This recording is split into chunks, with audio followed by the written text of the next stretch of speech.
This book of mine has little need of preface, for indeed it is all preface from beginning to end. I have written it as an easy introduction to the study of organic form, by methods which are the commonplaces of physical science, which are by no means novel in their application to natural history, but which nevertheless naturalists are little accustomed to employ. It is not the biologist with an inkling of mathematics, but the skilled and learned mathematician who must ultimately deal with such problems as are sketched and adumbrated here. I pretend to no mathematical skill, but I have made what use I could of what tools I had. I have dealt with simple cases, and the mathematical methods which I have introduced are of the easiest and simplest kind. Elementary as they are, my book has not been written without the help, the indispensable help, of many friends. Like Mr. Pope translating Homer, when I felt myself deficient, I sought assistance. And the experience which Johnson attributed to Pope has been mine also, that men of learning did not refuse to help me. I wrote this book in wartime, and its revision has employed me during another war. It gave me solace and occupation when service was debarred me by my years. Few are left of the friends who helped me write it, but I do not forget the debt I owe them all. Let me add another to these kindly names, that of Dr. G.T. Bennett of Emmanuel College, Cambridge. He has never wearied of collaboration with me, and his criticisms have been an education to receive. DWT 1916-1941. I believe the day must come when the biologist will, without being a mathematician, not hesitate to use mathematical analysis when he requires it. Carl Pearson, Nature, January 17, 1901. Of the chemistry of his day and generation, Kant declared that it was a science, but not science, eine Wissenschaft. Aber nicht Wissenschaft, for that the criterion of true science lay in its relation to mathematics. This was an old story, for Roger Bacon had called mathematics porta et clavis entiar, and Leonardo da Vinci had said much the same, once again 100 years after Kant de Bois.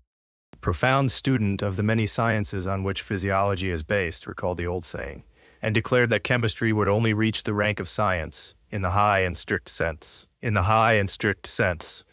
When it should be found possible to explain chemical reactions in the light of their causal relations to the velocities, tensions, and conditions of equilibrium of the constituent molecules. That, in short, the chemistry of the future must deal with molecular mechanics by the methods and in the strict language of mathematics, as the astronomy of Newton and Laplace dealt with the stars in their courses. We know how great a step was made towards this distant goal as Kant defined it, when Van Hoff laid the firm foundations of a mathematical chemistry and earned his proud epitaph, Physicum Chemiae Adiuncit. We need not wait for the full realization of Kant's desire to apply to the natural sciences the principle which he laid down. Though chemistry falls short of its ultimate goal in mathematical mechanics, nevertheless, physiology is vastly strengthened and enlarged by E.P. 16 introductory, making use of the chemistry and of the physics of the age. Little by little, it draws nearer to our conception of a true science, with each branch of physical science, which it brings into relation with itself, with every physical law and mathematical theorem, which it learns to take into its employ. Between the physiology of Haller, fine as it was, and that of Lebig, Helmholtz, Ludwig, Claude Bernard, there was all the difference in the world. As soon as we adventure on the paths of the physicist, we learn to weigh and to measure, to deal with time and space and mass and their related concepts, and to find more and more our knowledge expressed and our needs satisfied through the concept of number, as in the dreams and visions of Plato and Pythagoras. For modern chemistry would have gladdened the hearts of those great philosophic dreamers. Dreams apart numerical precision is the very soul of science, and its attainment affords the best, perhaps the only criterion of the truth of theories and the correctness of experiments. So, said Sir John Herschel 100 years ago, and Kant had said that it was nature herself, and not the mathematician who brings mathematics into natural philosophy.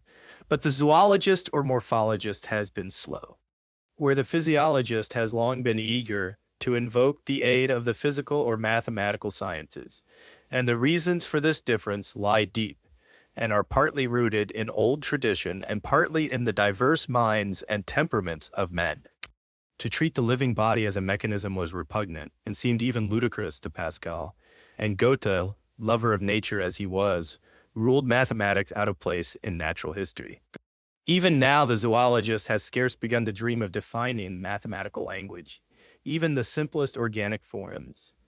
When he meets with the simple geometrical page 17 of adaptation and fitness, construction, for instance, in the honeycomb, he would fain refer it to psychical instinct or to skill and ingenuity rather than to the operation of physical forces or mathematical laws. When he sees in snail or nautilus, or tiny foraminiferal or radiolarian shell, a close approach to sphere or spiral, he is prone of old habit to believe that, after all, it is something more than a spiral or a sphere, and that in this something more there lies what neither mathematics nor physics can explain. In short, he is deeply reluctant to compare the living with the dead, or to explain by geometry or by mechanics the things which have their part in the mystery of life. Moreover, he is little inclined to feel the need of such explanations, or of such extension of his field of thought. He is not without some justification if he feels that in admiration of nature's handiwork, he has an horizon open before his eyes as wide as any man requires. He has the help of many fascinating theories within the bounds of his own science, which, though a little lacking in precision, serve the purpose of ordering his thoughts and of suggesting new objects of inquiry. His art of classification becomes an endless search after the blood relationships of things living and the pedigrees of things dead and gone. The facts of embryology record for him, as Wolf, von Baer, and Fritz Muller proclaimed, not only the life history of the individual, but the ancient annals of its race. The facts of geographical distribution, or even of the migration of birds, lead on and on to speculations regarding lost continents, sunken islands, or bridges across ancient seas. Every nesting bird, every anthill or spider's web, displays its psychological problems of instinct or intelligence. Above all, in things both great and small, the naturalist is rightfully impressed and finally engrossed by the peculiar beauty which is manifested in apparent fitness or adaptation. The flower for the bee, the berry for the bird. Some lofty concepts, like space and number, involve truths remote from the category of causation. And here we must be content, as Aristotle says, if the mere facts be known. But natural history deals with ephemeral and accidental, not eternal nor universal, G. page 18 introductory, things. Their causes and effects thrust themselves on our curiosity and become the ultimate relations to which our contemplation extends. Time out of mind it has been by way of the final cause, by the teleological concept of end, of purpose, or of design, in one of its many forms, for its moods are many, that men have been chiefly wont to explain the phenomena of the living world. And it will be so while men have eyes to see and ears to hear withal. With Galen, as with Aristotle, it was the physician's way. With John Ray, as with Aristotle, it was the naturalist's way. With Kant, as with Aristotle, it was the philosopher's way. It was the old Hebrew way, and has its splendid setting in the story that God made every plant of the field before it was in the earth, and every herb of the field before it grew. It is a common way, and a great way, for it brings with it a glimpse of a great vision. And it lies deep as the love of nature in the hearts of men. Argument of the final cause is conspicuous in 18th century physics, half overshadowing the efficient or physical cause in the hands of such men as Euler or Fermat or Maupertuis, to whom Leibniz had passed it on. Half overshadowed by the mechanical concept, it runs through Claude Bernard's Leçons sur les phénomènes de la vie and abides in much of modern physiology. It dominated Oken's natter philosophy and lingered among his later disciples, who were wont to liken the course of organic evolution not to the straggling branches of a tree, but to the building of a temple, divinely planned. And the crowning of it, with its polished minarets, it is retained, somewhat crudely, in modern embryology, by those who see in the early processes of growth a significance rather prospective than retrospective, such that the embryonic phenomena must be referred directly to their usefulness in building up the body of the future animal, which is no more, and no less than to say with Aristotle that the organism is the telos, or final cause of its own processes of generation and development. It is writ large in that entelechy which Driesch rediscovered, and which he made known to many who had neither learned of it from Aristotle, nor studied it with Leibniz, nor laughed at it with Rabelais and Voltaire. And, though it is in a very curious way, We are told that teleology was refounded, reformed, and rehabilitated by Darwin's concept of the origin of species, for just as the older naturalists held, as Addison puts it, that the make of every kind of animal is different from that of every other kind, and yet there is not the least turn in the muscles or twist in the fibers of anyone, which does not render them more proper for that particular animal's way of life than any other cut or texture of them would have been. So, by the theory of natural selection, every variety of form and color was urgently and absolutely called upon to produce its title, page 20, to existence either as an active, useful agent or as the survival of such active usefulness in the past. But in this last and very important case, we have reached a teleology without a telos, as men like Butler and Janet have been prompt to show, an adaptation without design, a teleology in which the final cause becomes little more, if anything, than the mere expression or resultant of a sifting out of the good from the bad, or of the better from the worse, in short of a process of mechanism. The apparent manifestations of purpose or adaptation become part of a mechanical philosophy, une forme méthodologique de connaissance, according to which la nature agit toujours par les moyens les plus simples, and chaque chose finit toujours par s'accommoder à son milieu. As in the Epicurean creed or aphorism, that nature finds a use for everything. In short, by a road which resembles but is not the same as Maupertuis's road, we find our way to the very world in which we are living, and find that, if it be not, it is ever tending to become the best of all possible worlds. But the use of the teleological principle is but one way, not the whole or the only way by which we may seek to learn how things came to be, and to take their places in the harmonious complexity of the world. To seek not for ends, but for antecedents, is the way of the physicist, who finds causes in what he has learned to recognize as fundamental properties or inseparable concomitants or of energy. In Aristotle's parable, the house is there that men may live in it, but it is also there because the builders have laid one stone upon another. It is as a mechanism or a mechanical construction that the physicist looks upon the world. And Democritus, first of physicists and one of the greatest of the Greeks, chose to refer all natural phenomena to mechanism and set the final cause aside. Page 21 none. Of efficient and final causes. Still, all the while, like warp and woof, mechanism and teleology are interwoven together, and we must not cleave to the one nor despise the other, for their union is rooted in the very nature of totality. We may grow shy or weary of looking to a final cause for an explanation of our phenomena. But after we have accounted for these on the plainest principles of mechanical causation, it may be useful and appropriate to see how the final cause would tally with the other and lead towards the same conclusion. Maupertuis had little liking for the final cause, and showed some sympathy with Descartes in his repugnance to its application to physical science.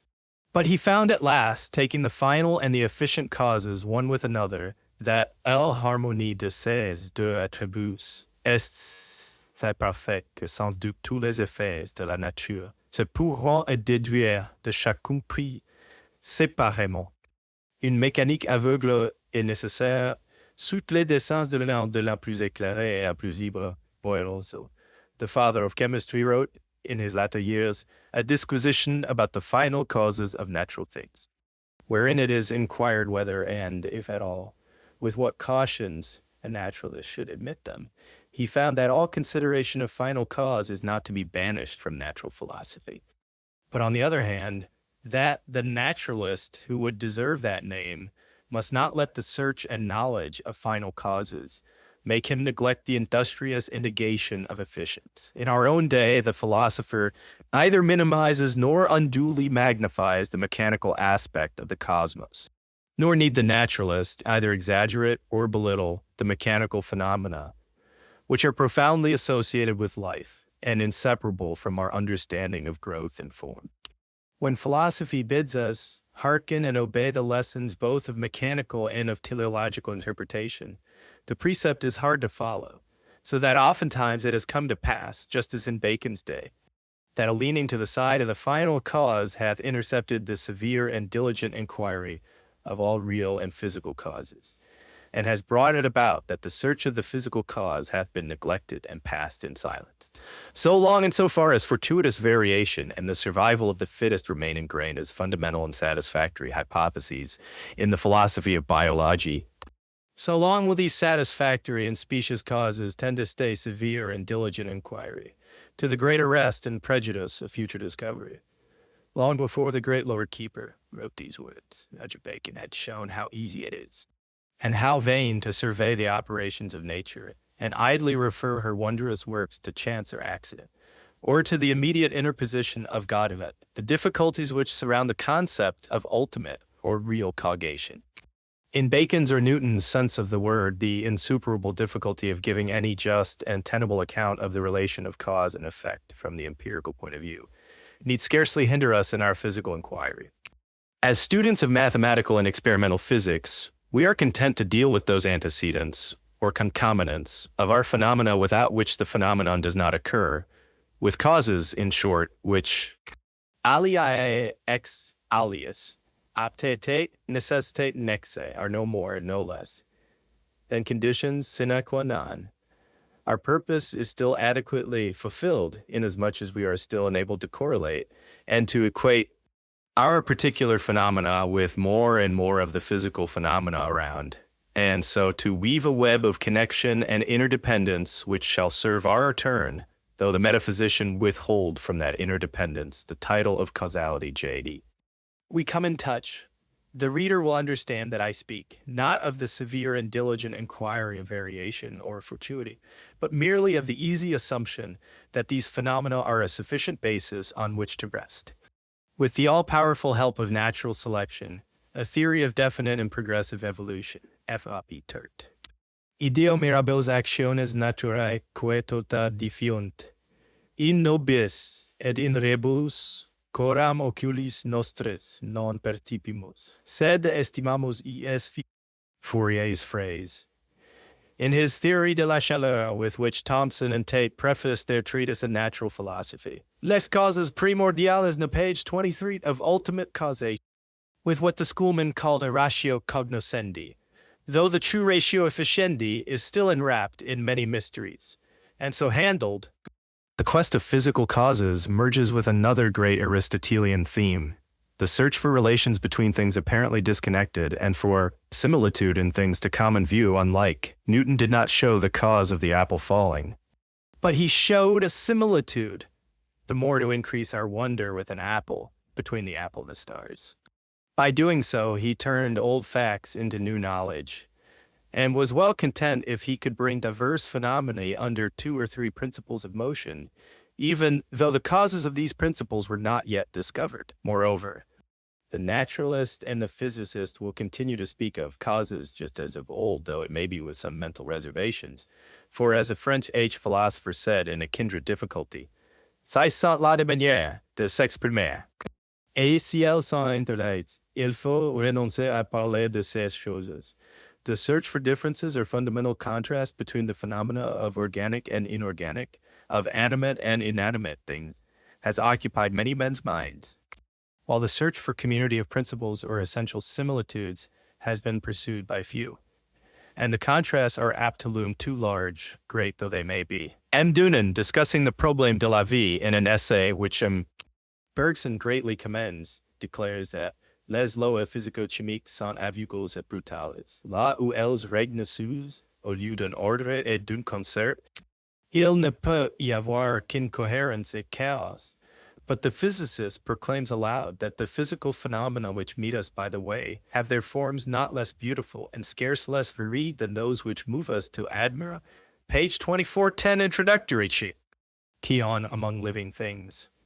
The waves of the sea, the little ripples on the shore, the sweeping curve of the sandy bay between the headlands, the outline of the hills, the shape of the clouds. All these are so many riddles of form, so many problems of morphology, and all of them the physicist can more or less easily read and adequately solve, solving them by reference to their antecedent phenomena in the material system of mechanical forces to which they belong, and to which we interpret them as being due. They have also doubtless their imminent teleological significance, But it is on another plane of thought from the physicists that we contemplate their intrinsic harmony and perfection, and see that they are good, nor is it otherwise with the material forms of living things. Cell and tissue, shell and bone, leaf and flower are so many portions of matter, and it is in obedience to the laws of physics that their particles have been moved, molded, and conformed with.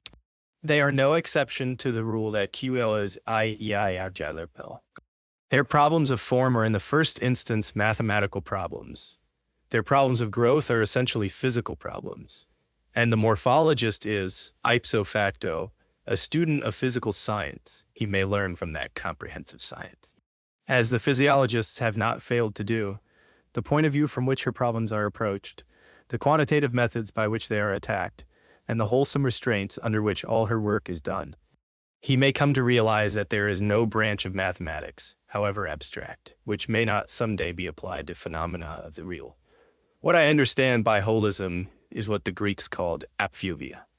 This is something exhibited not only by a lyre and tune, but by all the handiwork of craftsmen, and by all that is put together by art or nature. It is the compositeness of any composite whole.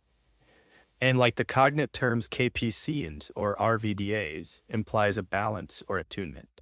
CFS John Tate in Class Review, February 1939. This general principle was clearly grasped by Mr. George Rainey many years ago, and expressed in such words as the following. It is illogical to suppose that in the case of vital organisms, a distinct force exists to produce results perfectly within the reach of physical agencies, especially as in many instances no end could be attained were that the case, but that of opposing one force by another capable of effecting exactly the same purpose.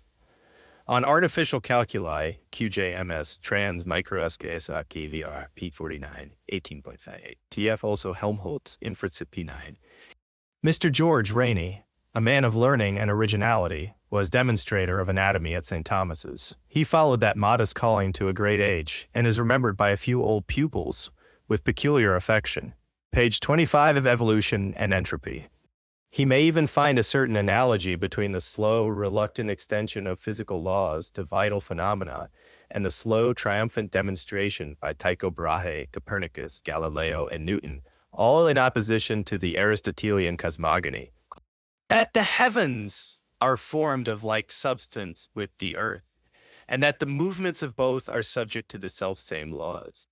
Organic evolution has its physical analog in the universal law, that the world tends in all its parts and particles to pass from certain less probable to certain more probable configurations or states.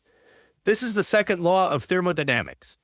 It has been called the law of evolution of the world, and we call it, after Clausius, the principle of entropy, which is a literal translation of evolution into Greek. The introduction of mathematical concepts into natural science has seemed to many men no mere stumbling block, but a very parting of the ways.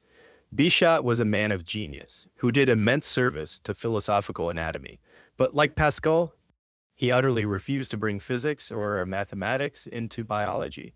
On calcule le retour d'un comète, les résistances d'un fluide parcourant un canal inerte, les calculeurs avec Borelli la force d'un muscle, mas calculeur avec Borelli la force d'un muscle, avec qui la vitesse du sein, avec Urine et Lavoisier et d'autres la quantité d'air, entrant dans le poumon. C'est bâtir sur un sable mouvant un édifice solide par lui-même, mais qui tombe bientôt faute de base assurée. And said that every attempt to introduce mathematics into chemistry must be deemed profoundly irrational and contrary to the whole spirit of the science. But the great makers of modern science have all gone the other way. Von Baer, using a bold metaphor, thought that it might become possible, die bildenden Kräfte des tierischen Körpers auf die allgemeinen Kräfte oder Lebenserscheinungen des Weltganzen zurückzuführen. Thomas Young showed, as Borelli had done, how physics may subserve anatomy. He learned from the heart and arteries that the mechanical motions which take place in an animal's body are regulated by the same general laws as the motions of page 26. Introductory. Inanimate bodies. And Theodor Schwann said plainly, 100 years ago, ich wiederhole übrigens das, wenn hier von einer physikalischen Erklärung der organischen Erscheinungen die Rede ist, darunter nicht Notwendig eine Erklärung durch die bekannten physikalischen Kräfte. Zu verstehen ist, sondern überhaupt eine Erklärung durch Kräfte, die nach strengen Gesetzen der blinden Notwendigkeit wie die physikalischen Kräfte wirken. Mögen diese Kräfte auch in der anorganischen Natur auftreten oder nicht. Helmholtz in a famous and influential lecture, and surely with these very words of Schwann's in mind, laid it down as the fundamental principle of physiology that there may be other agents acting in the living body than those agents which act in the inorganic world. But these forces, so far as they cause chemical and mechanical influence in the body, must be quite of the same character as inorganic forces. In this, at least, that their effects must be ruled by necessity, and must always be the same when acting under the same conditions. And so there cannot exist any arbitrary choice in the direction of their actions. It follows further that, like the other physical forces, they must be subject to mathematical analysis and deduction. So much for the physico-chemical problems of physiology. Apart from these, the road of physico-mathematical or dynamical investigation in morphology has found few to follow it. But the pathway is old, the way of the old Ionian physicians, of Anaxagoras, of Empedocles, and his disciples in the days before Aristotle, if just by that highway side. It was Galileo's and Barella's way, and Harvey's way, when he discovered the circulation of the blood. It was little trodden for long afterwards, but once in a while Swammerdam and Reaumur passed thereby. And of later years, Moseley and Meyer, Berthold, Herrera, and Roux have been among the page 27th of Natural Philosophy 13, the little band of travelers. We need not wonder if the way be hard to follow, and if these wayfarers have yet gathered little. A harvest has been reaped by others, and the gleaning of the grapes is slow. It behoves us always to remember that in physics it has taken great men to discover simple things. They are very great names indeed, which we couple with the explanation of the path of a stone, the droop of a chain, the tints of a bubble, the shadows in a cup. It is but the escheatist adumbration of a dynamical morphology that we can hope to have until the physicist and the mathematician shall have made these problems of ours their own, or till a new Boscovich shall have written for the Naturast the new Theoria Philosophiae Naturalis. How far even then mathematics will suffice to describe, and physics to explain, the fabric of the body no man can foresee. It may be that all the laws of energy and all the properties of matter and all the chemistry of all the colloids are as powerless to explain the body as they are impotent to comprehend the soul. For my part, I think it is not so.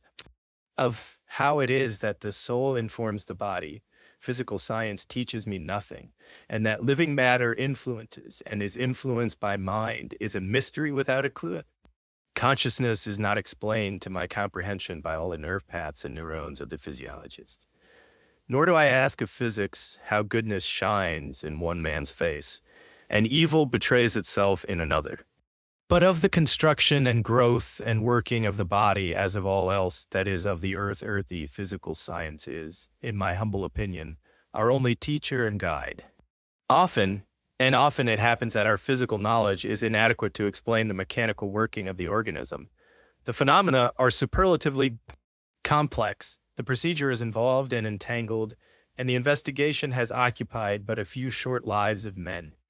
When physical science falls short of explaining the order which reigns throughout these manifold phenomena, an order more characteristic in its totality than any of its phenomena in themselves, men hasten to invoke a guiding principle, an entelechy, or call it what you will. But all the while, no physical law, any more than gravity itself, not even among the puzzles of stereochemistry or of physiological surface action in osmosis, is known to be transgressed by the bodily mechanism. Page 28. Some physicists declare, as Maxwell did, that atoms are molecules more complicated by far than the chemist's hypotheses demand, are requisite to explain the phenomena of life. If what is implied be an explanation of psychical phenomena, let the point be granted at once. We may go yet further and decline, with Maxwell, to believe that anything of the nature of physical complexity, however exalted, could ever suffice. Other physicists, like Auerbach or Larmor or July, assure us that our laws of thermodynamics do not suffice or are inappropriate to explain the maintenance or, in Jolly's phrase, the accelerative absorption of the bodily energies, the retardation of entropy and the long battle against the cold and darkness which is death, With these weighty problems, I am not for the moment concerned. My sole purpose is to correlate with mathematical statement and physical law certain of the simpler outward phenomena of organic growth and structure form, while all the while regarding the fabric of the organism, ex hypothesis, as a material and mechanical configuration. This is my purpose here. But I would not for the world be thought to believe that this is the only story which life and her children have to tell. One does not come by studying living things for a lifetime to suppose that physics and chemistry can account for them all. Physical science and philosophy stand side by side, and without something of the strength of physics, philosophy would be weak, and without something of philosophy's wealth, physical science would be poor. Rien ne retirera du tissu de la science les fils d'or que amant du philosophie a introduit. But there are fields where each, for a while at least, must work alone. And where physical science reaches its limitations, physical science itself must help us to discover. Meanwhile, the appropriate and new page 29 of Life Itself, 15 legitimate postulate of the physicist in approaching the physical problems of the living body, is that with these physical phenomena, no ahen influence interferes. But the postulate, though it is certainly legitimate and though it is the proper and necessary prelude to scientific inquiry, may someday be proven to be untrue. And its disproof will not be to the physicist's confusion, but will come as his reward. In dealing with forms which are so concomitant with life, that they are seemingly controlled by life, it is in no spirit of arrogant assertiveness if the physicist begins his argument after the fashion of a most illustrious exemplar, with the old formula of scholastic challenge, and vita sit, dico quod non. The terms growth and form, which make up the title of this book, are to be understood, as I need hardly say, in their relation to the study of organisms. We want to see how, in some cases at least, the forms of living things and of the parts of living things can be explained by physical considerations, and to realize that in general no organic forms exist, save such as are in conformity with physical and mathematical laws. And while growth is a somewhat vague word for a very complex matter, which may depend on various things, from simple imbibition of water to the complicated results of the chemistry of nutrition, it deserves to be studied in relation to form. Whether it proceed by simple increase of size without obvious alteration of form, or whether it so proceed as to bring about a gradual change of form and the slow development of a more or less complicated structure.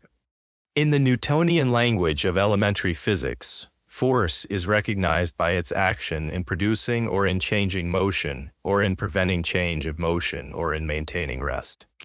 When we deal with matter in the concrete, force does not, strictly speaking, enter into the question, for force, unlike matter, has no independent objective existence. It is energy in its various forms, known or unknown, that acts upon matter. But when we abstract our thoughts from the material to its form, or from the thing moved to its motions, when we deal with the subjective conceptions of form, it is neither unnecessary nor superfluous to explain that physics is passing through an empirical phase into a phase of pure mathematical reason. But when we use physics to interpret and elucidate our biology, it is the old-fashioned empirical physics which we endeavor and are alone able to apply. Or movement, or the movements that change our form in phase, and force is the appropriate term for our conception of the causes by which these forms and changes of form are brought about. When we use the term force, we use it, as the physicist always does, for the sake of brevity, using a symbol for the magnitude and direction of an action in reference to the symbol or diagram of a material thing. It is a term as subjective and symbolic as form itself, and so is used appropriately in connection therewith. The form, then, of any portion of matter, whether it be living or dead, and the changes of form which are apparent in its movements and in its growth, may in all cases alike be described as due to the action of force. In short, the form of an object is a diagram of forces, in this sense at least, that from it we can judge of or deduce the forces that are acting, or have acted upon it. In this strict and particular sense, it is a diagram, in the case of a sode, of the forces which have been impressed upon it when its conformation was produced, together with those which enable it to retain its conformation. In the case of a fluid, or of a gas, of the forces which are for the moment acting on it to restrain or balance its own inherent mobility. In an organism, great or small, it is not merely the nature of the motions of the hiving substance which we must interpret in terms of force, according to kinetics, but also the conformation of the organism itself, whose permanence or equilibrium is explained by the interaction or balance of forces as described in statics. If we look at the yeast-weaving cell of an amoeba or a spirogyra, we see a something which exhibits certain active movements and a certain fluctuating or more or less lasting form. And its form at a given moment, just like its motions, is to be investigated by the help of physical method and explained by the invocation of the mathematical conception of force. Now the state, including the shape or form of a portion of matter, is the resultant of a number of forces, which represent or symbolize the manifestations of various kinds of energy. And it is obvious, accordingly, that a great part of physical science must be understood or taken for granted as the necessary preliminary to the discussion on which we are engaged.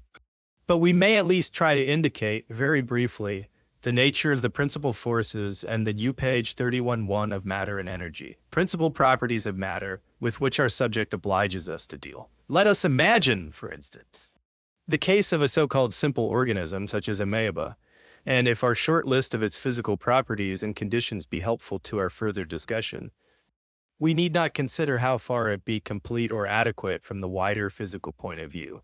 This portion of matter, then, is kept together by the intermolecular force of cohesion, in the movements of its particles relatively to one another, and in its own movements relative to adjacent matter. It meets with the opposing force of friction, without the help of which its creeping movements could not be performed. It is acted on by gravity, and this force tends, though slightly, owing to the amoeba's small mass, and to the small difference between its density and that of the surrounding fluid, to flatten it down upon the solid substance on which it may be creeping. Our amoeba tends, in the next place, to be deformed by any pressure from outside, even though slight, which may be applied to it. And this circumstance shews it to consist of matter in a fluid or at least semi-fluid state, which state is further indicated when we observe streaming or current motions in its interior. Like other fluid bodies, its surface, whatsoever other substance, gas, liquid, or solid, it be in contact with. And in varying degree, according to the nature of that adjacent substance, is the seat of molecular force exhibiting itself as a surface tension, from the action of which many important consequences follow, greatly affecting the form of the fluid surface, while the protoplasm of the amoeba reacts to the slightest pressure and tends to flow, and while we therefore speak of it, in page 32.18 introductory chart, as a fluiding, it is evidently far less mobile than such a fluid, for instance, as water, but is rather euchetrical in its slow creeping movements as it changes its shape in response to force. Such fluids are said to have a high viscosity, and this viscosity obviously acts in the way of resisting change of form, or in other words, of retarding the effects of any disturbing action of force. When the viscous fluid is capable of being drawn out into fine threads, a property in which we know that some amoebae differ greatly from others, we say that the fluid is also viscid, or exhibits viscidity. Not by virtue of our amoeba being liquid, but at the same time in vastly greater measure than if it were a solid, though far less rapidly than if it were gas. A process of molecular diffusion is constantly going on within its substance, by which its particles interchange their places within the mass, while surrounding fluids, gases, and solids in solution diffuse into and out of it, insofar as the outer wall of the cell is different in character from the interior.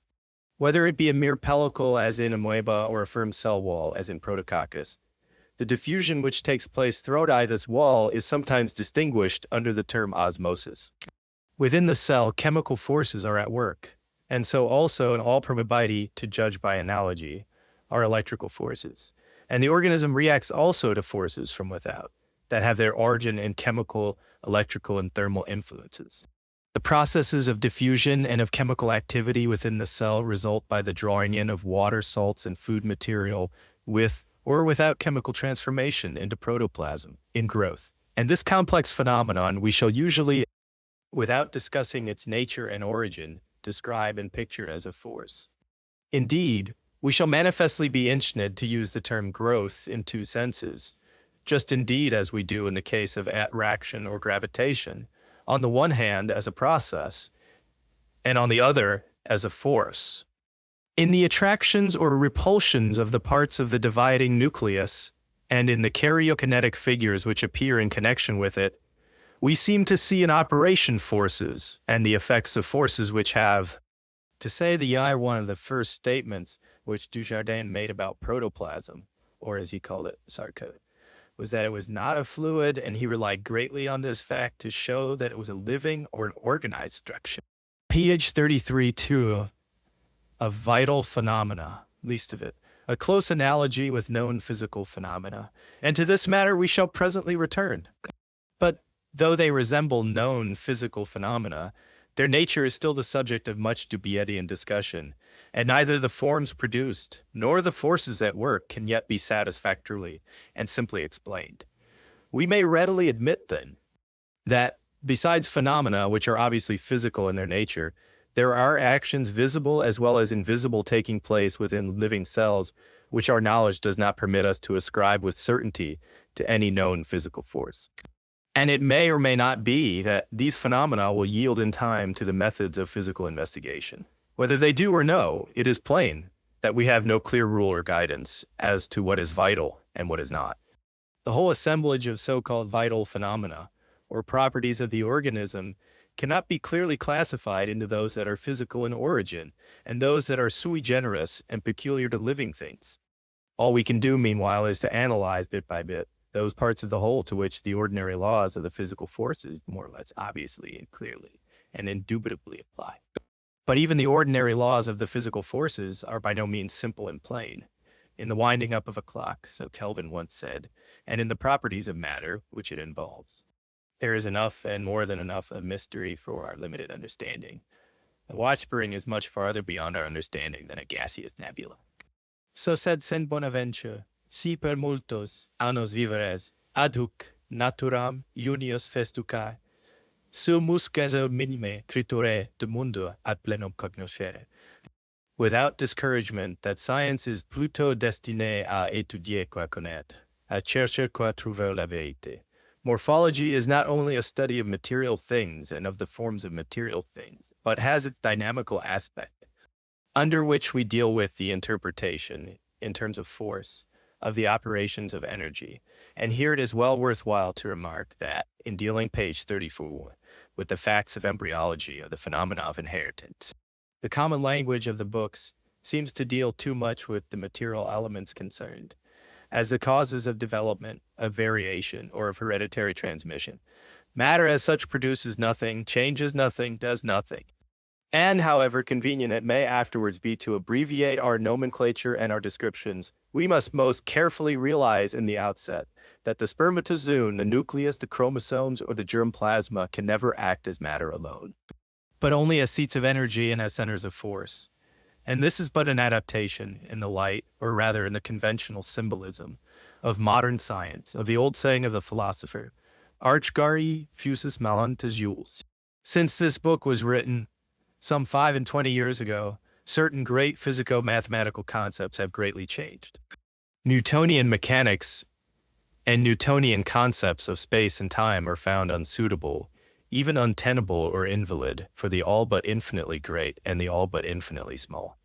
The very idea of physical causation is said to be illusory, and the physics of the atom and the electron, and of the quantum theory, are to be elucidated by the laws of probability rather than by the concept of causation and its effects. But the orders of magnitude, whether of space or time, within which these new concepts become useful or hold true, lie far away. We distinguish, and can never help distinguishing, between the things which are of our own scale and order, to which our minds are accustomed and our senses attuned, and those remote phenomena which ordinary standards fail to measure, in regions where, as Robert Louis Stevenson said, there is no habitable city for the mind of man. It is no wonder if new methods, new laws, new words, new modes of thought are needed when we make bold to contemplate a universe within which all Newtons is but a speck. But the world of the living, wide as it may be, is bounded by a familiar horizon within which our thoughts and senses are at home. Our scales of time and magnitude suffice, and the natural philosophy of Newton and Galileo rest secure. We start, like Aristotle, with our own stock in trade of knowledge, arctian apoton emin norma, and only when we are on page 35 steeped to the marrow, as Henri Poincaré once said in the old laws and in no danger of forgetting them, may we be allowed to learn how they have their remote but subtle limitations and cease afar off to be more than approximately true. Kant's axiom of causality, that it is denknotwendig, indispensable for thought, remains true however physical science may change. His later aphorism, all changes take place subject to the law which links cause and effect together. Alle Veränderungen geschehen nach dem Gesetz der Verknüpfung von Ursache und Wirkung, is still an axiom a priori independent of experience. For experience itself depends upon its truth. Q. Piece 36, Chapter 2, on magnitude, to terms of magnitude, and of direction. Must we refer all our conceptions of form? For the form of an object is defined when we know its magnitude, actual or relative, in various directions. And growth involves the same concepts of magnitude and direction related to the further concept, or dimension, of time. Before we proceed to the consideration of specific form, it will be well to consider certain general phenomena of spatial magnitude, or of the extension of a body in the several dimensions of space. We are taught by elementary mathematics, and by Archimedes himself, that in similar figures the surface increases as the square, and the volume as the cube of the linear dimensions. If we take the simple case of a sphere, with radius r, the area of its surface is equal to 4 pi_r squared, and its volume to 4/3 pi_r cubed, from which it follows that the ratio of its volume to surface, or v over s, is 1/3 r. That is to say, v over s varies as r, or in other words, the larger the sphere, by so much the greater will be its volume, or its mass, if it be uniformly dense throughout, in comparison with its superficial area. Taking L to represent any linear dimension, we may write the general equations in the form S is proportional to L squared, and V is proportional to L cubed, or S equals KL squared, and V equals K prime L cubed, where K prime are factors of proportion, and V over S is proportional to L, or V over S equals K over K prime times L equals KL. So in Lilliput, His Majesty's ministers, finding that Gulliver's stature exceeded theirs in the proportion of 12 to 1, concluded from the similarity of their bodies that his must contain at least 1,128 of theirs, and must needs be rationed accordingly. Page 37. From these elementary principles, a great many consequences follow, all more or less interesting, and some of them of great importance. In the first place, though growth in length, let us say, and growth in volume, which is usually tantamount to mass or weight, are parts of one and the same process or phenomena. The one attracts our attention by its increase very much more than the other.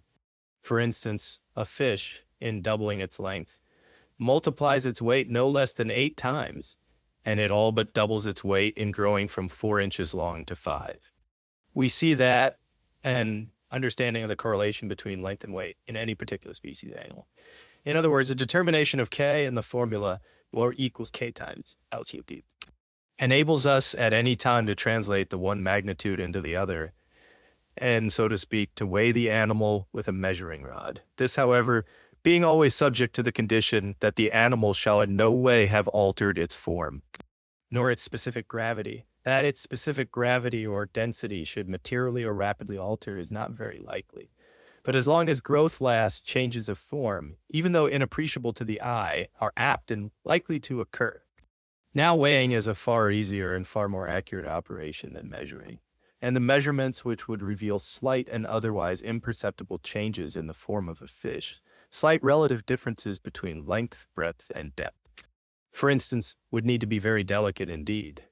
But if we can make fairly accurate determinations of the length, which is much the easiest linear dimension to measure, and correlate it with the weight, then the value of K, whether it varies or remains constant, will tell us at once whether there has or has not been a tendency to alteration in the general form, or in other words, a difference in the rates of growth in different directions.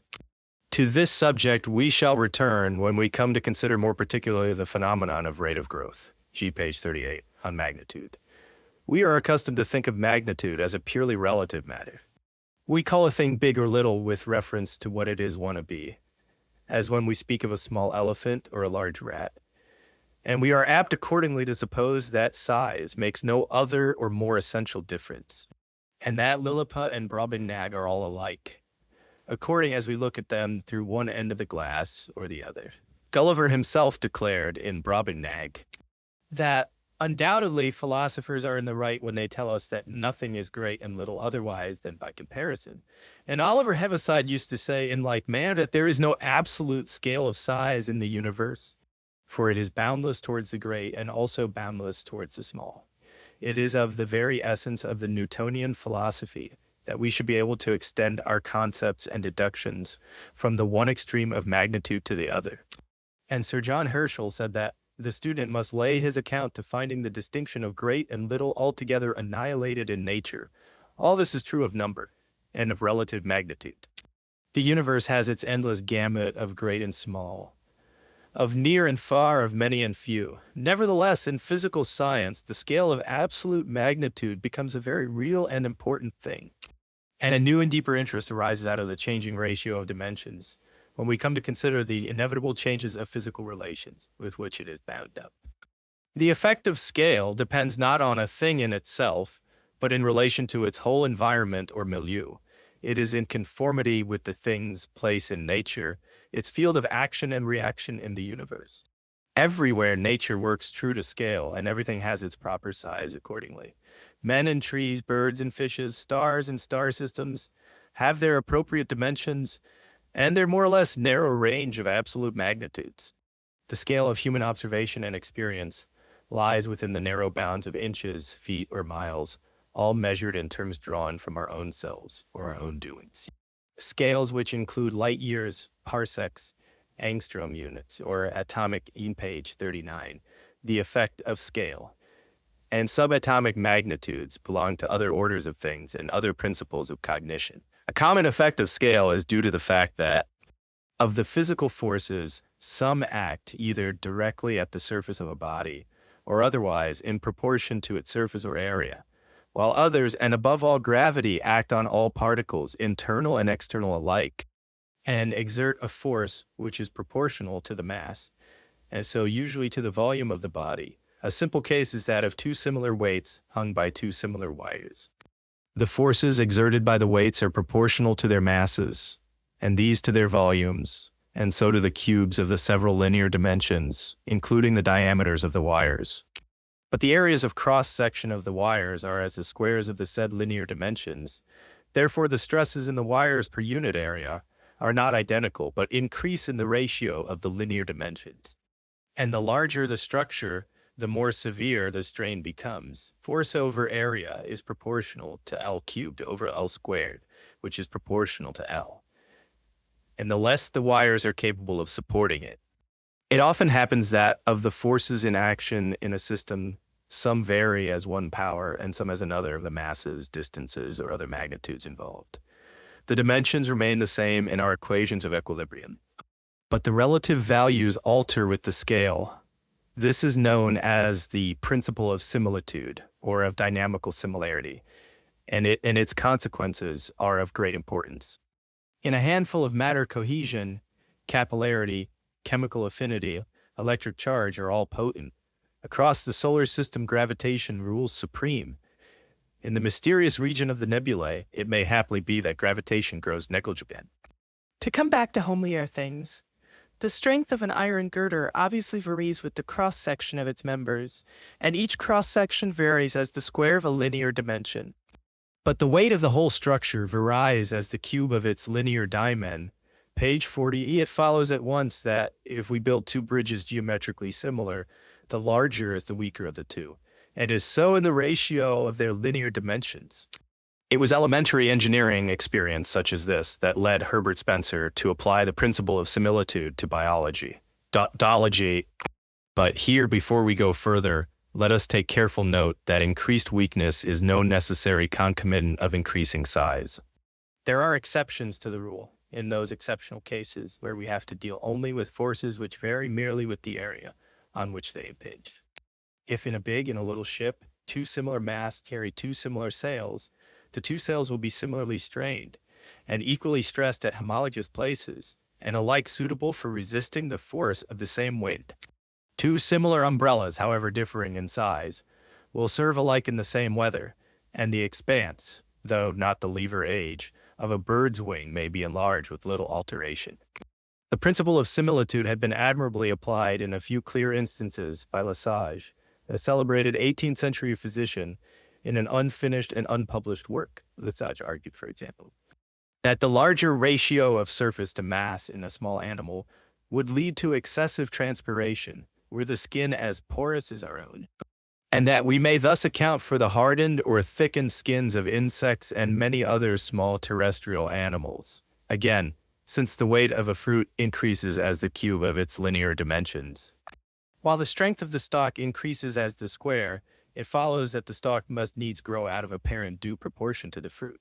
Or alternatively, that tall trees should not bear large page 41 on fruit on slender branches, and that melons and pumpkins must lie upon the ground.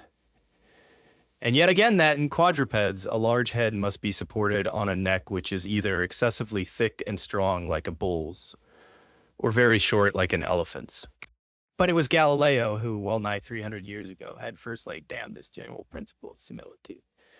And he did so with the utmost possible clearness and with a great wealth of illustration drawn from structures living and dead. He said that if we tried building ships, palaces, or temples of enormous size, yards, beams, and bolts would cease to hold together. Nor can nature grow a tree, nor construct an animal beyond a certain size, while retaining the proportions and employing the materials which suffice in the case of a smaller structure.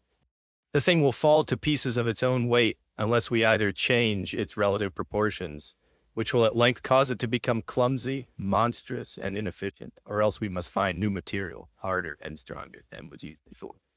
Both processes are familiar to us in nature and in art, and practical applications, undreamed of by Galileo, meet us at every turn in this modern age of cement and steel. Again, as Galileo was also careful to explain, besides the questions of pure stress and strain, of the strength of muscles to lift an increasing weight, or of bones to resist its crushing stress, we have the important question of bending moment. This enters more or less into our whole range of problems. It affects the whole form of the skeleton and sets a limit to the height of a tall tree. Page 42 we learn in elementary mechanics the simple case of two similar beams, supported at both ends and carrying no other weight than their own. Within the limits of their elasticity, they tend to be deflected or to sag downwards, in proportion to the squares of their linear dimensions. If a matchstick be 2 inches long and a similar beam 6 feet, or 36 times as long, the latter will sag under its own weight 1,300 times as much as the other. To counteract this tendency, as the size of an animal increases, the limbs tend to become thicker and shorter, and the whole skeleton bulkier and heavier. Bones make up some 8% of the body of mouse or wren, 13 or 14% of goose or dog, and 17 or 18% of the body of a man. Elephant and hippopotamus have grown clumsy as well as big, and the elk is of necessity less graceful than the gazelle. It is of high interest, on the other hand, to observe how little the skeletal proportions differ in a little porpoise and a great whale, even in the limbs and limb bones, for the whole influence of gravity has become negligible, or nearly so, in both of these. In the problem of the tall tree, we have to determine the point at which the tree will begin to bend under its own weight if it be ever so little displaced from the perpendicular. In such an investigation, we have to make certain assumptions. For instance, that the trunk tapers uniformly, and that the sectional area of the branches varies according to some definite law, or, as Ruskin assumed, tends to be constant in any horizontal plane, and the mathematical treatment is apt to be somewhat difficult. But Greenhill showed, on such assumptions as the above, that a certain British Columbian pine tree, of which the Kew flagstaff, which is 221 feet high and 21 inches in diameter at the base, was made, could not possibly, by theory, have grown to more than about 300 feet. It is very curious that Galileo had suggested precisely the same height, ducento brachii alta, as the utmost limit of the altitude of a tree. In general, as Greenhill showed, the diameter of a tall homogeneous body must increase as the power 3/2 of its height, which accounts for the slender proportions of young trees compared with the squatty page 43, or stunted appearance of old and large ones. In short, as Goethe says in Dichtung und Wahrheit, es ist dafür gesorgt, dass die Bäume nicht in den Himmel wachsen, but the tapering pine tree is but a special case of a wider problem. Auk does not grow so tall as the pine tree, but it carries a heavier load, and its bold, broad-based upon its spreading roots, shews a different contour. Smeaton took it for the pattern of his lighthouse, and Eiffel built his great tree of steel, 1,000 feet high, to a similar but a stricter plan. Here the profile of tower or tree follows, or tends to follow, a logarithmic curve, giving equal strength throughout, according to a principle which we shall have occasion to discuss later on, when we come to treat of form and mechanical efficiency in the skeletons of animals. In the tree, moreover, anchoring roots form powerful wind struts, and are most developed opposite to the direction of the prevailing winds, for the lifetime of a tree is affected by the frequency of storms, and its strength is related to the wind pressure which it must needs withstand. Among animals we see, without the help of mathematics or physics, how small birds and beasts are quick and agile, how slower and steadier movements come with larger size, and how exaggerated bulk brings with it a certain clumsiness, a certain inefficiency, an element of risk and hazard, a preponderance of disadvantage. The case was well put by Owen in a passage which has an interest of its own as a premonition, somewhat like D. Candole's of the struggle for existence. Owen wrote as follows: in proportion to the bulk of a species is the difficulty of the contest which, as a living organized whole, the individual of each species has to maintain against the surrounding agencies that are ever tending to dissolve the vital bond and subjugate the living matter to the ordinary chemical and physical forces. Any changes, therefore, in such external conditions as a species may have been originally adapted, page 44, to exist in, will militate against that existence in a degree proportionate, perhaps in a geometrical ratio, to the bulk of the species. If a dry season be greatly prolonged, the large mammal will suffer from the drought sooner than the small one. If any alteration of climate affect the quantity of vegetable food, the bulky herbivore will be the first to feel the effects of stinted nourishment. But the principle of Galileo carries us further and along more certain lines. The strength of a muscle, like that of a rope or girder, varies with its cross-section, and the resistance of a bone to a crushing stress varies, again like our girder, with its cross-section. But in a terrestrial animal, the weight which tends to crush its limbs, or which its muscles have to move, varies as the cube of its linear dimensions, and so to the possible magnitude of an animal living under the direct action of gravity. There is a definite limit set. The elephant, in the dimensions of its limb bones, is already showing signs of a tendency to disproportionate thickness as compared with the smaller mammals. Its movements are in many ways hampered and its agility diminished. It is already tending towards the maximal limit of size which the physical forces permit. The spindle-shanks of gnat or daddy-long-legs have their own factor of safety, conditional on the creature's exiguous bulk and weight. For after their own fashion, even these small creatures tend towards an inevitable limitation of their natural size. But, as Galileo also saw, if the animal be wholly immersed in water like the whale, or if it be partly so, as was probably the case with the giant reptiles of the Mesozoic age, then the weight is counterpoised to the extent of an equivalent volume of water, and is completely counterpoised if the density of the animal's body, with the included air, be identical as a whale's very nearly is with that of the water around. Under these circumstances, there is no longer the same physical barrier to the indefinite growth of the animal. Indeed, in the case of the aquatic animal, there is, as Herbert Spencer pointed out, page 45 of The Speed of a Ship, a distinct advantage in that the larger it grows, the greater is its speed, for its available energy depends on the mass of its muscles, while its motion through the water is opposed, not by gravity, but by skin friction, which increases only as the square of the linear dimensions. Whence, other things being equal, the bigger the ship or the bigger the fish, the faster it tends to go. But only in the ratio of the square root of the increasing length, for the velocity v, which the fish attains depends on the work, w, it can do. and the resistance R it must overcome. Now we have seen that the dimensions of W are L cubed, and of R are L squared, and by elementary mechanics, W is proportional to RV squared, or V squared is proportional to W over RR. Therefore, V squared is proportional to L cubed over L squared equals L. And V is proportional to the square root of L. This is what is known as Freud's law of the correspondence of speeds, a simple and most elegant instance of dimensional theory. But there is often another side to these questions, which makes them too complicated to answer in a word. For instance, the work per stroke of which two similar engines are capable should vary as the cubes of their linear dimensions. For it varies on the one hand with the area of the piston and on the other with the length of the stroke. So is it likewise in the animal, where the corresponding ratio depends on the cross-section of the muscle and on the distance through which it contracts? But in two similar engines, the available horsepower varies as the square of the linear dimensions, and not as the cube, and this for the reason that the actual energy developed depends on the heating surface of the boiler. So likewise must the available horsepower in the animal depend upon the respiratory or nutritive surface, and therefore, as we have already seen, upon the square of the linear dimensions. And it is plain that, in like manner, the speed cannot depend only on the length, but may be affected by such a circumstance as the proportion of this respiratory surface. See page 46 on magnitude. There be a similar tendency among animals for the rate of supply of kinetic energy to vary with the surface of the lung. That is to say, other things being equal with the square of the linear dimensions of the animal, which means that ceteris paribus, the small animal is stronger, having more power per unit weight than a large one.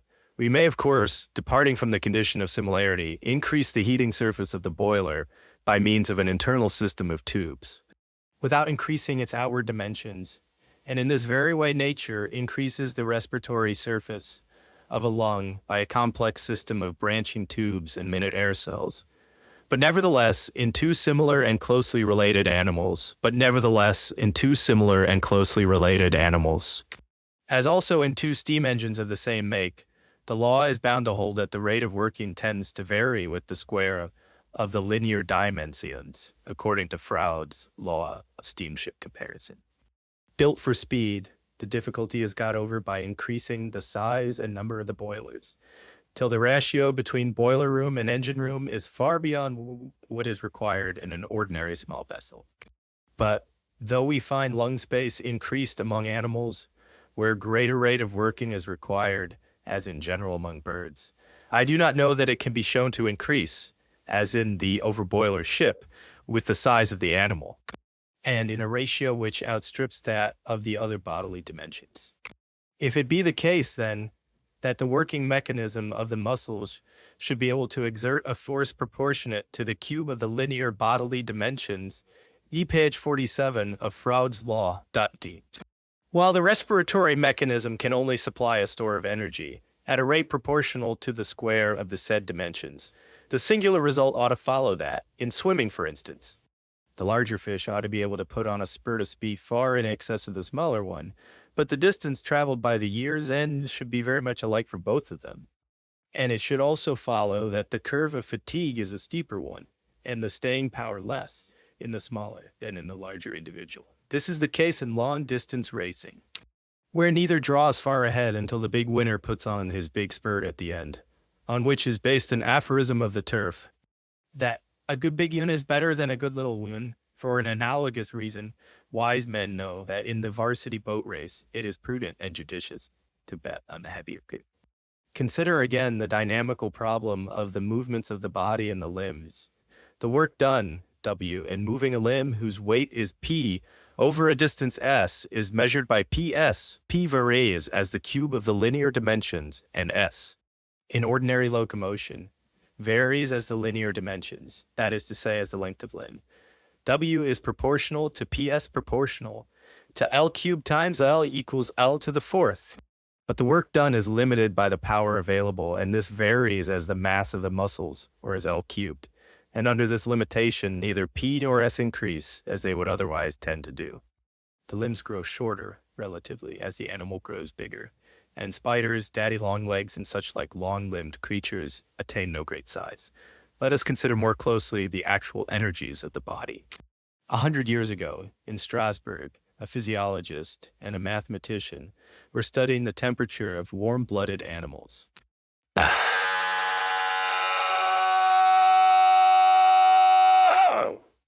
It would seem, therefore, that the heat lost by radiation and that gained by oxidation vary both alike as the surface area, or the square of the linear dimensions of the animal.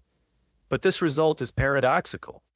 For whereas the heat lost, page 48, may well vary as the surface area, that produced by oxidation ought rather to vary as the bulk of the animal. One should vary as the cube of the linear dimensions. Therefore, the ratio of loss to gain, like that of surface to volume, ought to increase as the size of the creature diminishes. Another physiologist, Carl Bergman, took the case a step further. It was he, by the way, who first said that the real distinction was not between warm-blooded and cold-blooded animals, but between those of constant and those of variable temperature, and who coined the terms homeothermic and poikilothermic, which we use today. He was driven to the conclusion that the smaller animal does produce more heat per unit of mass than the large one in order to keep pace with surface loss, and that this extra heat production means more energy spent, more food consumed. More work done. Simplified as it thus was, the problem still perplexed the physiologist for years after. The tissues of one mammal are much like those of another. We can hardly imagine the muscles of a small mammal to produce more heat, caeteris paribus, than those of a large, and we begin to wonder whether it be not nervous excitation, rather than quality of muscular tissue, which determines the rate of oxidation and the output of heat. It is evident in certain cases, and may be a general rule, that the smaller animals have the bigger brains. Plus l'animal est petit, says Emile. Charles Richet, plus il a des échanges chimiques actifs, et plus son cerveau est volumineux. That the smaller animal needs more food is certain and obvious. The amount of food and oxygen consumed by a small flying insect is enormous. And bees and flies and hawk moths and humming, page 49 of Bergen's Law. Birds live on nectar, the richest and most concentrated of foods. Man consumes a 50th part of his own weight of food daily, but a mouse will eat half its own weight in a day. Its rate of living is faster, it breeds faster, and old age comes to it much sooner than to man. A warm-blooded animal much smaller than a mouse becomes an impossibility. It could neither obtain nor yet digest the food required to maintain its constant temperature, and hence no mammals and no birds are as small as the smallest frogs or fishes. The disadvantage of small size is all the greater when loss of heat is accelerated by conduction, as in the Arctic, or by convection, as in the sea. The far north is a home of large birds, but not of small. Bears, but not mice, live through an Arctic winter. The least of the dolphins live in warm waters, and there are no small mammals in the sea. This principle is sometimes spoken of as Bergman's law. The whole subject of the conservation of heat and the maintenance of an all but constant temperature in warm-blooded animals interests the physicist and the physiologist alike. It drew Kelvin's attention many years ago and led him to show, in a curious paper, how larger bodies are kept warm by clothing, while smaller are only cooled the more. If a current be passed through a thin wire, of which part is covered and part is bare, the thin bare part may glow with heat, while convection currents streaming around the covered part cool it off and leave it in darkness. The hairy coat of very small animals is apt to look thin and meager, but it may serve them better than a shaggier covering. Leaving aside the question of the supply of energy and keeping to that of the mechanical efficiency of the machine, we may find endless biological illustrations of the principle of similitude. All through the physiology of locomotion, we meet with it in various ways. As, for instance, when we see a cockchafer carry a plate many times its own weight upon its back, or a flea jump many inches high. A dog, says Galileo, could probably carry 2 or 3 such dogs upon his back, but I believe that a horse could not carry even one of his own size, page 50I, a magnitude. Such problems were admirably treated by Galileo and Borelli, but many writers remained ignorant of their work. Linnaeus remarked that if an elephant were as strong in proportion as a stag beetle, it would be able to pull up rocks and level mountains. And Kirby and Spence have a well-known passage directed to show that such powers as have been conferred upon the insect have been withheld from the higher animals, for the reason that had these latter been endued therewith, they would have caused the early desolation of the world. Such problems as that presented by the flea's jumping powers, though essentially physiological in their nature, have their interest for us here because a steady progressive diminution of activity with increasing size would tend to set limits to the possible growth and magnitude of an animal, just as surely as those factors which tend to break and crush the living fabric under its own weight. In the case of a leap, we have to do rather with a sudden impulse than with a continued strain. And this impulse should be measured in terms of the velocity imparted. The velocity is proportional to the impulse, small x, and inversely proportional to the mass, capital M moved. B equals x over m, but according to what we still speak of as Barella's law, the impulse, that is, the work of the impulse, is proportional to the volume of the muscle by which it is produced, that is to say, in similarly constructed animals, to the mass of the whole body, for the impulse is proportional on the one hand to the cross-section of the muscle, and on the other to the distance through which at page 51.1 it follows from this that the velocity is constant, whatever be the size of the animal. Putting it still more simply, the work done in leaping is proportional to the mass and to the height to which it is raised. W is proportional to mh, but the muscular power available for this work is proportional to the mass of muscle, or in similarly constructed animal ls to the mass of the animal. W is proportional to m, it follows that h is, or tends to be, a constant. In other words, all animals, provided always that they are similarly fashioned with their various levers in like proportion, ought to jump not to the same relative, but to the same actual height. The grasshopper seems to be as well planned for jumping as the flea, and the actual heights to which they jump are much of a muchness. But the flea's jump is about 200 times its own height, the grasshopper's at most 20 to 30 times. And neither flea nor grasshopper is a better, but rather a worse jumper than a horse or a man.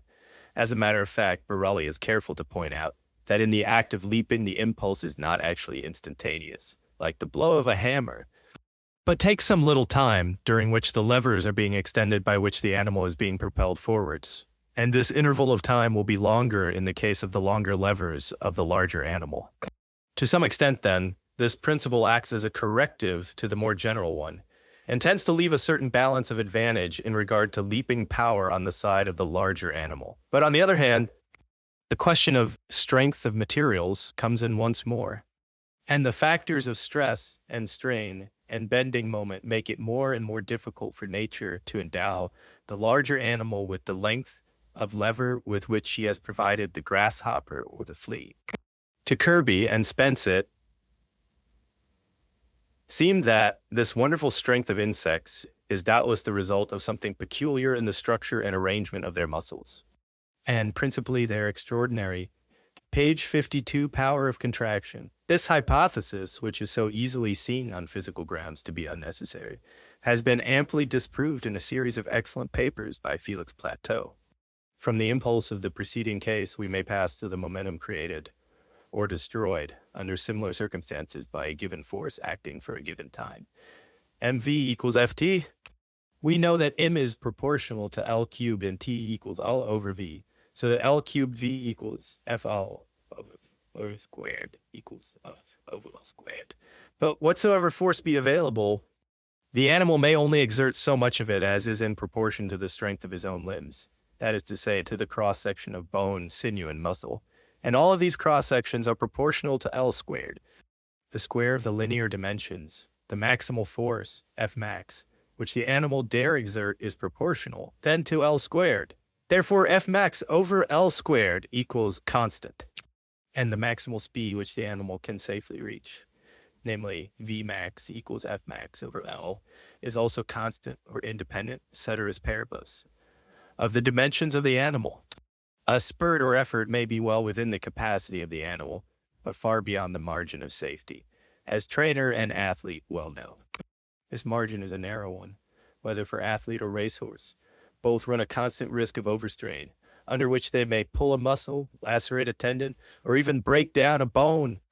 It is fortunate for their safety that animals do not jump to heights proportional to their own. For conceive an animal of mass m to jump to a certain altitude, such that it reaches the ground with a velocity v. Then if c be the crushing strain at any point of the sectional area A of the limbs, The limiting condition is that mv equals CIM if the animal vary in magnitude without change, in the height to which it jumps, or in the velocity with which it descends, then C is proportional to m over A, which is proportional to L cubed over L squared, or LL. The crushing strain varies directly with the linear dimensions of the animal, and this, a dynamical case, is identical with the usual statical limitation of magnitude. Page 53. But if the animal, with increasing size or stature, jumped to a correspondingly increasing height, the case becomes much more serious. For the final velocity of descent varies as the square root of the altitude reached, and therefore as the square root of the linear dimensions of the animal. And since, as before, C is proportional to mv, which is proportional to L cubed over L squared times v, it's proportional to L squared over L cubed times the square root of L, or C is proportional to L to the 1/2. If a creature's jump were in proportion to its height, the crushing strains would so increase that its dimensions would be limited thereby in a much higher degree than was indicated by statical considerations. An animal may grow to a size where it is unstable dynamically, though still on the safe side statically, a size where it moves with difficulty though it rests secure.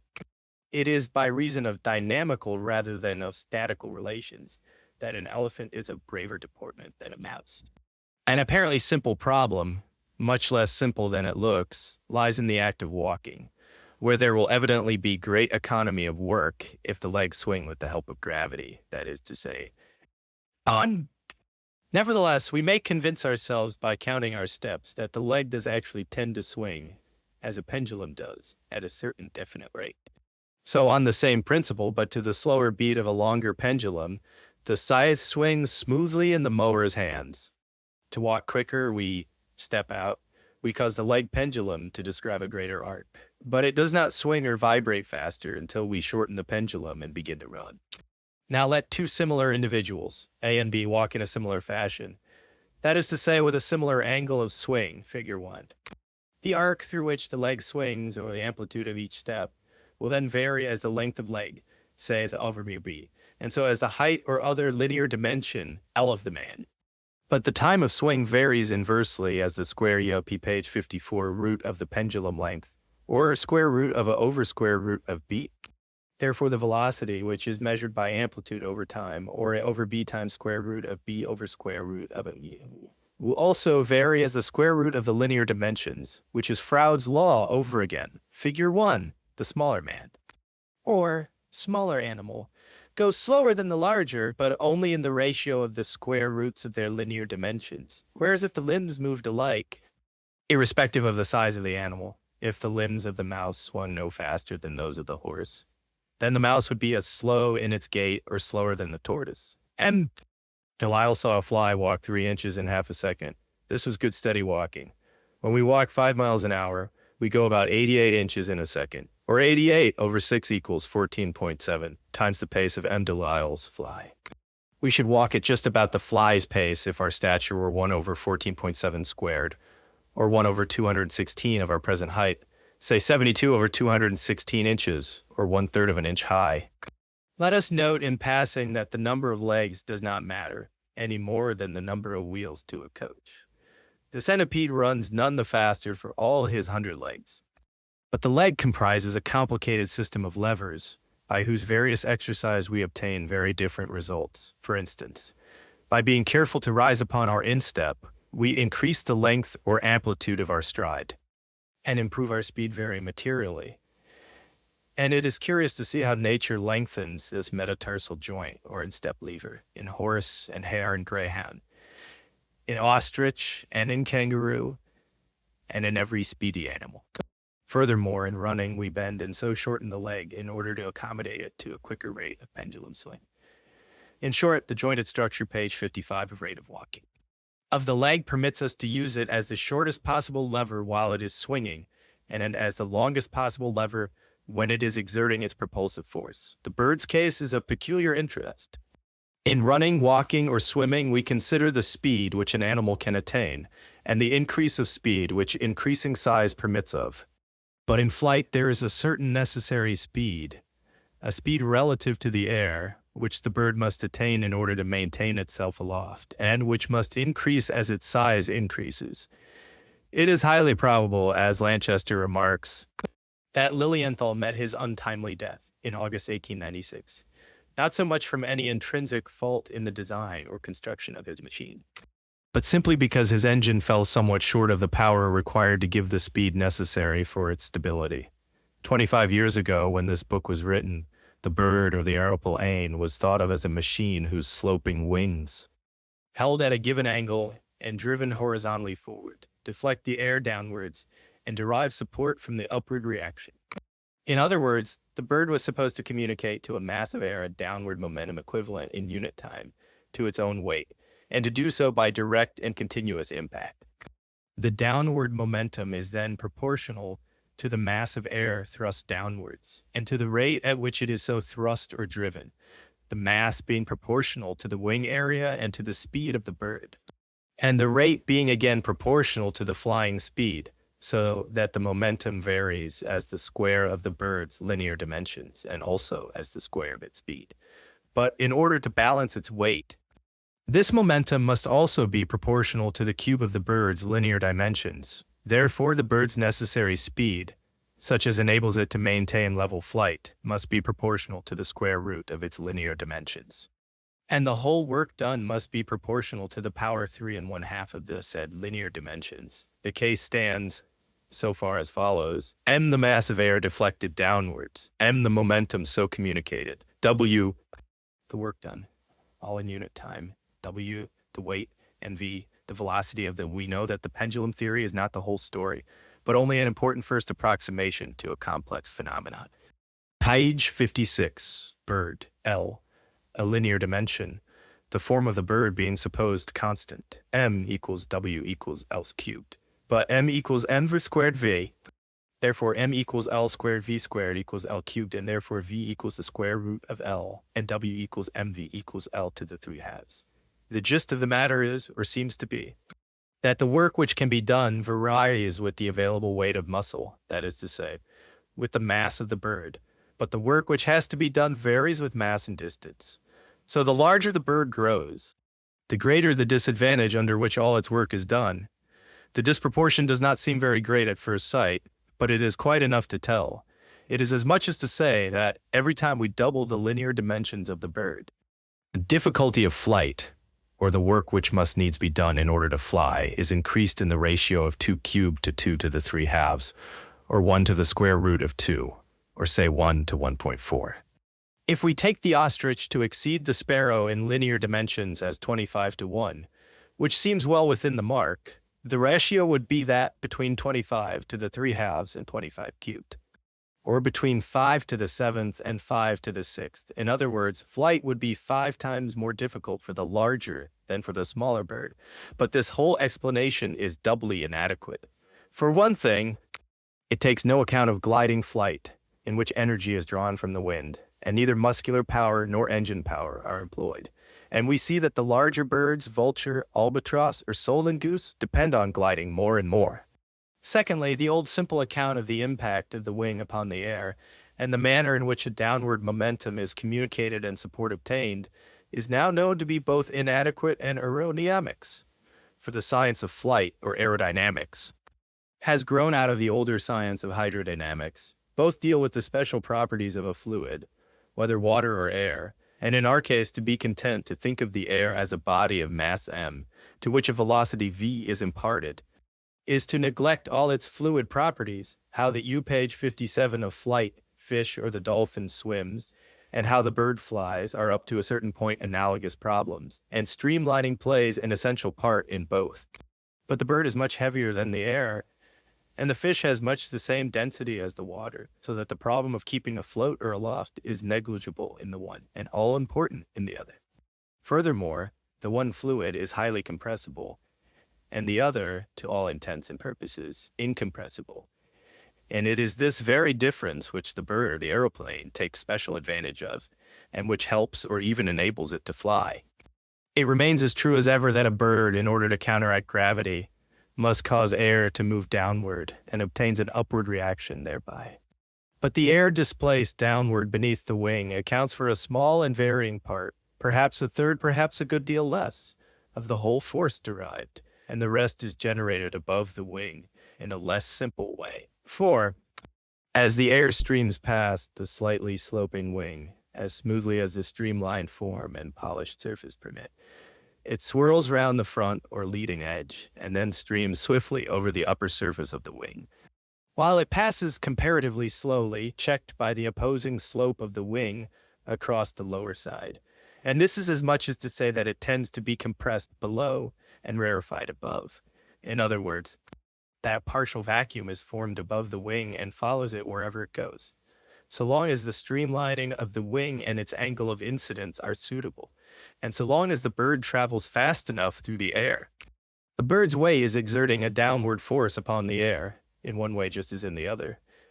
And we can imagine a barometer delicate enough to show and measure it as the bird flies overhead. But to calculate that force, we should have to consider a multitude of component elements. We should have to deal with the streamline tubes of flow above and below, and the eddies around the foredge of the wing and elsewhere. And the calculation, which was too simple before now, becomes insuperably difficult. But the principle of necessary speed remains as true as ever. The bigger the bird, apogee 58, the more swiftly must the air stream over the wing to give rise to the rarefaction, or negative pressure, which is more and more required, and the harder must it be to fly, so long as work has to be done by the muscles of the bird. The general principle is the same as before, though the quantitative relation does not work out as easily as it did. As a matter of fact, there is probably little difference in the end. And in aeronautics, the total resultant force which the bird employs for its support is said empirically to vary as the square of the airspeed, which is then a result analogous to Froude's law, and is just what we arrived at before in the simpler and less accurate setting of the case. But a comparison between the larger and the smaller bird, like all other comparisons, applies only so long as the other factors in the case remain the same. And these vary so much in the complicated action of flight that it is hard indeed to compare one bird with another. For not only is the bird continually changing the incidence of its wing, but it alters the lie of every single important feather. And all the ways and means of flight vary so enormously in big wings and small, and nature exhibits so many refinements and improvements in the mechanism required, that a comparison based on size alone becomes imaginary, and is little worth the making. The above considerations are of great practical importance in aeronautics, for they show how provision of increasing speed must accompany every enlargement of our aeroplanes. Speaking generally, the necessary or minimal speed of an aeroplane varies as the square root of its linear dimensions. If, ceteris paribus, we make it 4 times as long, it must, in order to remain aloft, fly twice as fast as before. If a given machine weighing, say, 500 pounds, be stable at 40 miles an hour, then a geometrically similar one, which weighs, say, a couple of tons, has its speed determined as follows. W to W is as L cubed, L cubed. That is, as 8 to 1, therefore L to L is as 2 to 1. But V squared to V squared is as L to L, therefore V to V is as the square root of 2 to 1 equals 1.41 equals 1.4 to 1, 4 to 1 equals 59 of necessary speed. That is to say, the larger machine must be capable of a speed of 40 times 1.414, or about 56.5 miles per hour. An arrow is a somewhat rudimentary flying machine, but it is capable, to a certain extent and at a high velocity, of acquiring stability, and hence of actual flight after the fashion of an aeroplane. The duration and consequent range of its trajectory are vastly superior to those of a bullet of the same initial velocity. Coming back to our birds, and again comparing the ostrich with the sparrow, we find we know little or nothing about the actual speed of the latter, but the minimal speed of the swift is estimated at 100 feet per second, or even more. Say 70 miles an hour, we should be on the safe side, and perhaps not far wrong. We shall be on the safe side, and perhaps not far wrong.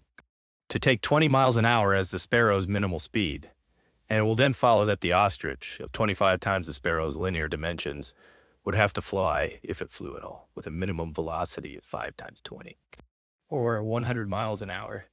The same principle of necessary speed, or the inevitable relation between the dimensions of a flying object and the minimum velocity at which its flight is stable, accounts for a considerable number of E-page 60 die observed phenomena.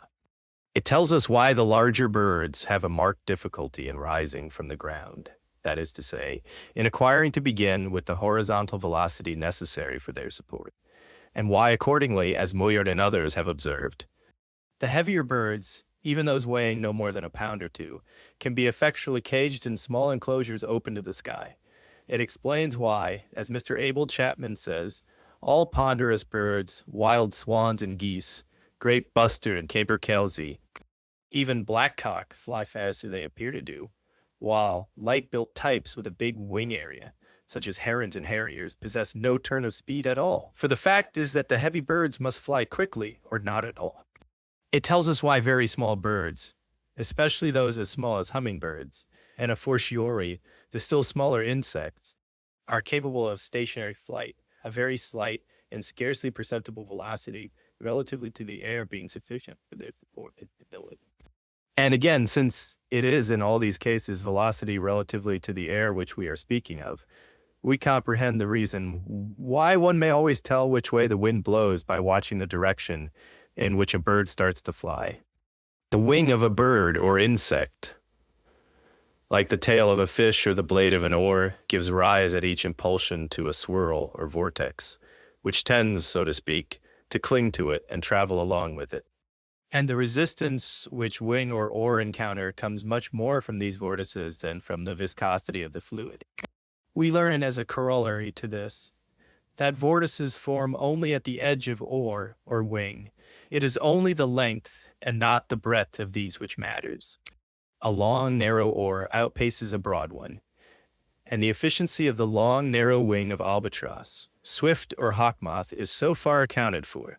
From the length of the wing, we can calculate approximately its rate of swing, and more conjecturally the dimensions of each vortex, and finally the resistance or lifting power of the stroke. And the result shews once again the advantages of the small scale, and the disadvantage under which the larger machine or larger creature has GPT 48 on magnitude feet. The normal anatomy of a bird becomes physiologically impossible. The same reasoning applies to the case of man. It would be very difficult and probably absolutely impossible for a bird to flap its way through the air were it of the bigness of a man. But Borelli, in discussing the matter, laid even greater stress on the fact that a man's pectoral muscles are so much less in proportion than those of a bird, that however we might fit ourselves out with wings, we could never expect to flap them by any power of our own weak muscles. Borelli had learned this lesson thoroughly, and in one of his chapters he deals with the proposition, Est impossibile ut homines duropri, viribus artificios volare possint. But gliding flight where it be two fairy flies, Maimonides, after F.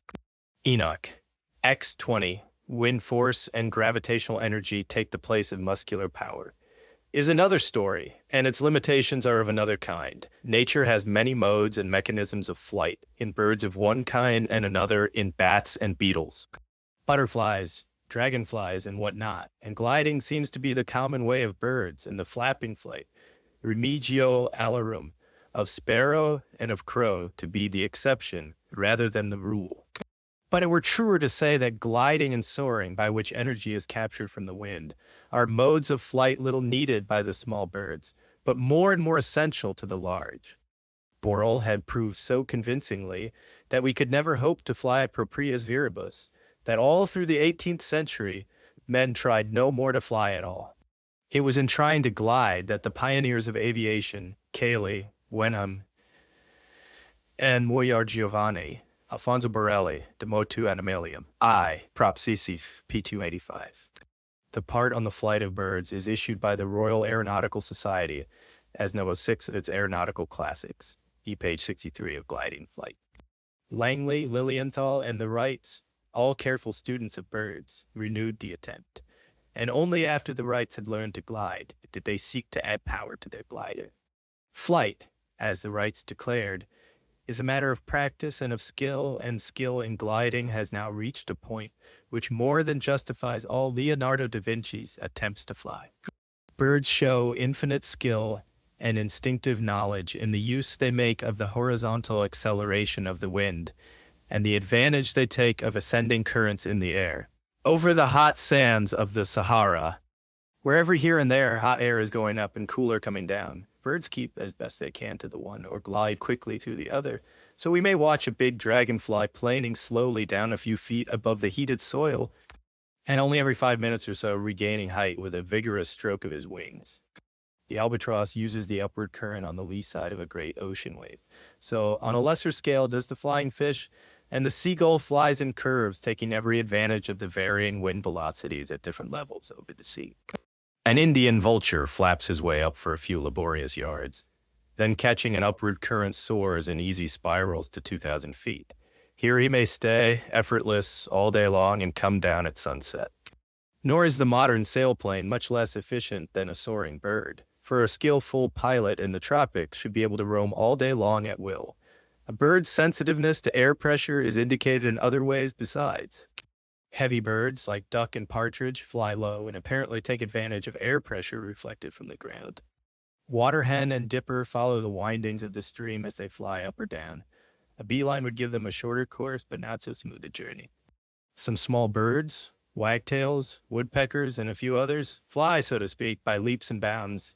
They fly briskly, page 64, for a few moments, then close their wings and shoot along. The flying fishes do much the same, save that they keep their wings outspread. The best of them taxi along with only their tails in the water, the tail vibrating with great rapidity, and the speed attained last the fish on its long glide through the air. Flying may have begun, as in man's case it did, with short spells of gliding flight, helped by gravity, and far short of sustained or continuous locomotion. The short wings and long tail of Archaeopteryx would be efficient as a slow-speed glider, and we may still see a Turco glide down from his perch, looking not much unlike Archaeopteryx in the proportions of his wings and tail. The small bodies, scanty muscles, and narrow but vastly elongated wings of a pterodactyl go far beyond the limits of mechanical efficiency for ordinary flapping flight, but for gliding they approach perfection. Sooner or later, nature does everything which is physically possible, and to glide with skill and safety through the air is a possibility which she did not overlook. Apart from all differences in the action of the limbs, apart from differences in mechanical construction, or in the manner in which the mechanism is used, we have now arrived at a curiously simple and uniform result. For in all the three forms of locomotion which we have attempted to study, alike in swimming and in walking, and even in the more complex problem of flight, the general result, obtained under very different conditions and arrived at by different modes of reasoning, shews in every case that speed tends to vary as the square root of the linear dimensions of the animal, while the rate of progress tends to increase slowly with increasing size, according to Froude's law, and the rhythm or pendulum rate of the limbs to increase rapidly with decreasing size, according to Galileo's law. Some such increase of velocity with decreasing size, page 65e, of the force of gravity. Magnitude is true of all the rhythmic actions of the body, though for reasons not always easy to explain. The elephant's heart beats slower than ours, the dog's quicker. The rabbit's goes pit-a-pat, the mouses and the sparrows are too quick to count. But the very rate of living, measured by the O consumed and CO2 produced, slows down as size increases, and a rat lives so much faster than a man that the years of its life are 3 instead of 70. From all the foregoing discussion, we learn that, as Crookes once upon a time remarked, the forms as well as the actions of our bodies are entirely conditioned, save for certain exceptions in the case of aquatic animals, by the strength of gravity upon this globe. Or, as Sir Charles Bell had put it some 60 years before, the very animals which move upon the surface of the earth are proportioned to its magnitude. Were the force of gravity to be doubled, our bipedal form would be a failure, and the majority of terrestrial animals would resemble short-legged saurians, or else serpents. Birds and insects would suffer likewise, though with some compensation in the increased density of the air. On the other hand, if gravity were halved, we should get a lighter, slenderer, more active type, needing less energy, less heat, less heart, less lungs, less blood. Gravity not only controls the actions, but also influences the forms of all, save the least of organisms. The tree under its burden of leaves or fruit has changed its every curve and outline, since its boughs were bare, and a mantle of snow will alter its configuration again. Sagging, wrinkles, hanging breasts, and many another sign of age are part of gravitation's slow, relentless handiwork. There are other physical factors besides gravity which help to limit the size to which an animal may grow and to define the conditions under which it may live. The small insects skating on a pool have their movements controlled and their freedom limited by the surface tension between water and air, and the measure of that tension determines the magnitude which they may attain. A man coming wet from his bath carries a few ounces of water and is perhaps 1% heavier than before. But a wet fly weighs twice as much as a dry one and becomes a helpless thing. A small page 66 on magnitude. An insect finds itself imprisoned in a drop of water, and a fly with 2 feet in one drop finds it hard to extricate them. The mechanical construction of insect or crustacean is highly efficient up to a certain size, but even crab and lobster never exceed certain moderate dimensions, perfect within these narrow bounds as their construction seems to be. Their body lies within a hollow shell, the stresses within which increase much faster than the mere scale of size. Every hollow structure, every dome or cylinder, grows weaker as it grows larger. And a tin canister is easy to make, but a great boiler is a complicated affair. The boiler has to be strengthened by stiffening rings or ridges, and so has a lobster's shell, but there's a limit even to this method of counteracting the weakening effect of size. An ordinary girder bridge may be made efficient up to a span of 200 feet or so, but it is physically incapable of spanning the first of fourth. The great Japanese spider crab, Macrochera, has a span of some 12 feet across, but nature meets the difficulty and solves the problem by keeping the body small and building up long and slender legs out of short length of narrow tubes. A hollow shell is admirable for small animals, but nature does not and cannot make use of it for the large. In the case of insects, other causes help to keep them of small dimensions. In their peculiar respiratory system, blood does not carry oxygen to the tissues, but innumerable fine tubules, or tracheae, lead air into the interstices of the body. If we imagine them growing even to the size of crab or lobster, a vast complication of tracheal tubules would be necessary, within which friction would increase and diffusion be retarded, and which would soon be an inefficient and inappropriate mechanism. The vibration of vocal cords and auditory drums has this in common with the pendulum-like motion of a limb, that its rate also tends to vary inversely, as the square root of the linear dimensions. We know by common experience of fiddle, drum, or organ that pitch rises or the frequency of vibration increases as the dimensions of pipe or membrane or string diminish. And in like manner, we expect to hear a bass note from the great beasts and a piping treble from the small. The rate of vibration, N, of a stretched string depends on its tension and its density. These being equal, it varies inversely as its own length and as its diameter. For similar in page 67 of eyes and ears, strings, N is proportional to 1 over L to the 1/2, and for a circular membrane of radius R and thickness E, N is proportional to 1 over R squared times the square root of E. But the delicate drums or tympana of various animals seem to vary much less in thickness than in diameter, and we may be content to write once more, N is proportional to 1 over R squared. Suppose one animal to be 50 times less than another. Vocal cords and all. The one's voice will be pitched 2,500 times as many beats, or some 10 or 11 octaves above the others. And the same comparison, or the same contrast, will apply to the tympanic membranes by which the vibrations are received.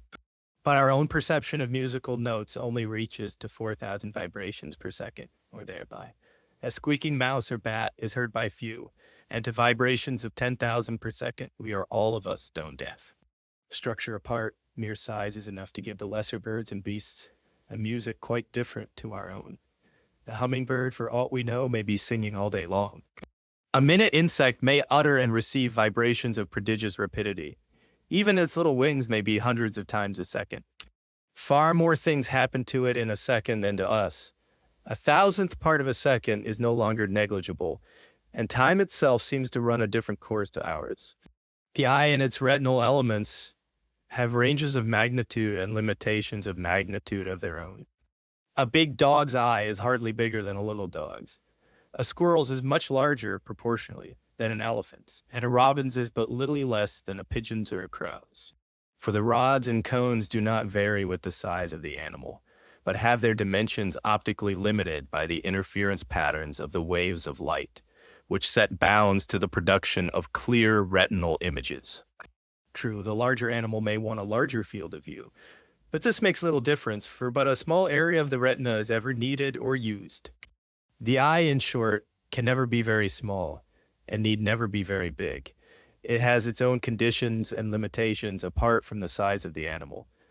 But the insect's eye tells another story. If a fly had an eye like ours, the pupil would be so small that diffraction would render a clear image impossible. The only alternative is to unite a number, on page 68, of small and optically isolated simple eyes into a compound eye. And in the insect, nature adopts this alternative possibility. Our range of vision is limited to a bare octave of luminous wave, which is a considerable part of the whole range of light heat rays emitted by the sun. The sun's rays extend into the ultraviolet for another half octave or more. But the rays to which our eyes are sensitive are just those which pass with the least absorption through a watery medium. Some ancient vertebrate may have learned to see in an ocean which let a certain part of the sun's whole radiation through, which part is our part still.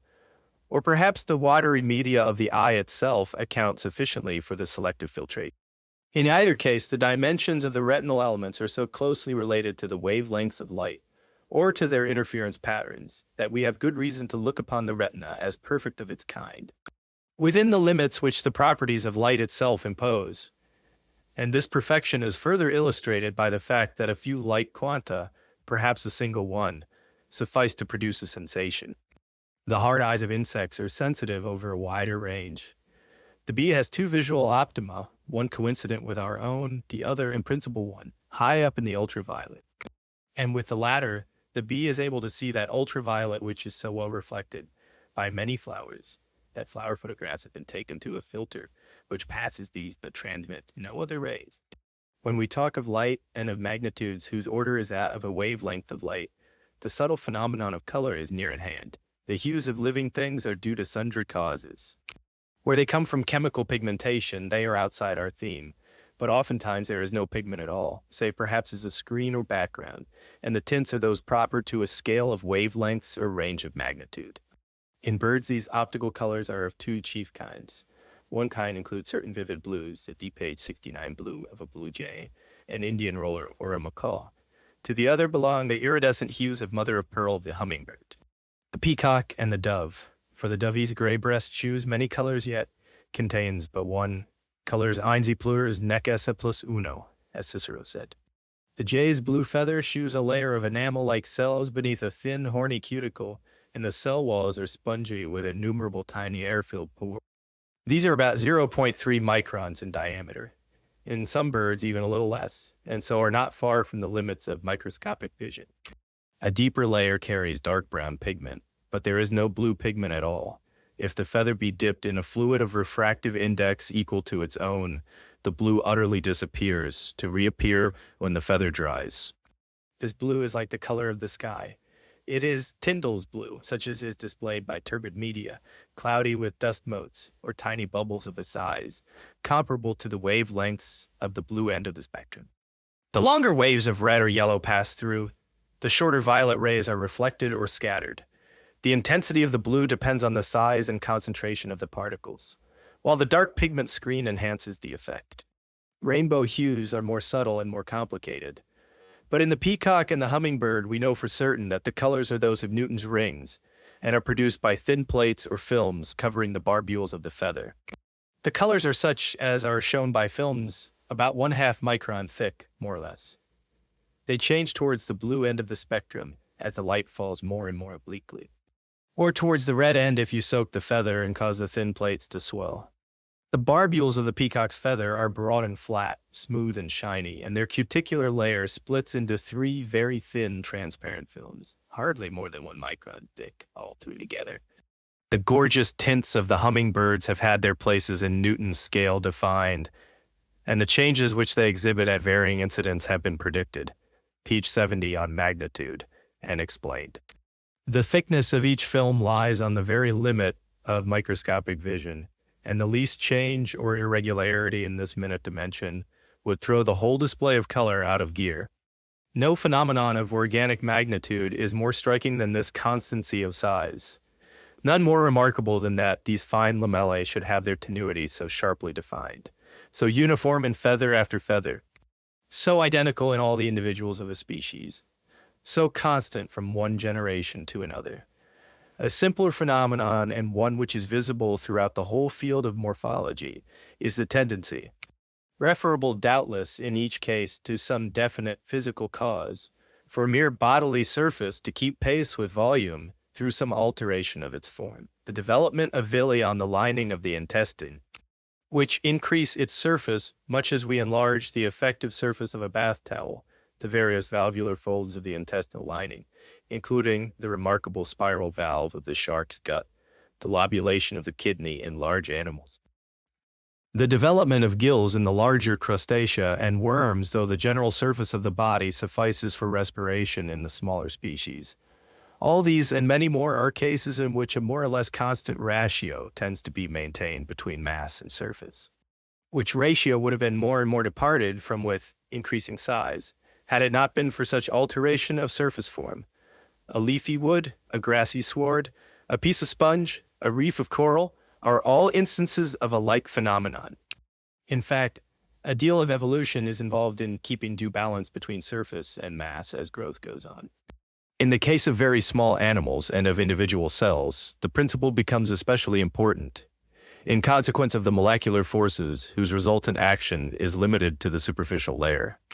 In the cases just mentioned, action is facilitated by increase of surface. Diffusion, for instance, of nutrient liquids or respiratory gases is rendered more rapid by the greater area of surface. But page 71 of surface and volume. There are other cases in which the ratio of surface to mass may change the whole condition of the system.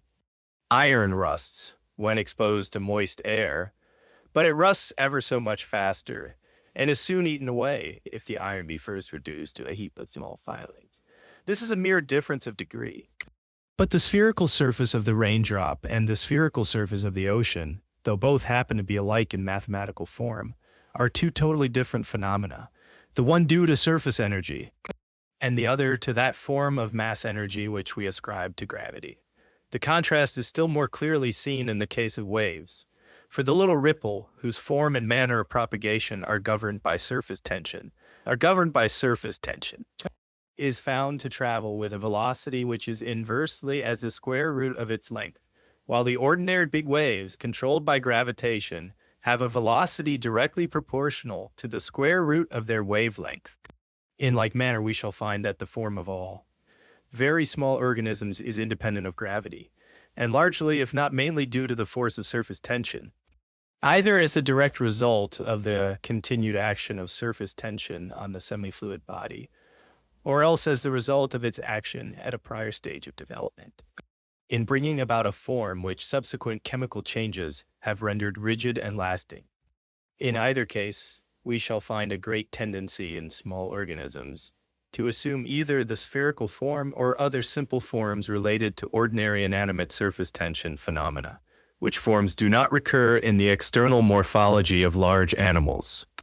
Now, this is a very important matter, and is a notable illustration of that principle of similitude which we have already discussed in regard to several of its manifestations. We are coming to a conclusion which will affect the whole course of our argument throughout this book, namely that there is an essential difference in kind between the phenomena of form in the larger and the smaller organisms. I've called this book a study of growth and form because in the most familiar illustrations of organic form, as in our own bodies, for example, these two factors are inseparably associated. And because we are here justified in thinking of form as the direct resultant and consequence of growth, whose varying rate in one direction or another has produced, by its gradual and unequal increments, the successive stages of development, and you page 72 on magnitude, the final configuration of the whole material structure. But it is by no means true that form and growth are in this direct and simple fashion correlative or complementary in the case of minute portions of living matter. We have reached an order of magnitude in which the intermolecular forces strive under favorable conditions with, and at length altogether outweigh, the force of gravity.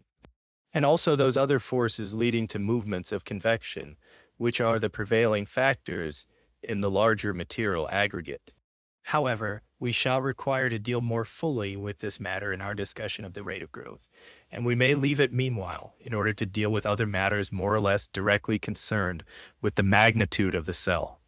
A living cell is a very complex field of energy, and of energy of many kinds, of which surface energy is not the least.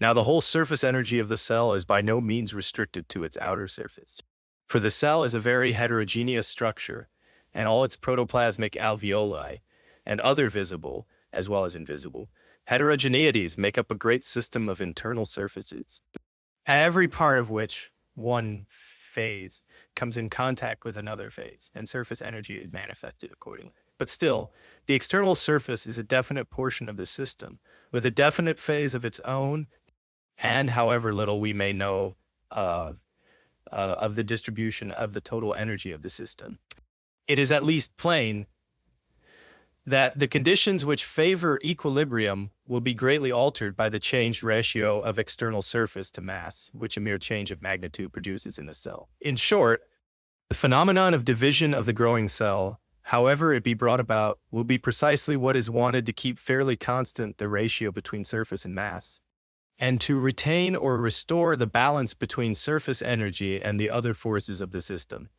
But when a germ cell divides or segments into two, it does not increase in mass, at least if there be some slight alleged tendency for the egg to increase in page 73 of the size of drops. Mass or volume during segmentation, it is very slight indeed, generally imperceptible, and wholly denied by some.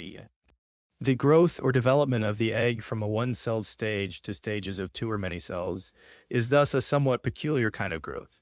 It is growth limited to change of form and increase of surface, unaccompanied by growth in volume or in mass. In the case of a soap bubble, by the way, if it divide into two bubbles, the volume is actually diminished, while the surface area is greatly increased, the diminution being due to a cause which we shall have to study later, namely, to the increased pressure due to the greater curvature of the smaller bubbles. An immediate and remarkable result of the principles just described is a tendency on the part of all cells, according to their kind, to vary but little about a certain mean size and to have in fact certain absolute limitations of magnitude. The diameter of a large parenchyma cell is perhaps tenfold that of a little one, but the tallest phanerogams are 10,000 times the height of the least. In short, nature has her materials of predeterminate dimensions and keeps to the same bricks, whether she build a great house or a small. Even ordinary drops tend towards a certain fixed size, which size is a function of the surface tension, and may be used, as Quincke used it, as a measure thereof. In a shower of rain, the principle is curiously illustrated, as wild in color and V. Jerknes tell us. The drops are of graded sizes, each twice as big as another, beginning with the minute and uniform droplets of an impalpable mist. They rotate as they fall, and if two rotate in contrary directions, they draw together and presently coalesce. But this only happens when two drops are falling side by side, and since the rate of fall depends on the size, it always is a pair of co-equal drops which so meet, approach and join together. A supreme instance of constancy or quasi-constancy of size, remote from but yet analogous to the size limitation of a raindrop or a cell, is the fact that the stars of heaven, however else one differeth from another, and even the nebulae themselves, are all well nigh co-equal in mass. Gravity draws matter together, condensing it into a world. Page 74, or into a star. But ethereal pressure is an opponent force leading to disruption, negligible on the small scale but potent on the large. High up in the scale of magnitude, from about 10 to the 33rd to 10 to the 35th grams of matter, these two great cosmic forces balance one another, and all the magnitudes of all the stars lie within or hard by these narrow limits. In The Living Cell, Sachs pointed out in 1895 that there is a tendency for each nucleus to gather around itself a certain definite amount of protoplasm. Driesch, a little later, found it possible, by artificial subdivision of the egg, to rear dwarf sea urchin larvae, 1/2, 1/4, or even 1/8 of their usual size, which dwarf larvae were composed of only 1/2, 1/4, or 1/8 of the normal number of cells. These observations have been often repeated and amply confirmed, and Loeb found the sea urchin eggs capable of reduction to a certain size, but no further. In the development of Crepidula and American slipper limpet, now much at home on our oyster beds, Conklin has succeeded in rearing dwarf and giant individuals, of which the latter may be 5 and 20 times as big as the former. But the individual cells of skin, gut, liver, muscle, and other tissues are just the same size in one as in the other, in dwarf and in giant. In like manner, page 75, the size of cells. The leaf cells are found to be of the same size in an ordinary water lily, in the great Victoria regia, and in the still Huger leaf nearly 3 meters long of Urial ferox in Japan. Driesch has laid particular stress upon this principle of a fixed cell size, which has, however, its own limitations and exceptions. Among these exceptions, or apparent exceptions, are the giant frond-like cell of a caulerpa, or the great undivided plasmodium of a myxomocety. The flattening of the one and the branching of the other serve, or help, to increase the ratio of surface to content. The nuclei tend to multiply, and streaming currents keep the interior and exterior of the mass in touch with one another. Figure 3. Motor ganglion cells from the cervical spinal cord. From Minot after Irving Hardesty. Elephant, horse, cat, rabbit, man, dog, rat, mouse. We get a good and even a familiar illustration of the principle of size limitation in comparing the brain cells or ganglion cells, whether of the lower or of the higher animals. In Fig. 3, we show certain identical nerve cells from various mammals, from mouse to elephant, all drawn to the same scale of magnification, and we see that they are all of much the same order of magnitude. The nerve cell of the elephant is about twice that of the mouse in linear, page 76, on magnitude, dimensions, and therefore about 8 times greater in volume or in mass. But making due allowance for difference of shape, the linear dimensions of the elephant are to those of the mouse as not less than 1 to 50, and the bulk of the larger animal is something like 125,000 times that of the less. It follows, if the size of the nerve cells are as 8 to 1, that in corresponding parts of the nervous system, there are more than 15,000 times as many individual cells in one animal as in the other. In short, we may, with Enriquez, lay it down as a general law that among animals, large or small, the ganglion cells vary in size within narrow limits, and that, amidst all the great variety of structure observed in the nervous system of different classes of animals, it is always found that the smaller species have simpler ganglia than the larger. That is to say, ganglia containing a smaller number of cellular elements. The bearing of such facts as this upon the cell theory in general is not to be disregarded. And the warning in G is especially clear against exaggerated attempts to correlate physiological processes with the visible mechanism of associated cells, rather than with the system of energies, or the field of force, which is associated. For the life of the body is more than the sum of the properties of the cells of which it is composed.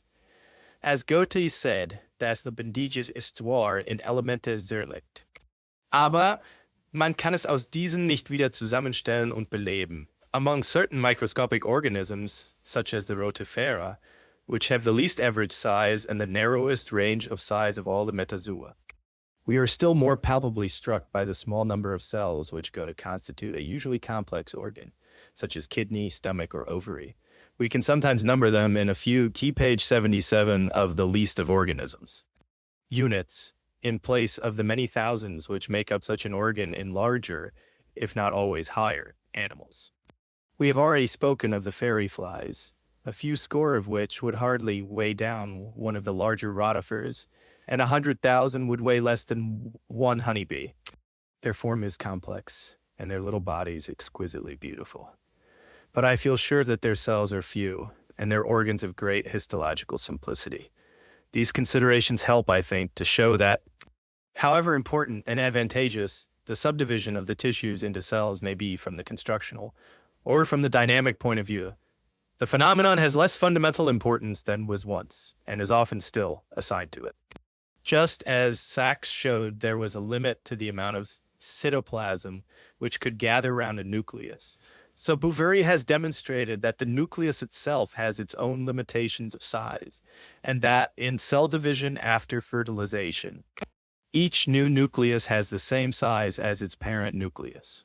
We may nowadays transfer the statement to the chromosomes. It may be that a bacterium lacks a nucleus for the simple reason that it is too small to hold one, and that the same is true of such small plants as the cyanophyceae or blue-green algae. Even a chromatophore with its pyrenoids seems to be impossible below a certain size. Always then there are reasons, partly physiological, but in large part purely physical, which define or regulate the magnitude of the organism or the cell.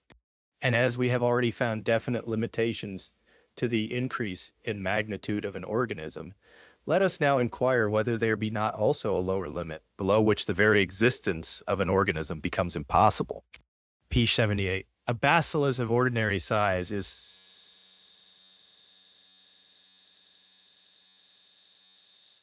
and the mass of the man is in the neighborhood of 5 times 10 to the 18th 5 million times greater than that of the bacillus.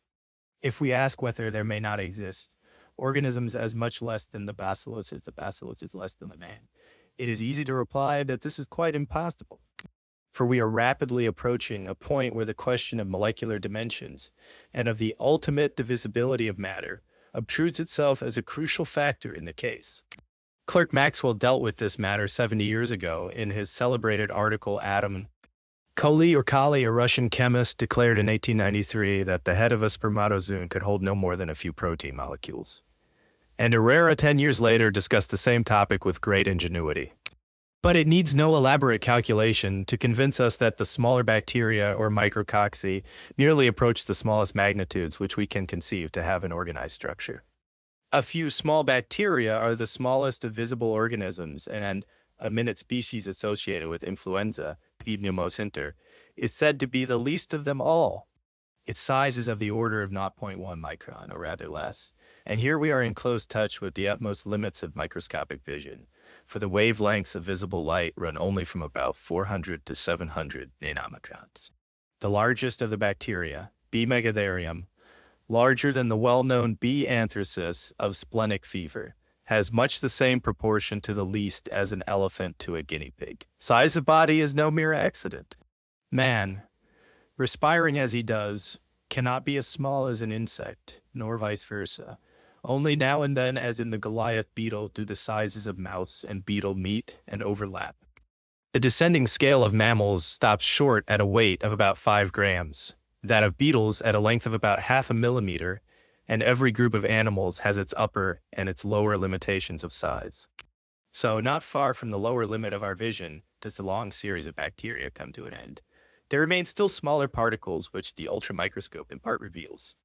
And page 79, here or hereabouts, are said to come the so-called viruses or filter passers brought within our ken by the maladies such as hydrophobia or foot and mouth disease or the mosaic diseases of tobacco and potato, to which they give rise. These minute particles, of the order of 1/10 the diameter of our smallest bacteria, have no diffusible contents, no included water, whereby they differ from every living thing. They appear to be inert, colloidal, or even crystalloid, aggregates of a nucleoprotein, of perhaps 10 times the diameter of an ordinary protein molecule, and not much larger than the giant molecules of hemoglobin or hemocyanin. Beijerinck called such a virus a contagium vivum. Infective nucleoprotein is a newer name. We have stepped down by a single step from living to non-living things, from bacterial dimensions to the molecular magnitudes of protein chemistry. And we begin to suspect that the virus diseases are not due to an organism capable of physiological reproduction and multiplication, but to a mere specific chemical substance, capable of catalyzing pre-existing materials and thereby producing more and more molecules like itself. The spread of the virus in a plant would then be a mere autocatalysis, not involving the transport of matter. But only a progressive change of state and substance is already there. But after all, a simple tabulation is all we need to show how nearly the least of organisms approach to molecular magnitudes.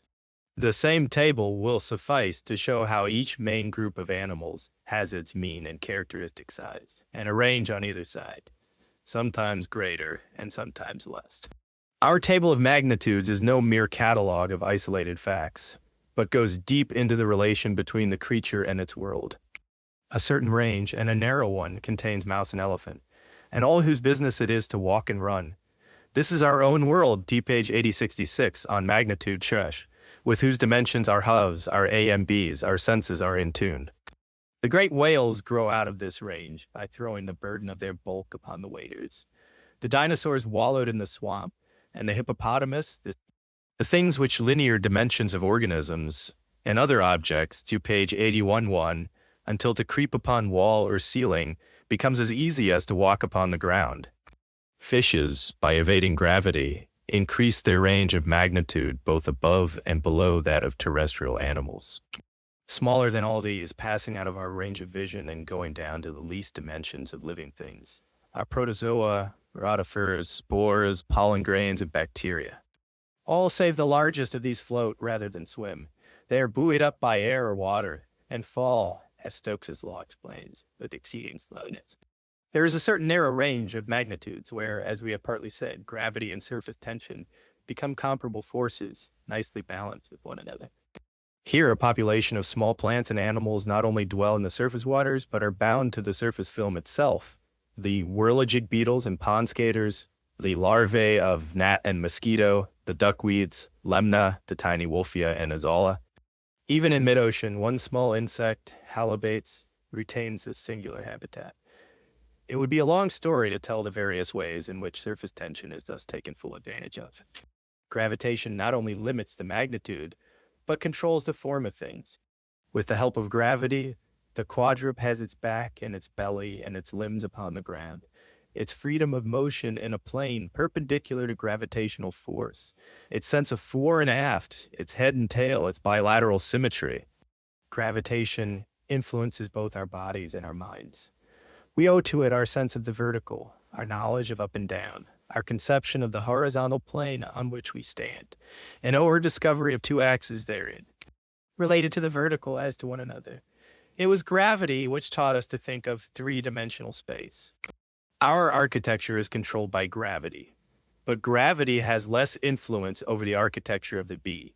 A bee might be excused, might even be commended, if it referred space to 4 dimensions instead of 3.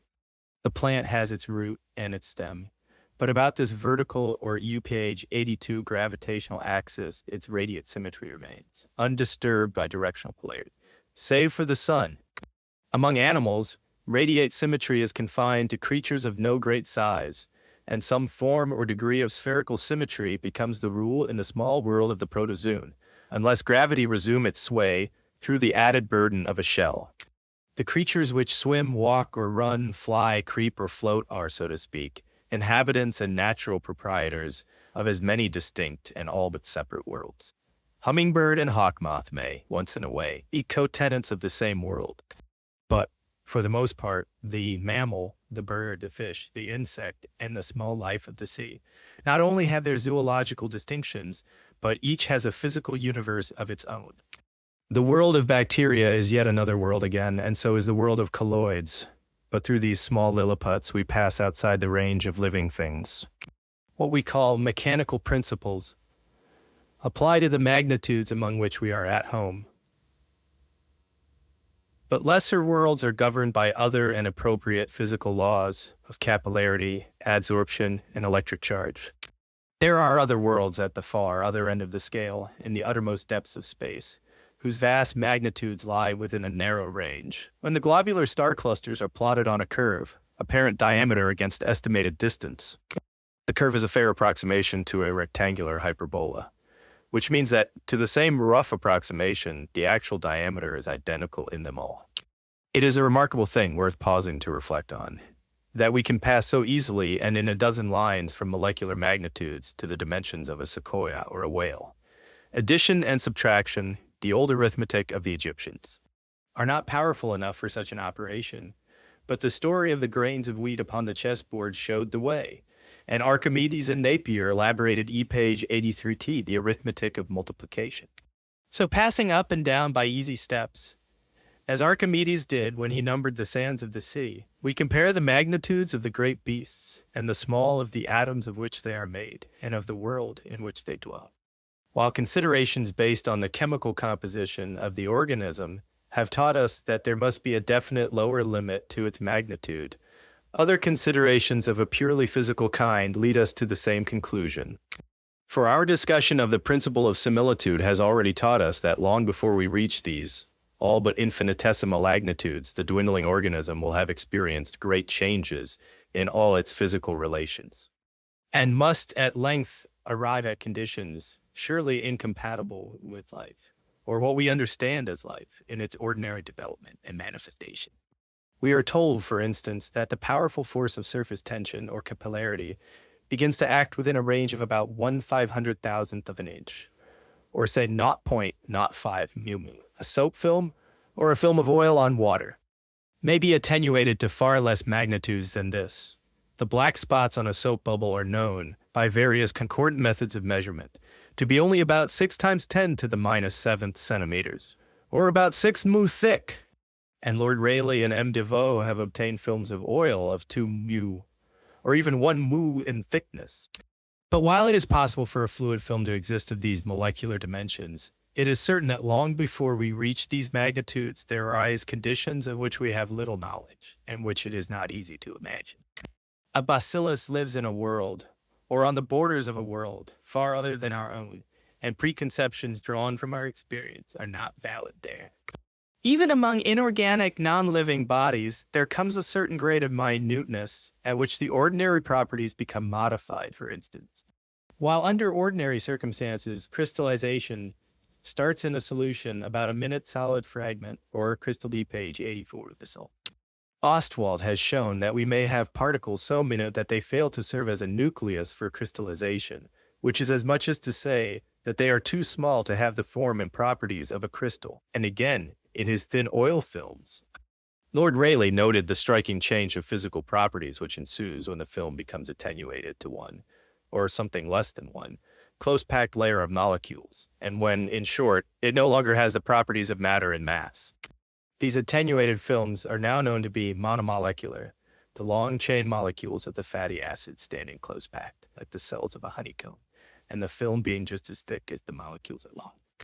A recent determination makes the several molecules of oleic, palmitic, and stearic acids measure 10.4, 14.1, and 15.1 centimeters in length, and in breadth 7.4, 6.0, and 5/5 centimeters, all by 10 to the -8, in good agreement with Lord Rayleigh and Devoe's lowest estimates. But it has since been shown that in aliphatic substances, the long-chain molecules are not erect, but inclined to the plane of the film, that the zigzag constitution of the molecules permits them to interlock, so giving the film increased stability, and that the interlock may be by means of a first or second zigzag, the measured area of the film corresponding precisely to these two dimorphic arrangements.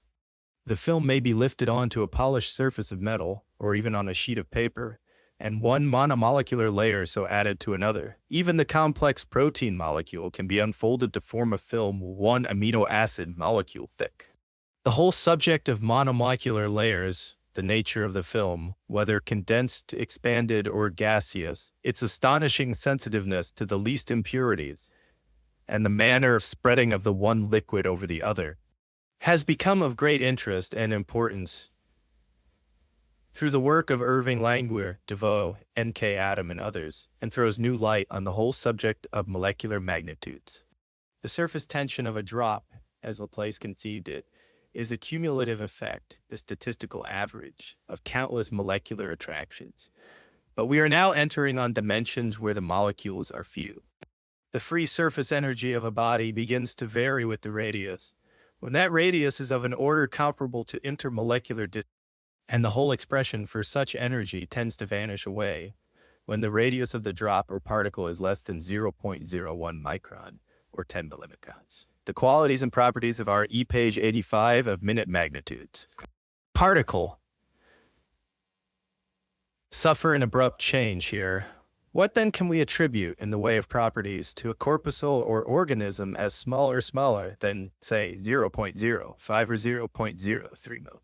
It must, in all probability, be a homogeneous structureless body, composed of a very small number of albumoid or other molecules. Its vital properties and functions must be extremely limited, its specific outward characters. Even if we could see it, must be nil. Its osmotic pressure and exchanges must be anomalous, and under molecular bombardment, they may be rudely disturbed. Its properties can be little more than those of an ion-laden corpuscle, enabling it to perform this or that specific chemical reaction, to affect this or that disturbing influence, or produce this or that pathogenic effect. Had it sensation, its experiences would be strange indeed, for if it could feel, it would regard a fall in temperature as a movement of the molecules around. And if it could see, it would be surrounded with light of many shifting colors, like a room filled with rainbows. The dimensions of a cilium are of such an order that its substance is mostly, if not all, under the peculiar conditions of a surface layer, and surface energy is bound to play a leading part in ciliary action. A cilium or flagellum is, as it seems to me, a portion of matter in a state sui generis, with properties of its own, just as the film and the jet have theirs. And just as Savard and Plateau have told us about jets in films, so will the physicists someday explain the properties of the cilium and flagellum. It is certain that we shall never understand these remarkable structures so long as we magnify them to another scale, and forget that new and peculiar physical properties are associated with the scale to which the Y belonged. As Clerk Maxwell put it, molecular science sets us face to face with physiological theories. It forbids the physiologist to imagine that structural details of infinitely small dimensions, such as Leibniz assumed, one within another, ad infinitum, can furnish an explanation of the infinite variety which exists in the properties and functions of the most minute organisms. And for this reason, Maxwell reprobates, with not undue severity, those advocates of pangenesis, page 86, and similar theories of heredity, who would place a whole world of wonders within a body so small and so devoid of visible structure as a germ. But indeed, it scarcely needed Maxwell's criticism to show forth the immense physical difficulties of Darwin's theory of pangenesis, which, after all, is as old as Democritus, and is no other than that Promethean particula undique dissecta, of which we have read, and at which we have smiled in our Horace. There are many other ways in which, when we make a long excursion into space, we find our ordinary rules of physical behavior upset. A very familiar case, analyzed by Stokes, is that the viscosity of the surrounding medium has a relatively powerful effect upon bodies below a certain size. A droplet of water, 1/1000th of an inch, 25 mu in diameter, cannot fall in still air quicker than about 1.5 inches per second. As its size decreases, its resistance varies as the radius, not, as with larger bodies, as the surface. And its critical or terminal velocity varies as the square of the radius, or as the surface of the drop. A minute drop in a misty cloud may be 1/10 that size, and will fall 100 times slower. And one again, 1/10 of this diameter, say 0.25 mu, or about twice as big as a small microcosm, will scarcely fall an inch in 2 hours. Not only do dust particles, spores, and bacteria fall, by reason of this principle, very slowly through the air, but all minute bodies meet with great proportionate resistance to their movements through a fluid. In salt water, they have the added influence of a larger coefficient of friction than in fresh. And even such comparatively large organisms as the diatoms and the foraminifera, laden though they are with a heavy shell of flint or lime, seem to be poised in the waters of the ocean and fall with exceeding slowness. G. page 87 of Stokes' law. When we talk of one thing touching another, there may yet be a distance between, not only measurable, but even large compared with the magnitudes we have been considering.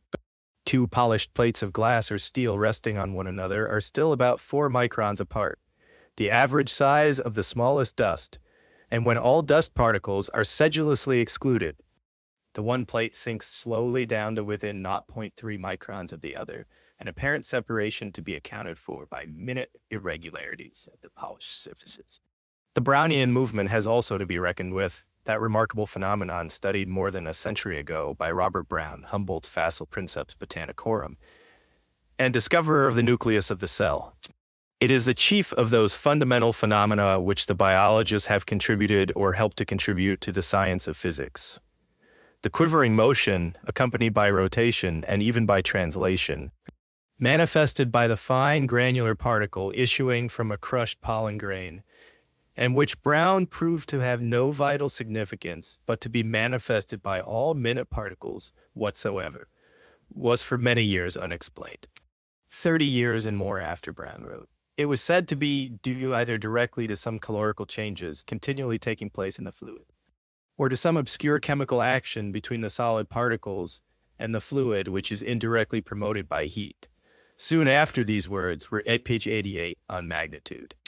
Written, it was ascribed by Christian Wiener to molecular movements within the fluid and was hailed as visible proof of the atomistic or molecular constitution of the same. We now know that it is indeed due to the impact or bombardment of molecules upon a body so small that these impacts do not average out for the moment to approximate equality on all sides. The movement becomes manifest with particles of somewhere about 20 microns and is better displayed by those of about 10 microns, and especially well by certain colloid suspensions or emulsions whose particles are just below 1 micron in diameter.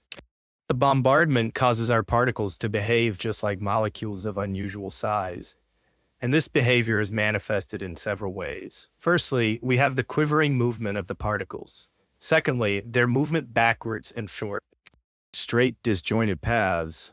Thirdly, the particles rotate, and do so the more rapidly the smaller they are, and by theory confirmed by observation. It is found that particles of 1 micron in diameter rotate on an average through 100 degrees a second, while particles of 13 microns turn through only 14 degrees a minute. Lastly, the very curious result appears that in a layer of fluid, the particles are not evenly distributed, nor do they ever fall under the influence of gravity to the bottom. For here, gravity and the Brownian movement are rival powers, striving for equilibrium, just as gravity is opposed in the atmosphere by the proper motion of the gaseous molecules. And just as equilibrium is attained in the atmosphere, when the molecules are so distributed that the density, and therefore the number of molecules per unit volume, falls off in geometrical page 89 of the Brownian movement. Progression as we ascend to higher and higher layers. So is it with our particles within the narrow limits of the little portion of fluid under our microscope. It is only in regard to particles of the simplest form that these phenomena have been theoretically investigated, and we may take it as certain that more complex particles, such as the twisted body of a spirillum, would show other and still more complicated manifestations. It is at least clear that, just as the early microscopists in the days before Robert Brown never doubted, but that these phenomena were purely vital, so we also may still be apt to confuse in certain cases the one phenomenon with the other. We cannot, indeed, without the most careful scrutiny, decide whether the movements of our minutest organisms are intrinsically vital in the sense of being beyond a physical mechanism or working model or not. For example, Chaudin has suggested that the undulating movements of Spirochaete pallida must be due to the presence of a minute unseen undulating membrane. And Döflein says of the same species that Sieverhart oft mit eigentümlich zitternden Bewegungen, zu einem Orte both movements, the trembling or quivering movement described by Döflein movement, and the undulating or rotating movement described by Chaudin, are just such as may be easily and naturally interpreted as part and parcel. While the Brownian movement may thus simulate in a deceptive way the active movements of an organism, the reverse statement also, to a certain extent, holds good. One sometimes lies awake of a summer's morning watching the flies as they dance under the ceiling. It is a very remarkable dance. The dancers do not whirl or gyrate, either in company or alone, but they advance and retire. They seem to jostle and rebound. Between the rebounds they dart hither or thither in short, straight snatches of hurried flight, and turn again sharply in a new rebound at the end of each little rush. Page 90 on magnitude.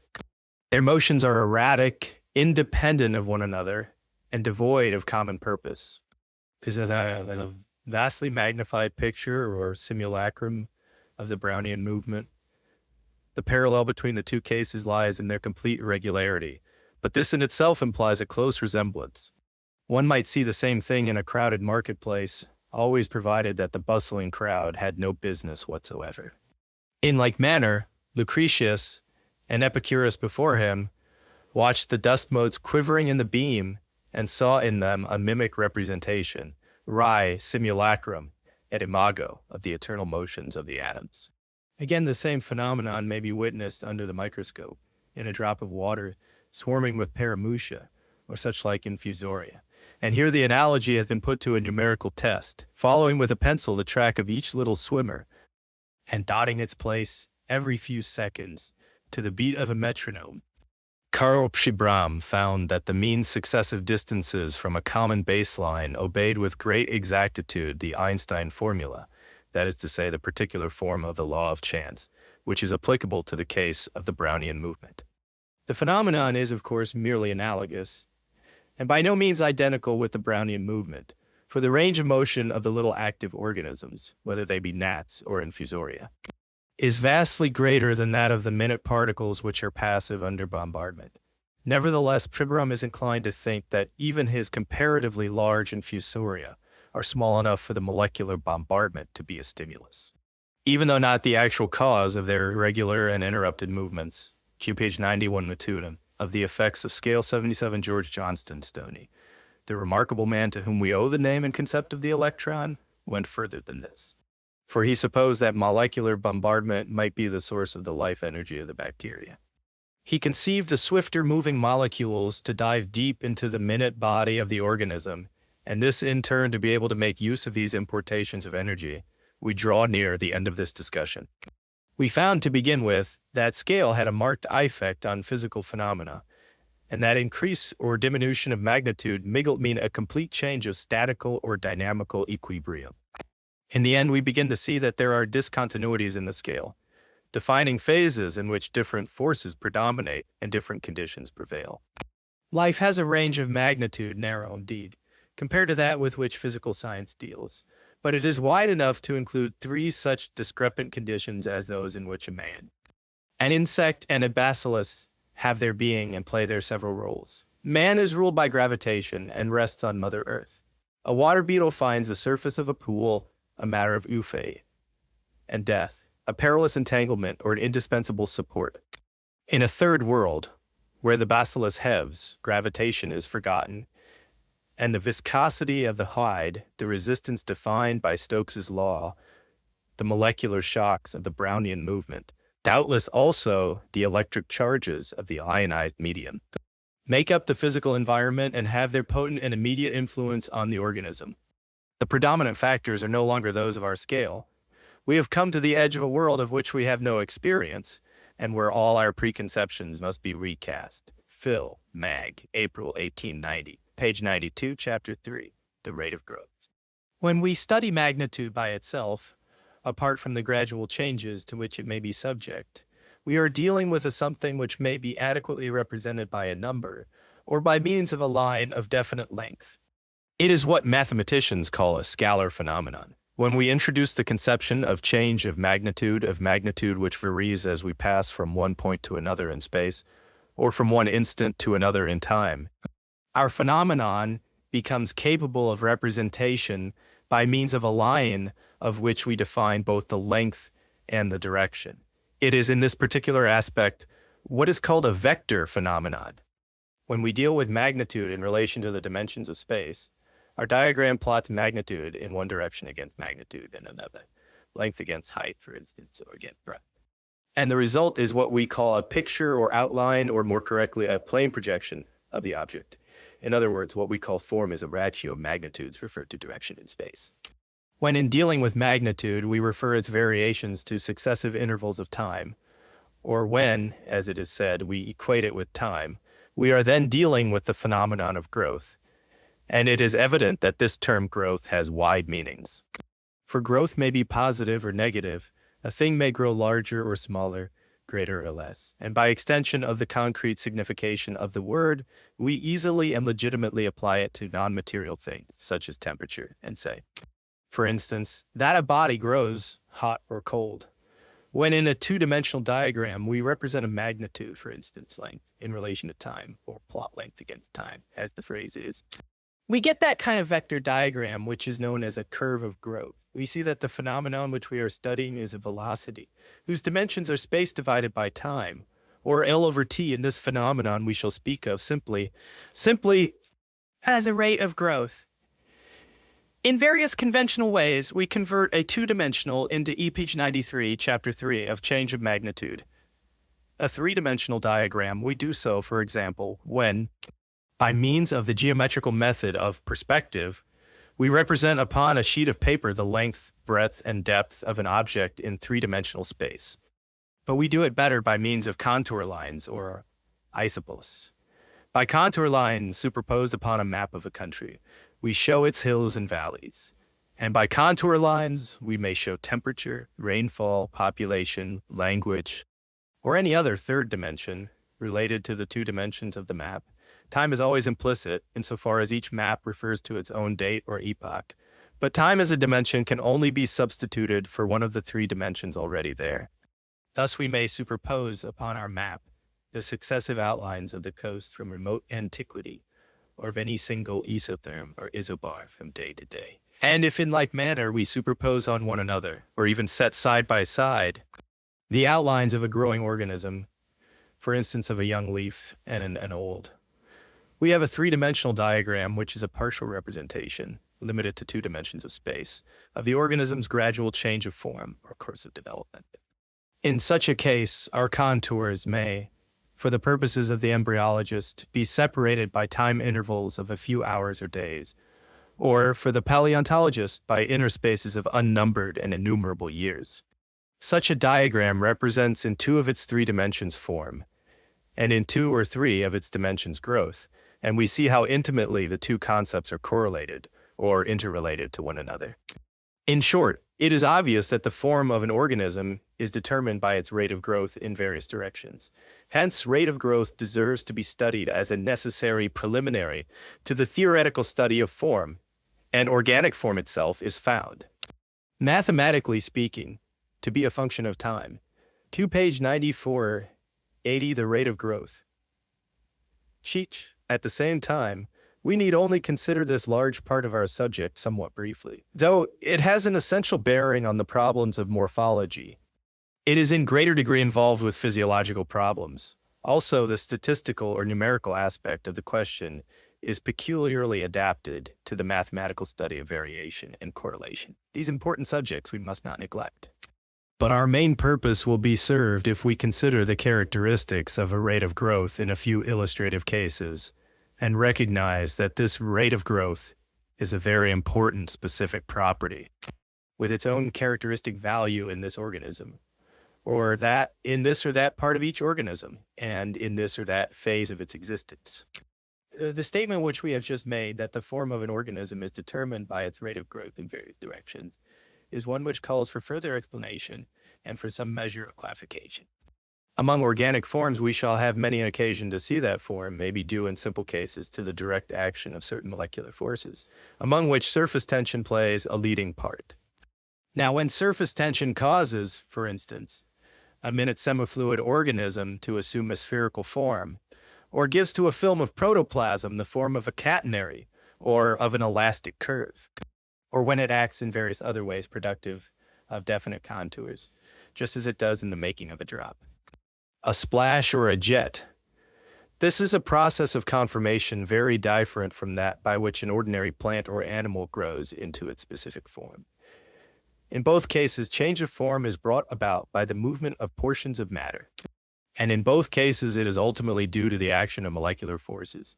But in the one case, the movements of the particles of matter lie for the most part within molecular range, while in the other we have to deal with the transference of portions of matter into the system from without, and from one widely distant part of the organism to another.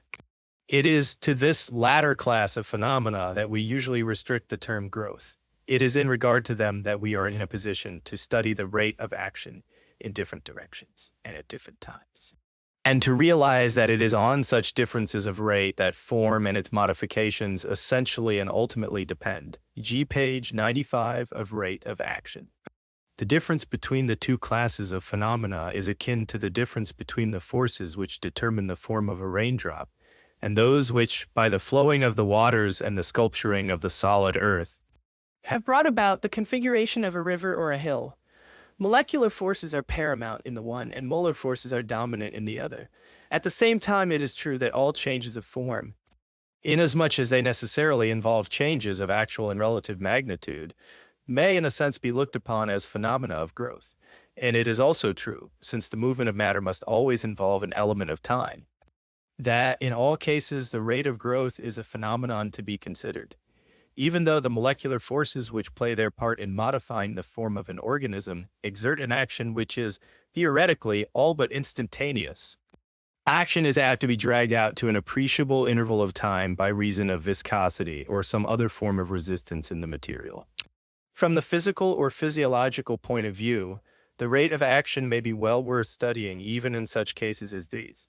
For example, a study of the rate of cell division in a segmenting egg may teach us something about the work done and the various energies concerned.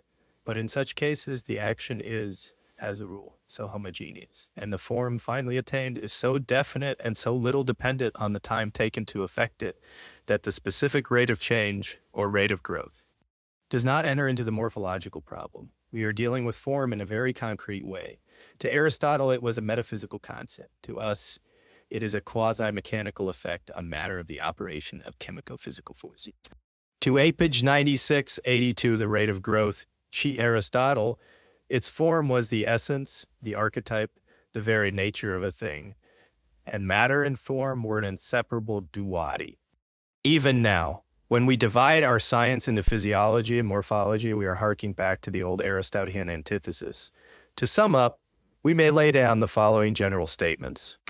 The form of organisms is a phenomenon to be referred in part to the direct action of molecular forces, in larger part to a more complex and slower process, indirectly resulting from chemical, osmotic, and other forces, by which material is introduced into the organism and transferred from one part of it to another.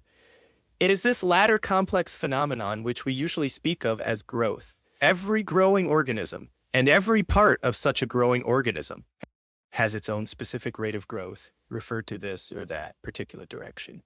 And it is by the ratio between these rates in different directions that we must account for the external forms oil saves certain very minute organisms.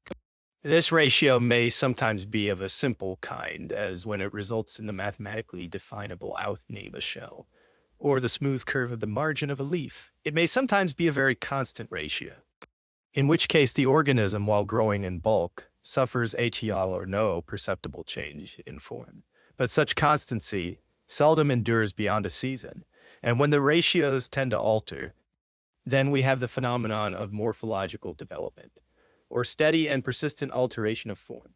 This elementary concept of form, as determined by varying rates of growth, was clearly apprehended by the mathematical mind of Haller, who had learned his mathematics of the great John Biemel, as the latter in turn had learned his physiology from the writings of Borel.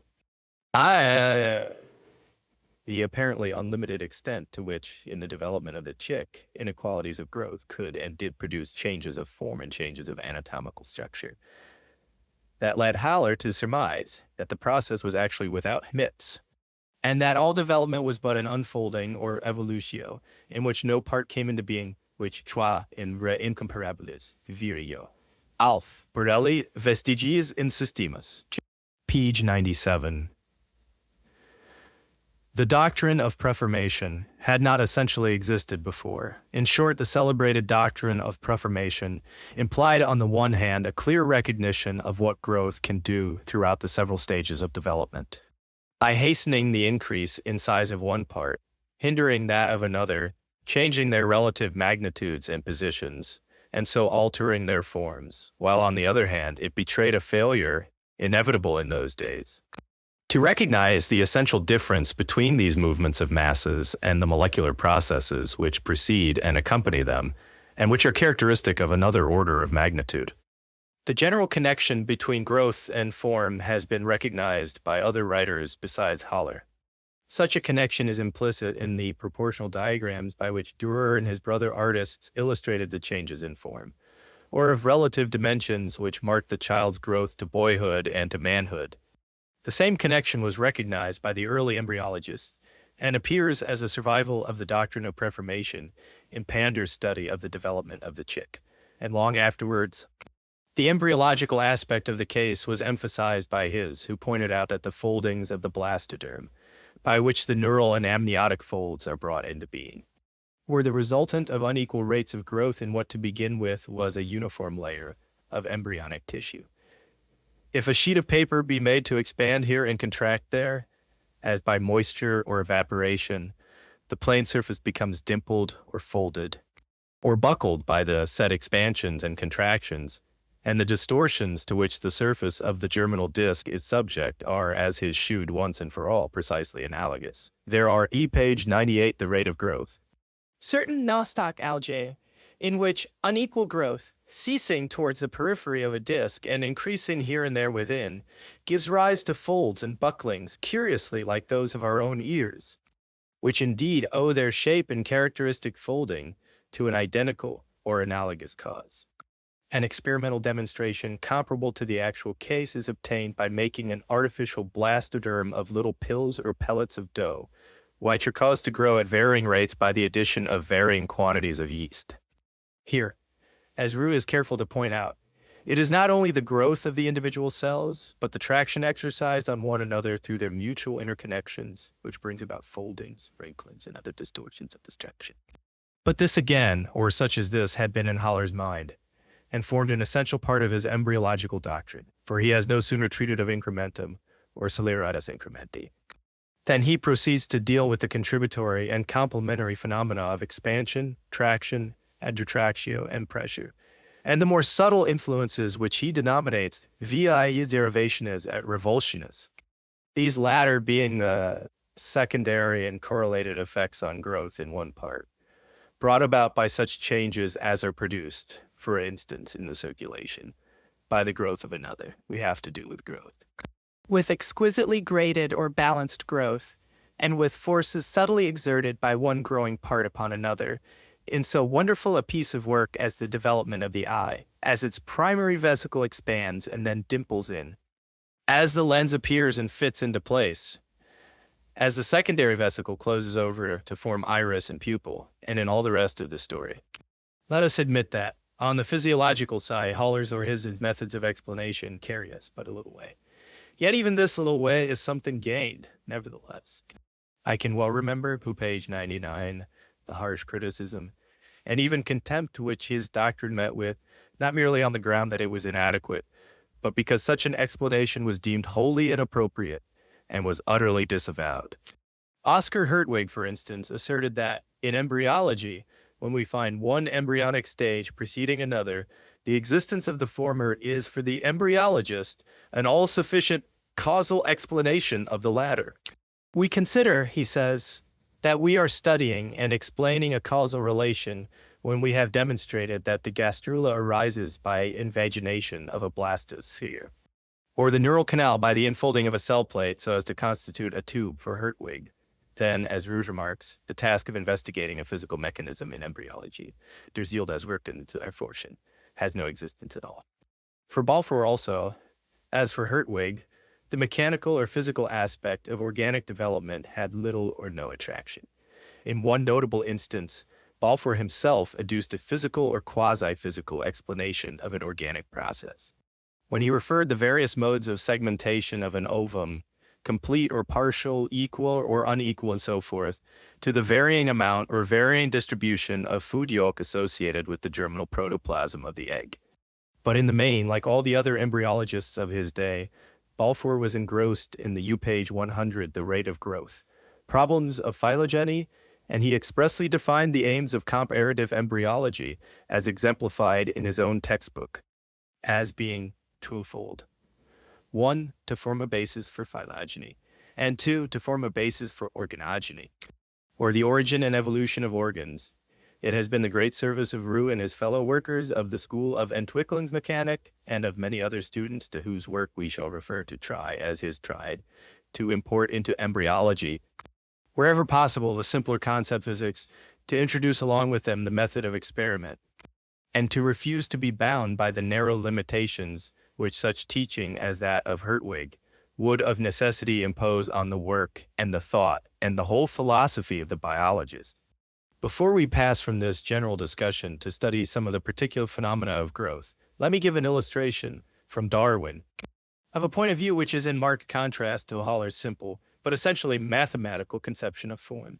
There is a curious passage in The Origin of Species where Darwin is discussing the leading facts of embryology, and in particular von Baer's law of embryonic resemblance. Here Darwin says, "We are so much accustomed to see a difference in structure between the embryo and the adult that we are tempted to look at this difference as in some necessary manner contingent on growth. But there is no reason why, for instance, the wing of a bat or the fin of a porpoise should not have been sketched out with all their parts in proper proportion. As soon as any part became visible, after pointing out various exceptions with his habitual care, Darwin proceeds to lay down two general principles, viz., that slight variations generally appear at a not very early period of life, and secondly, that whatever age a variation first appears in the parent, it tends to reappear at a corresponding age in the offspring. He then argues that it is with nature as with the fancier, who does not care what his pigeons look like in the embryo, so long as the full-grown bird possesses the desired qualities, and that the process of selection takes place when the birds or other animals are nearly eupage. The illustration of these principles is set forth as follows. Let us take a group of birds descended from some ancient form and modified through natural selection for different habits. Then, From the many successive variations, having supervened IA, the several species at a not very early age, and having been inherited at a corresponding age, the young will still resemble each other much more closely than do early adults, just as we have seen with the breeds of the pigeon. Whatever influence long-continued use or disuse may have had in modifying the limbs or other parts of any species, this will chiefly or solely have affected it when nearly mature, when it was compelled to use its full powers to gain its own living, and the effects thus produced will have been transmitted to the offspring at a corresponding nearly mature age. Thus the young will not be modified, or will be modified only in a SHED degree, through the effects of the increased use or disuse of parts. This whole argument is remarkable in more ways than we need try to deal with here. But it is especially remarkable that Darwin should begin by casting doubt upon the broad fact that a difference in structure between the embryo and the adult is in some necessary matter contingent on growth, and that he should see no reason why complicated structures of the adult should not have been sketched out with all their parts in proper proportion. As soon as any part became visible, it would seem to me that even the most elementary attention to form in its relation to growth would have removed most of Darwin's difficulties in regard to the particular phenomena which he is considering here. For these phenomena are phenomena of form, and therefore of relative magnitude, and the magnitudes in question are attained by growth, proceeding with certain specific velocities and lasting for certain long periods of time. And it seems obvious, accordingly, that in any two related individuals, whether specifically identical or not, the differences between them must manifest themselves gradually, and be but tittle apparent in the young. It is for the same simple reason that animals which are of very different sizes, when adult, differ less and less in size, as well as form, as we trace them backwards to their early stages. Though we study the visible effects of varying rates of growth, page 10288, the rate of growth cheech, throughout well nigh all the problems of morphology, it is not very often that we can directly measure the velocity of consent. But owing to the obvious importance of the phenomenon to the morphologist, we must make shift to study it where we can, even though our illustrative cases may seem sometimes to have little bearing on the morphological problem. In a simple spherical organism,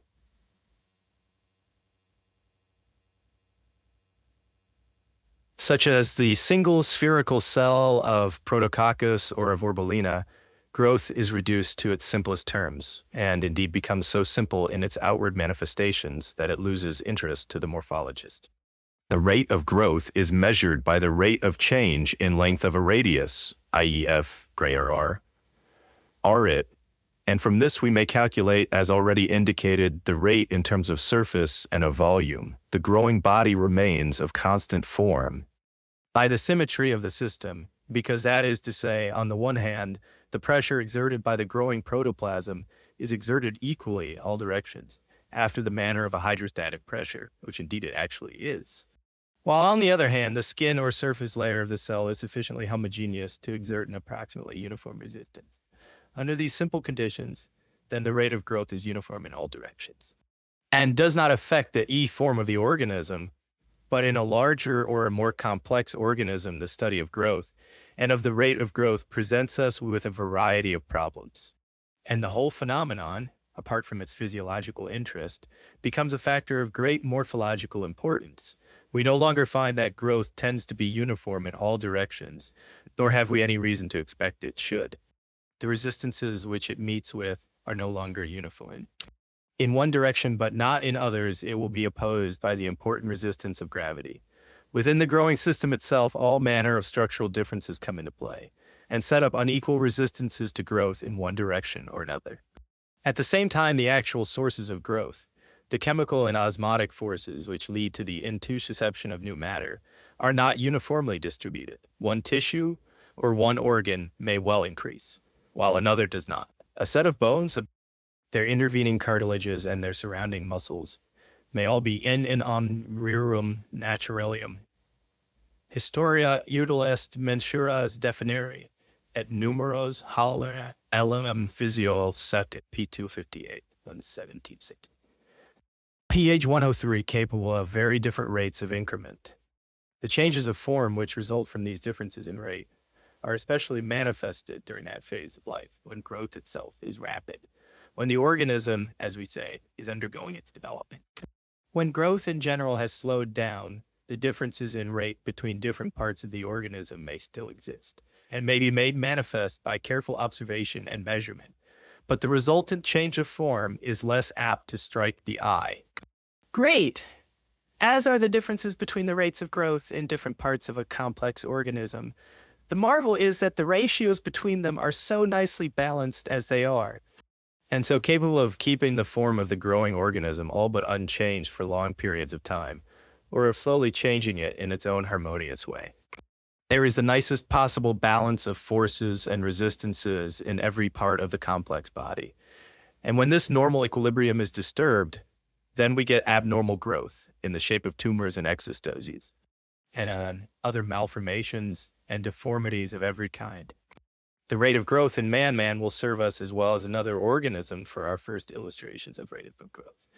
Nor can we easily find another which we can better study from birth to the utmost limits of old age. Nor can we do better than go for our first data concerning him to Quetelet's Essai de Physique Sociale, an epoch-making book for the biologist, for it is packed with information, some of it unsurpassed in regard to human growth and form. And it stands out as the first great essay in which social statistics and organic variation are dealt with from the point of view of the mathematical theory of probability. How, on the one hand, Quetelet followed Da Vinci, Luca Pacioli, and Dürer in studying the growth and proportions of man, and how, on the other, he simplified and extended the ideas of James Bernoulli, of D'Alembert, Laplace, Poisson, and the rest, is another and a vastly interesting story. Page 140-90, the rate of growth. Cheech. For Shakespeare or for Milton, the status meant, so Dr. Johnson says, a politician, a statesman, one skilled in government. The 18th century statistical account of Scotland was a description of the state and of its people, its wealth, its agriculture and its trade, stature and weight of man, from Kamalev's Belgian data, SI, Sue, pp. 2343. Anthropometric P346 F page 105 explains and draws deductions from the resulting series and arrays of numbers. It deals with simple and measurable effects due to complex and often unknown causes, and when experiment is not at hand to disentangle these causes, statistical methods may still do something to elucidate them, now as to the growth of man, now as to the growth. If the child be some 20 inches or say 50 centimeters tall at birth, and the man some 6 feet or 180 centimeters high at 20, we may say that his average rate of growth had been 180 minus 50, divided by 20 centimeters or 6.5 centimeters per annum. But we well know that this is but a rough preliminary statement, and that growth was surely quick during some and slow during other of those 20 years. We must learn not only the result of growth, but the course of growth. We must study it in its continuity. This we do, in the first instance, by the method of coordinates, plotting magnitude against time. We measure time along a certain axis, and the magnitude in question along a coordinate axis. why a succession of points defines the magnitudes reached at corresponding epochs. And these points constitute a curve of growth when we join them together. Figure 4, curve of growth in man. From Quetelet's Belgian data, the curve h cubed is proportional to the height cubed. The diagram plots time in years along the bottom, height in centimeters on the left, and weight in kilograms on the right, showing curves for height, weight, and h cubed. Page 1-6, the rate of growth. Our curve of growth, whether for weight or stature, has a definite form or characteristic curvature. This being a sign that the rate of growth is not always the same, but changes as time goes on. Such as it is, the curvature alters in an orderly way, so that, apart from minor and fortuitous irregularities, our curves of growth tend to be smooth curves. And the fact that they are so is an instance of that principle of continuity, which is the foundation of all physical and natural science. The curve of growth, fig 4 for length, or stature in man, indicates a rapid increase at the outset. During the quick growth of babyhood, a long period of slower but almost steady growth in boyhood. As a rule, mark quick ending in his early teens when the boy comes to the growing age, and a gradual arrest of growth as he comes to his full height and reaches manhood. If we carry the curve farther, we should see a very curious thing. We should see that a man's full stature endures but for a spell. Long before 50, it has begun to abate. By 60, it has notably lessened. In extreme old age, the old man's frame is shrunken, and it is but a memory that he once was tall. The decline sets in sooner in women than in men, and a little woman is a household word. We have seen, and we see again, that growth may have a negative value, pointing toward them in mind. The phenomenon of negative growth extends to weight also. It is largely chemical in origin. The metabolism of the body is impaired, and the tissues keep pace no longer with senile wastage and decay.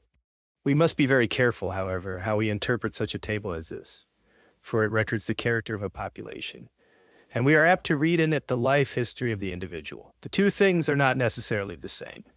That a man grows less as he grows older, all old men know. But it may also be the case, and our table may indicate it, that the short men live longer than the tall. Our curve of growth is, by implication, a time-energy diagram or diagram of activity. As man grows, he is absorbing energy beyond his daily needs and accumulating it at a rate depicted in end page 107 of man's growth and stature.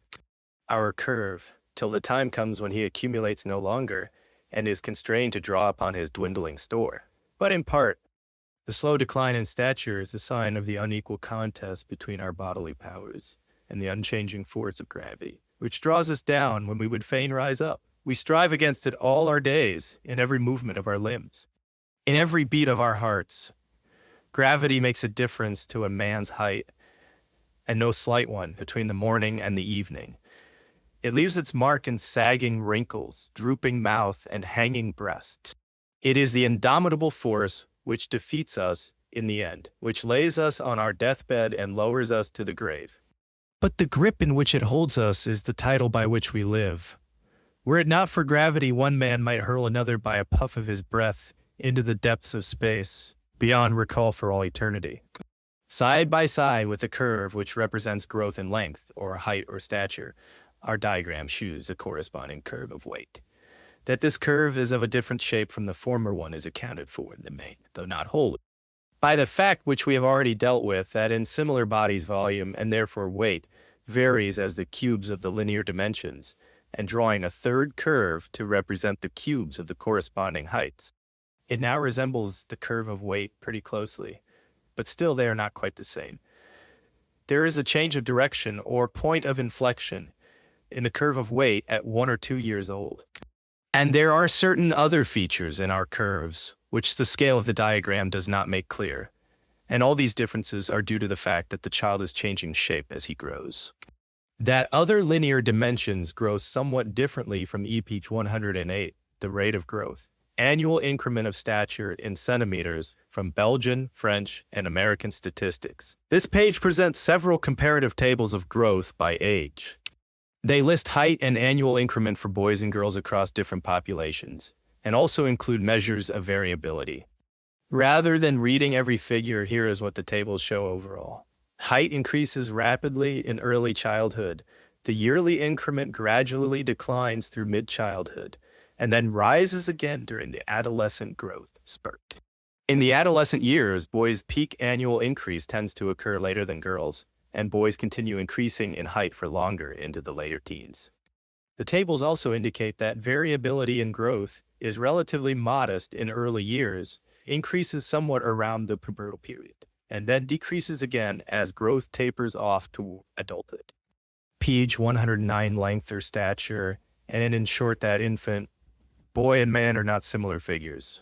The change of form seems slight and gradual, but behind it lie other and more complex things.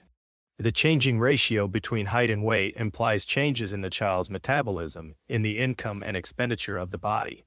The infant stores up fat, and the active child runs it off again at 4 years old or 5. Bodily metabolism and increase of weight are at a minimum, but a fresh start is made. A new nutritional period sets in, and the small schoolboy grows stout and strong.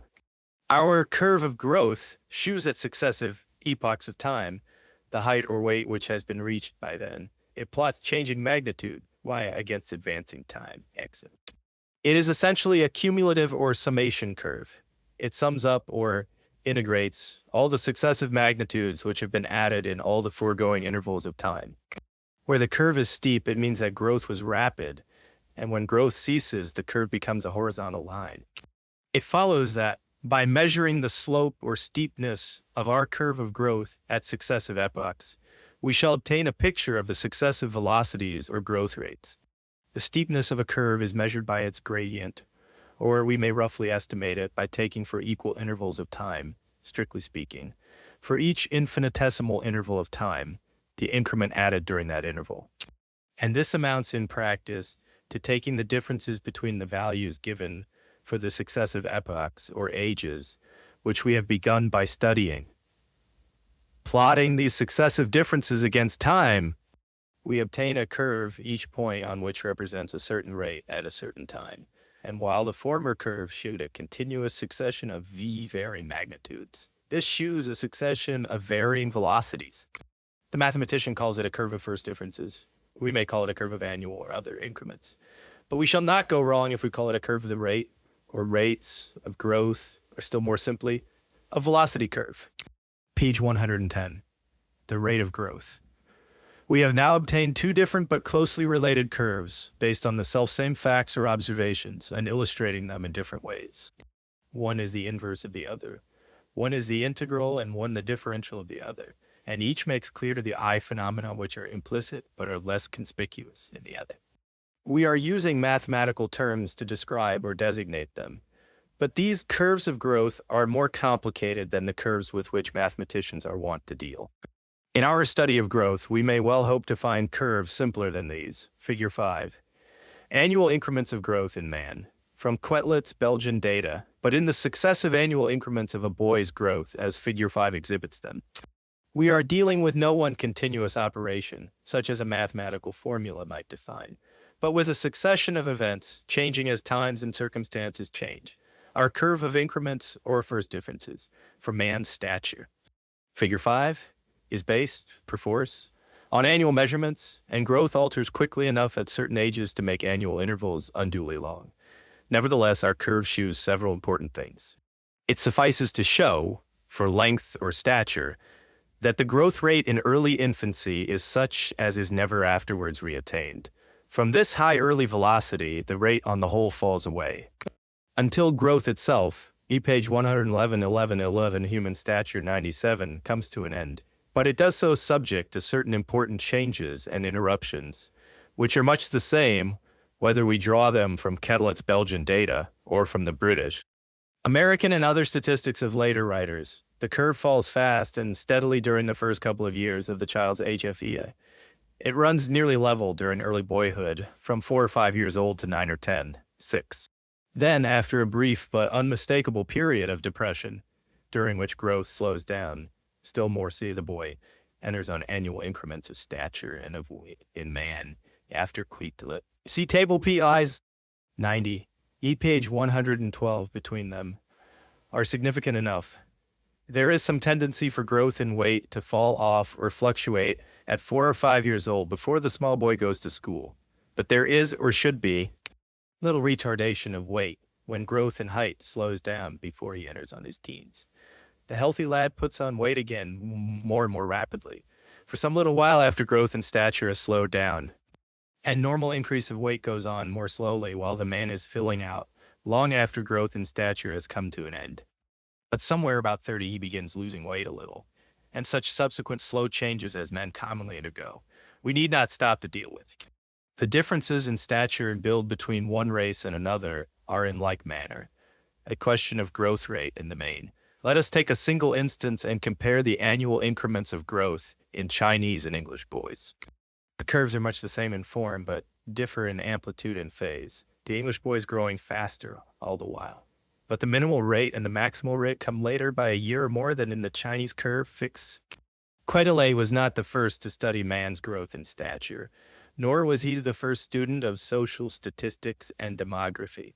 The foundations of modern vital statistics had been laid by Grant and Petty in the 17th century. The economists developed the subject during the 18th, and parts of it were studied page 113, ill of human stature, 99.7, page 114, 100, the rate of growth Chechi.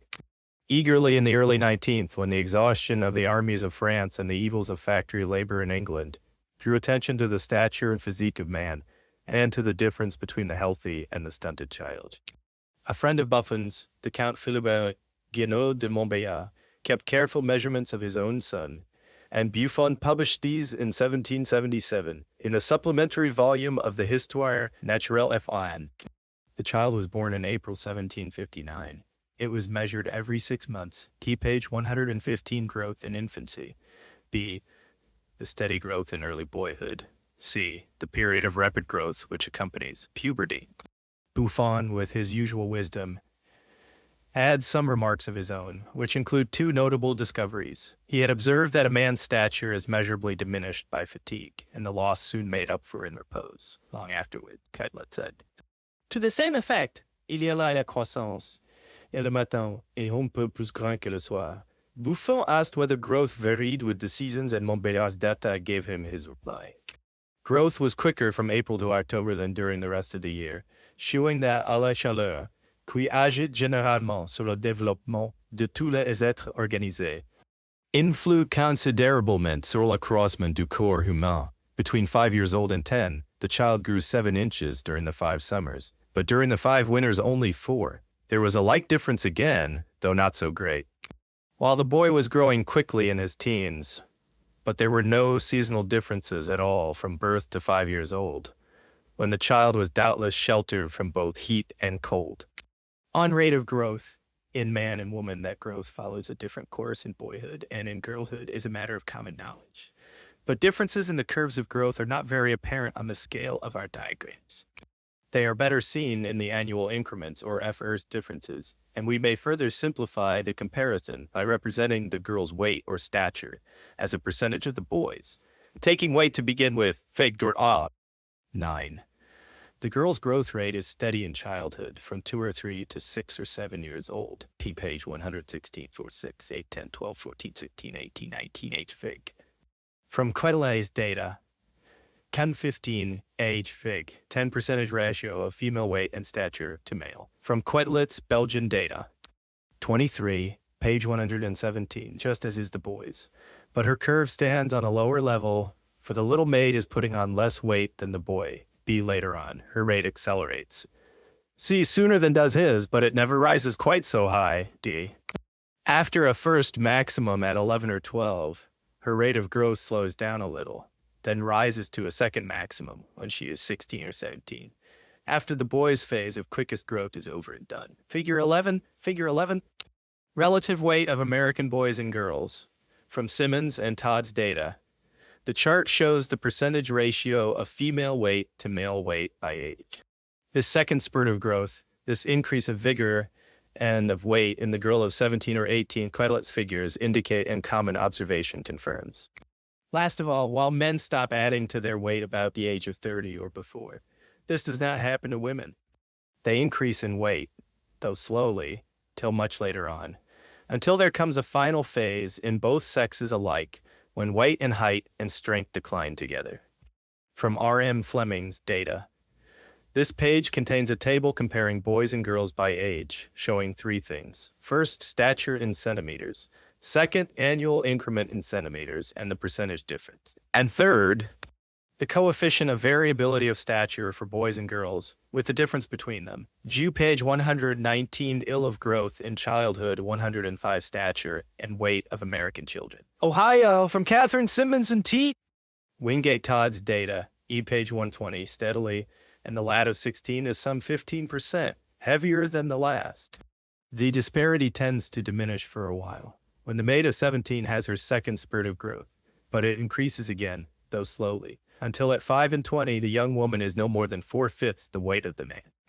During middle life she gains on him, and at 60 the difference stands at some 12%, not far from the mean for all ages.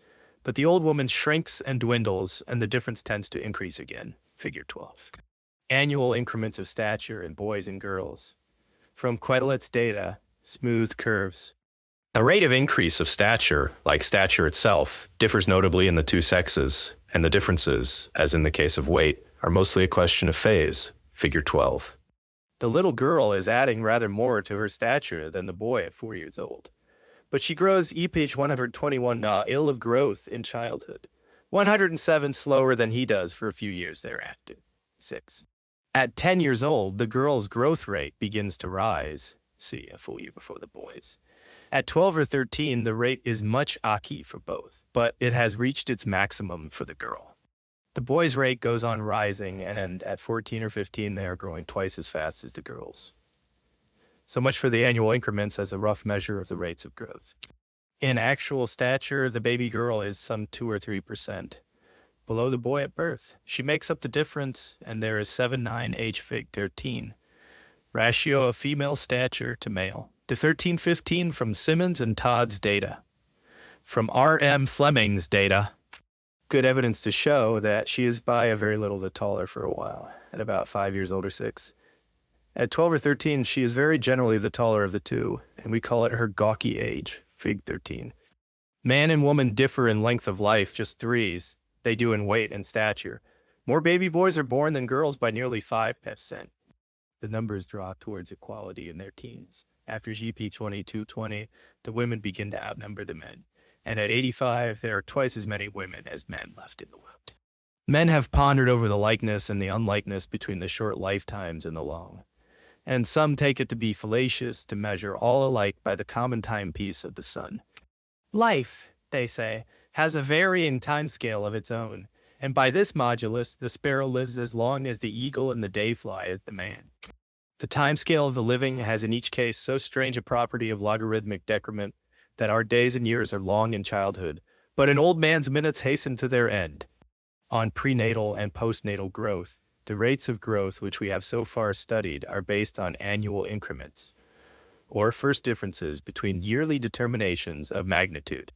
The first increment indicates the mean rate of growth during the first year of the infant's life, or, on a further assumption, the mean rate at the mean epoch of 6 months old. There's a gap between that epoch and the epoch of birth, of which we have learned nothing. We do not yet know whether the very high rate shown within the first year goes on rising, or tends to fall. As the date of birth is approached, we are accustomed to interpolate freely, and on the whole safely, between known points on a curve. Ici timide que l'on souhaite, il faut bien que l'on interpole, says Henri Poincaré. But it is much less safe and seldom justifiable, at least until we understand the physical principle involved and its mathematical expression, to extrapolate beyond the limits of our observations. We must look for more detailed observations, and we may learn much to begin with from certain old tables of Rousseau's, who gives page 123, in of growth in childhood 124. The stature of the infant, month by month, during the first year of its HFE as follows. Mean growth of an infant in its first 12 months after Rousseau age months, page 125 of prenatal growth, are born later than a man-child. The puppy and the kitten are born earlier, and in more helpless case than ours. The mouse comes into the world still earlier and more inchoate. So much so that even the little marsupial is scarcely more embryonic and unformed. We must take account, so far as each case permits, of prenatal or intrauterine growth, if we are to study the curve of growth in its entirety. According to his, the following are the mean lengths from month to month of the unborn child. A table is given showing months from 0 to 10 birth. The length in millimeters rising from 0 at month 0 to about 500 millimeters at birth, and the increment per month in millimeters increasing to a maximum about the 5th month, and then steadily decreasing towards birth. These data link on very well to those of Russo, which we have just considered. And though his measurements for the prenatal months are more detailed than are those of Russo for the first year of postnatal life, we may draw a continuous curve of growth, figure 15, and of increments of growth, figure 16, for the combined periods. It will be seen at once that there is a point of inflection somewhere about the 5th month of intrauterine life. Up to that date, growth proceeds with a continually increasing velocity. After that date, though growth is still rapid, its velocity tends to fall away. The curve, while still ascending, is becoming an S-shaped curve, figure 15. There is a slight break between our two sets of statistics at the date of birth, an epoch regarding which we should like to have precise and continuous information. But we can see that there is undoubtedly a certain slight arrest of growth or diminution of the rate of growth about this epoch. The sudden change of nurture has its inevitable effect, but this slight, page 126, 112, the rate of growth. UCR in 70U page 127, illative of growth. In infancy, 113 porary setback is immediately followed by a secondary and equally transitory acceleration gen mean weight in grams of American infants during 10 days after birth. From Meredith and Brown, weight age, page 128, the rate of growth, figure 17. Mean weight of American infants, from Meredith and Brown's data. The figure shows two curves across the first 10 days of life, one for weight, measured in kilos, and one for daily loss, or increment in grams. Figure 18. Curve of a child's prenatal growth in length or stature, and corresponding curve of mean monthly increments, millimeters, smooth curves. The horizontal scale is months, from 0 to 10, with the epoch of birth marked at the right. The vertical scale for length rises to 500 millimeters. A second curve shows acceleration, rising to a peak around the middle months and then declining toward birth. Page 129, the same curves meet us again and again and again in the growth of other organisms. The prenatal growth of the guinea pig is just the same. We have the same essential features, the same S-shaped curve in the growth by weight of an ear of maize, or the growth in length of the root of a bean. In both we see the same slow beginning, the rate rapidly increasing to a maximum, and the subsequent slowing down or negative acceleration. One phase passes into another, so far as these curves go. They exhibit growth as a continuous process, with its beginning, its middle, and its end, a continuity which Sachs recognized some 70 years ago and spoke of as the grand period of growth. But these simple curves relate to simple instances, to the infant sheltered in the womb or to plant growth in the sunny season of the year. They mark a favorable episode rather than relate the course of a lifetime. A curve of growth to run all life long is only simple in the simplest of organisms, and is usually a very complex affair, growth in length of Vallisneria, and root of bean and weight of maize. The table compares Vallisneria, measured in hours and inches, Vicia measured in days and millimeters, and Zia measured in days and grams, showing in each case a rise that accelerates and then slows as it approaches a maximum. It would seem to be a natural rule that those offspring which are most highly organized at birth are those which are born largest. From Gustav Bachmann, after Stefanowska. 5A age in days, fig 20. Growth and height of a beanstalk. From Sachs's data. Page 131, no, ill of growth in infancy 100 into their parents' size. But another rule comes in, which is perhaps less to be expected, that the offspring are born smaller the larger the species to which they belong. Here we show, roughly, the relative weights of the newborn animal and its mother. Bear page 132 character, every cross between a bantam and a larger breed.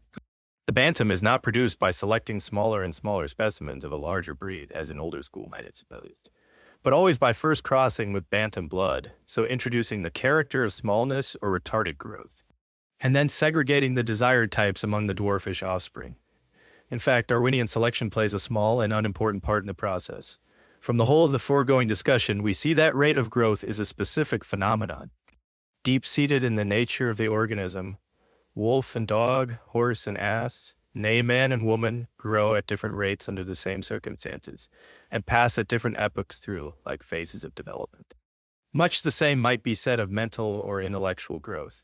The girl's mind is more precocious than the boy's, and its development is sooner arrested than the man's. On variability and on the curve of frequency or of error, the magnitudes which we are dealing with in this chapter, heights and weights and rates of change, are, with few exceptions, mean values derived from a large number of individual cases. We deal with what, to borrow a word from atomic physics, we may call an ensemble. We employ the equalizing power of averages, invoke the law of large numbers, and claim to obtain results thereby, which are more trustworthy than observation itself. But in ascertaining a mean value, we must also take account of the amount of variability, or departure from the mean among the cases from which the mean value is derived.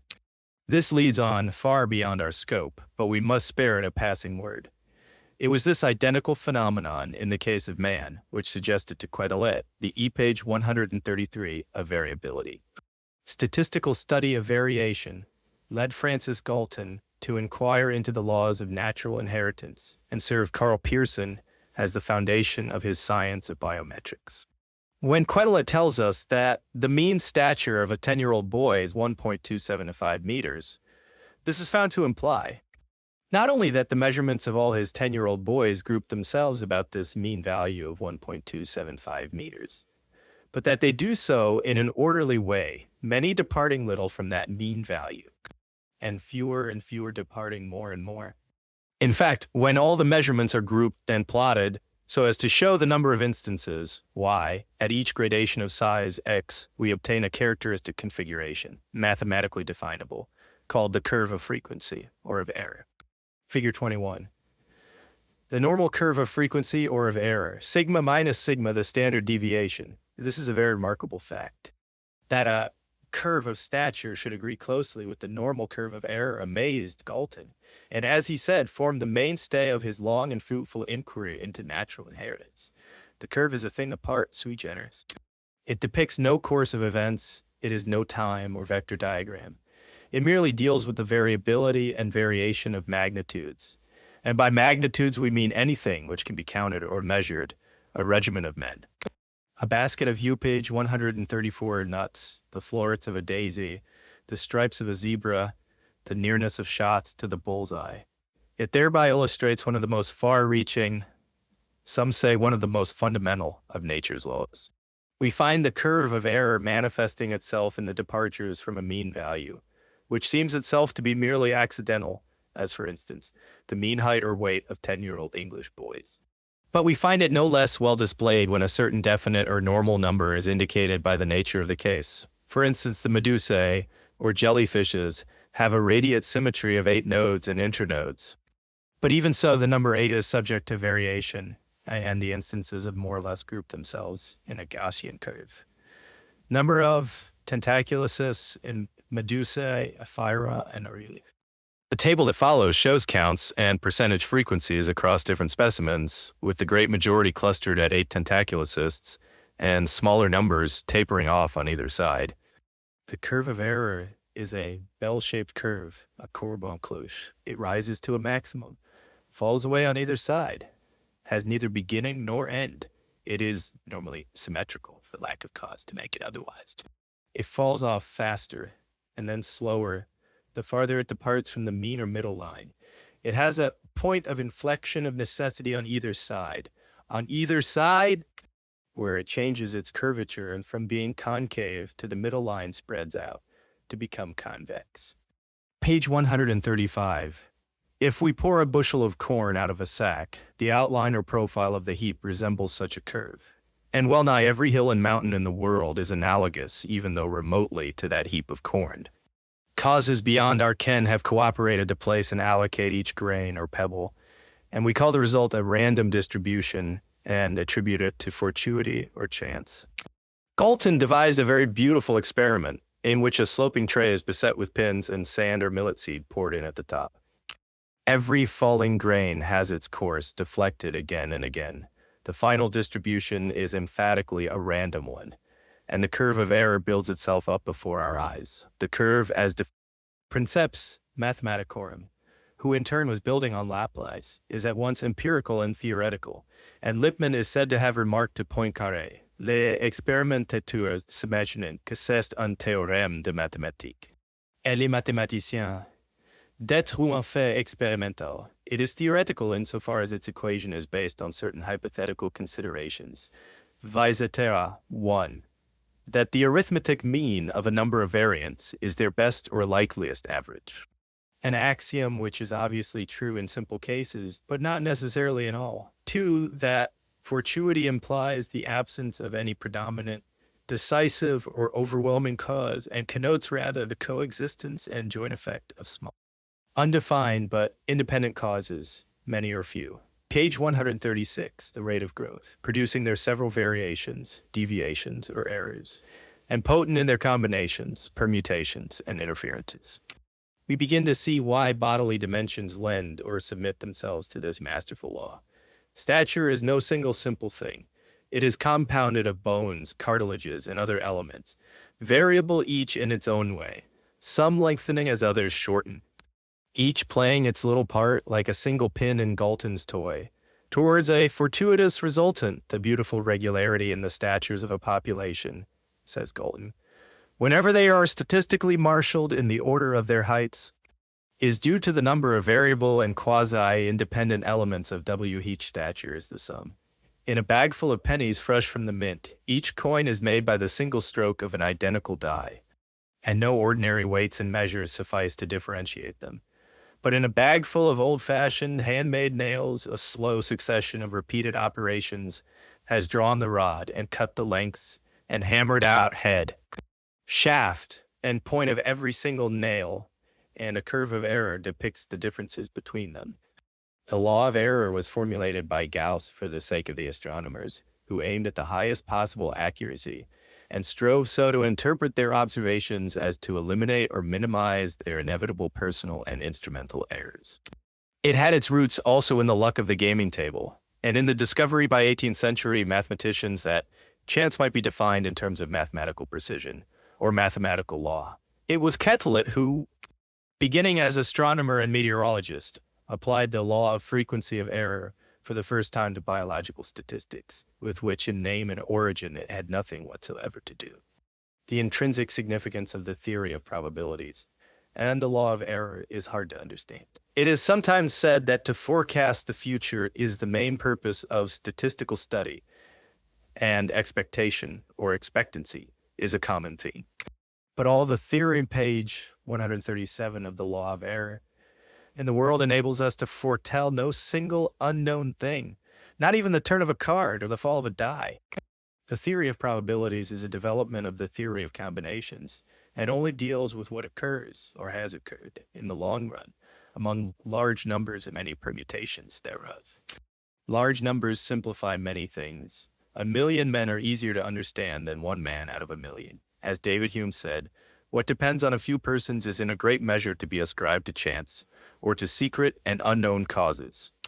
What arises from a great many may often be accounted for by determinate known causes. Physics is, or has become, a comparatively simple science, just because its laws are based on the statistical averages of innumerable molecular or primordial elements. In that invisible world, we are sometimes told that chance reigns and uncertainty is the rule. But such phrases as mere chance or at random have no meaning at all except with reference to the knowledge of the observer, and a thing is a pure matter of chance when it depends on laws which we do not know or are not considered. Ever since its inception, the merits and significance of the theory of probabilities have been variously estimated. Some say it touches the very foundations of knowledge, and others remind us that avec le chiffre on peut démontrer. It is beyond doubt. It is a matter of common experience that probability plays its part as a guide to reason. It extends, so to speak, the theory of the syllogism and has been called the logic of uncertain inference E. In measuring a group of natural objects, our measurements are uncertain on the one hand and the objects variable on the other, and our first care is to measure in such a way and to such a scale that our own errors are small compared with the natural variations. Then, having made our careful measurements of a group, we want to know more of the distribution of the several magnitudes. And page 138, especially to know two important things.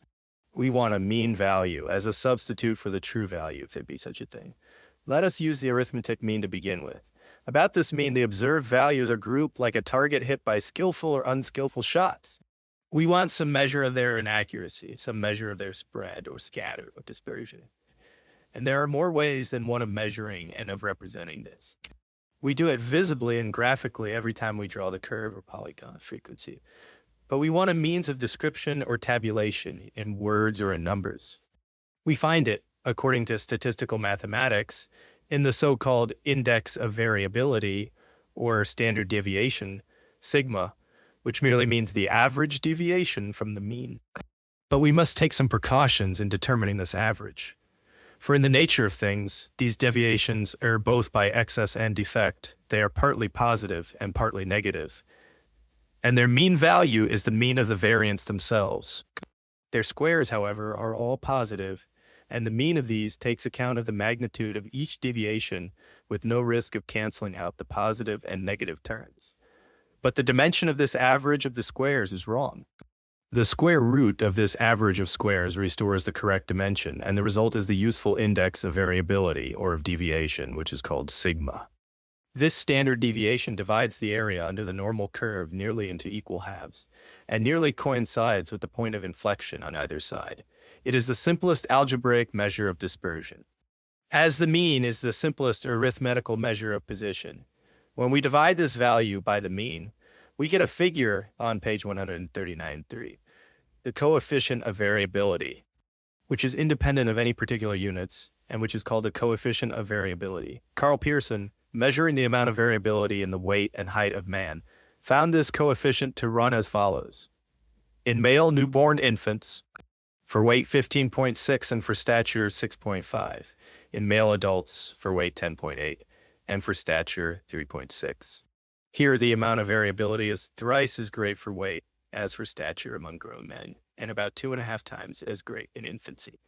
The same curious fact is well brought out in some careful measurements of shellfish, as follows. Variability of young clams, macro species. A table is given comparing 1-year and 2-year clams, showing average size and coefficient of variability for length, height, thickness, and weight. The phenomenon is purely mathematical. Weight varies as the product of length, height, and depth, or, as we have so often seen, as the cube of any one of these dimensions in the case of similar figures.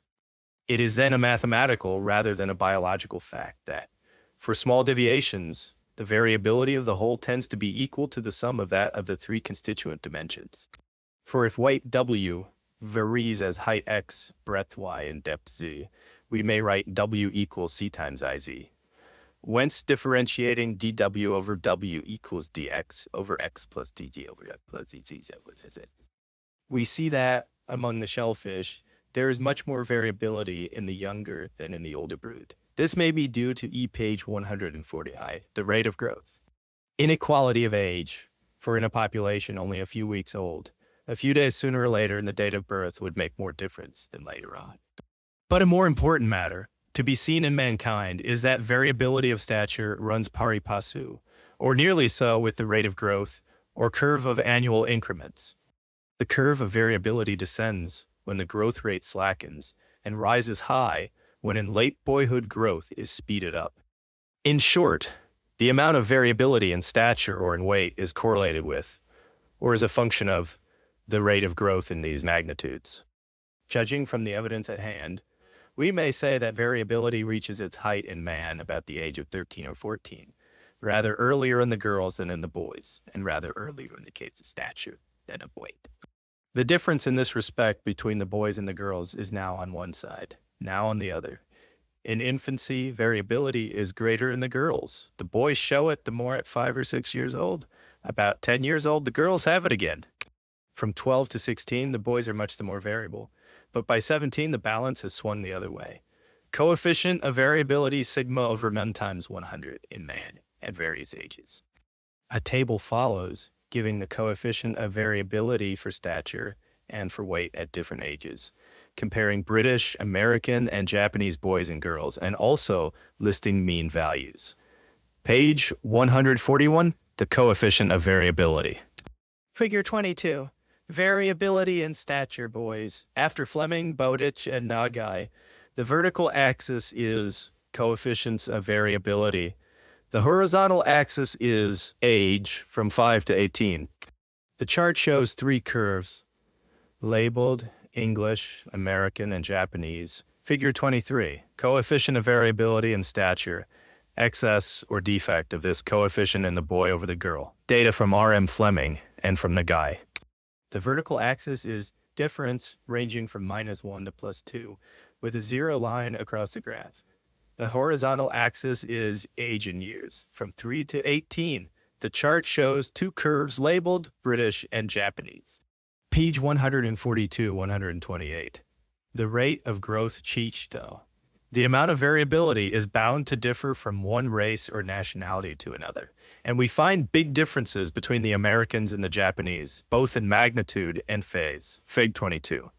If we take not merely the variability of stature or weight at a given age, but the variability of the yearly increments, we find that this latter variability tends to increase steadily and more rapidly within the ages for which we have information.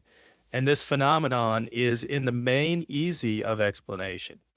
For a great part of the difference between one individual and another in regard to rate of growth is a mere difference of phase, a difference in the epochs of acceleration and retardation, and finally a difference as to the epoch when growth comes to an end. It follows that variability will be more and more marked as we approach and reach the period when some individuals still continue and others have already ceased to grow. In the following epitomized table, I have taken Bowes's determinations of the standard deviation, CT, converted them into the corresponding coefficients of variability, Yolmax 100, and then smoothed the resulting numbers. Coefficients of variability in annual increments of stature age. Page 143, the coefficient of variability. Epoch after birth are growing rapidly and are already big for their age, and others of retarded development who are comparatively small and have not reached the period of acceleration, which, in greater or less degree, will come to them in turn. In other words, there must, under such circumstances, be a strong positive coefficient of correlation between stature and rate of growth, and also between the rate of growth in one year and the next. Figure 24, coefficients of variability in annual increments of stature. After Bowes, the graph plots coefficient of variability against age and years, from 7 to 15 with separate curves for girls and boys. Both rise with age, and the girls' curve lies above the boys in the later years. But it does not by any means follow that a child who is precociously big will continue to grow rapidly and become a man or woman of exceptional stature. On the contrary, when in the case of the precocious or accelerated children growth has begun to slow down, the back page 144 ward ones may still be growing rapidly, and so making up more or less completely on the others. In other words, the period of high positive correlation between stature and increment will tend to be followed by one of negative correlation. This interesting and important point, due to Bowes and Whistler, is confirmed by the following table. Correlation of stature and increment in boys and girls, from Bowes and Whistler. The table lists ages 6 through 15, giving stature and annual increment for boys and for girls, and then the correlation between stature and increment for each age. The correlations are mostly small and positive at younger ages, and then tend to become negative at later ages, especially around ages 13 and 14. A minor but very curious point brought up by the same investigators is that if instead of stature we deal with height in the sitting posture, or practically speaking with length of trunk or back, then the correlations between this height and its annual increment are throughout negative. In other words, there would seem to be a general tendency for the long trunks to grow slowly throughout the whole period under investigation. It is a well-known anatomical fact that tallness is in the main due, not to length of body, but to length of limb. Since growth in height and growth in weight have each their own velocities, and these fluctuate, and even the amount of their variability alters with age, it follows that the correlation between height and weight must not only also vary, but must tend to fluctuate in a somewhat complicated way. The fact is, this correlation passes through alternate maxima and minima, chief among which are a maximum at about 14 years of age and a minimum about 21. Other intercorrelations, such as those between height or weight and chest measurement, show their periodic variations in like manner, and it is about the time of puberty, Jew page 145a, that correlation tends to be closest, or a norm to be most nearly approached. The whole subject of variability, both of magnitude and rate of increment, is highly suggestive and instructive, inasmuch as it helps further to impress upon us that growth and specific rate of growth are the main physiological factors, of which specific magnitude, dimensions, and form are the concrete and visible resultant. Nor may we forget for a moment that growth rate and growth itself are both of them very complex things. The increase of the active tissues, the building of the skeleton, and the laying up of fat and other stores, all these and more enter into the complex phenomenon of growth. In the first instance, we may treat these many factors as though they were all one. But the breeder and the geneticist will soon want to deal with them apart, and the mathematician will scarce look for a simple expression where so many factors are involved. But the problems of variability, though they are intimately related to the general problem of growth, carry us very soon beyond our limitations. The curve of error. To return to the curve of error, the normal curve is a symmetrical one. Its middle point or median ordinate marks the arithmetic mean of all the measurements. It is also the mode or class to which the largest number of individual instances belong. Mean, median, and mode are three different sorts of average, but they are one and the same in the normal curve. It is easy to produce a related curve which is not symmetrical, and in which mean, median, and mode are no longer the same. The heap of corn will be lopsided or skew if the wind be blowing while the grain is falling. In other words, if some prevailing cause disturb the quasi-equilibrium of fortuity. And there are other ways, some simple, some more subtle, by which asymmetry may be impressed upon our curve. The Gaussian curve is only one of many similar bell-shaped curves, and the binomial coefficients, the numerical coefficients of open parenthesis, a plus b close parenthesis to the power n, yield a curve so like it that we may treat them as the same.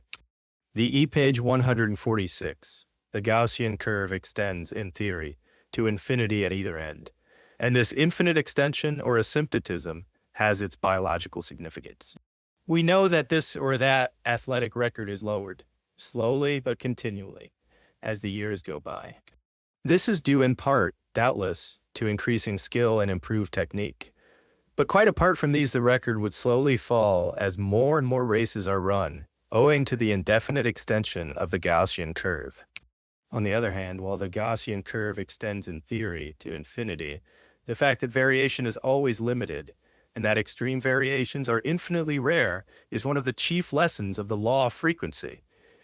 If, in a population of 100,000 men, 170 centimeters be the mean height, and 6 centimeters the standard deviation, only 11%, or say 130 men, will exceed 188 centimeters, only 10 men will be over 191 centimeters, and only 1 over 193 centimeters, or 13.5%, above the average. The chance is negligible of a single one being found over 210 centimeters, or 7 feet high, or 24%, above the average, yet widely as the law holds good, it is hardly safe to count it as a universal law. Old Parr at 150 years old, or the giant Chang at more than 8 feet high, are not so much extreme instances of a law of probability as exceptional cases due to some peculiar cause or influence coming in. In a somewhat analogous way, one or two species in a group grow far beyond the average size. The Atlas moth, the Goliath beetle, the ostrich, and the elephant are far off outliers from the groups to which they belong. A reason is not easy to find. It looks as though variations came at last to be in proportion to the size attained, and so to go on by compound interest or geometrical progression. There may be nothing surprising in this. Nevertheless, it is in contradistinction to that summation of small fortuitous differences which lies at the root of the law of error. If size vary in proportion to the magnitude of the variant individuals, not only ZUPage 147 will the frequency curve be obviously skew, but the geometric mean, not the arithmetic, becomes the most probable value. Now, the logarithm of the geometric mean of a series of numbers is the arithmetic mean of their logarithms. And it follows that, in such cases, the logarithms of the variance, and not the variants themselves, will tend to obey the Gaussian law and follow the normal curve of frequency. The Gaussian curve and the standard deviation associated with it were, as we have seen, invented by a mathematician for the use of an astronomer, and their use in biology has its difficulties and disadvantages. We may do much in a simpler way. Choosing a random example, I take a catch of minnows, measured in 3 millimeters groups, as follows. Figure 25a, a curve of frequency of a population of minnows. A table lists size classes from 13 to 15 millimeters up to 37 to 39 millimeters, with the number of fish in each class rising to a peak in the 28 to 30 millimeters group and then falling away. Page 148, G134. The rate of growth cheech. Let us sum the same figures up so as to show the whole number above or below the respective sizes. Size, page 149. This S-shaped summation curve is what Francis Galton called a curve of distribution. And he liked it the better the more he used it. The spread or scatter is conveniently and immediately estimated by the distance between the two quartiles. Yes. And it happens that this very nearly coincides with the standard deviation of the normal curve. Figure 26, a plankton sample of fish eggs, north of Scotland, February 1905. Only eggs without oil globule are counted here. A, dab and flounder, B, Gedusis marki and G. luscus, C, cod and haddock D. place. There are biological questions for which we want all the accuracy which biometric science can give, but there are many others on which such refinements are thrown away. Mathematically speaking, we cannot integrate the Gaussian curve, save by using an infinite series. But to all intents and purposes, we are doing so graphically and very easily in the illustration we have just shown. In any case, whatever may be the precise character of each, we begin to see how our two simplest curves of growth, the bell-shaped and the S-shaped curve, form a reciprocal pair. The integral and the differential of one another, like the distance traveled ZUPage 150i, and the velocity of a moving body.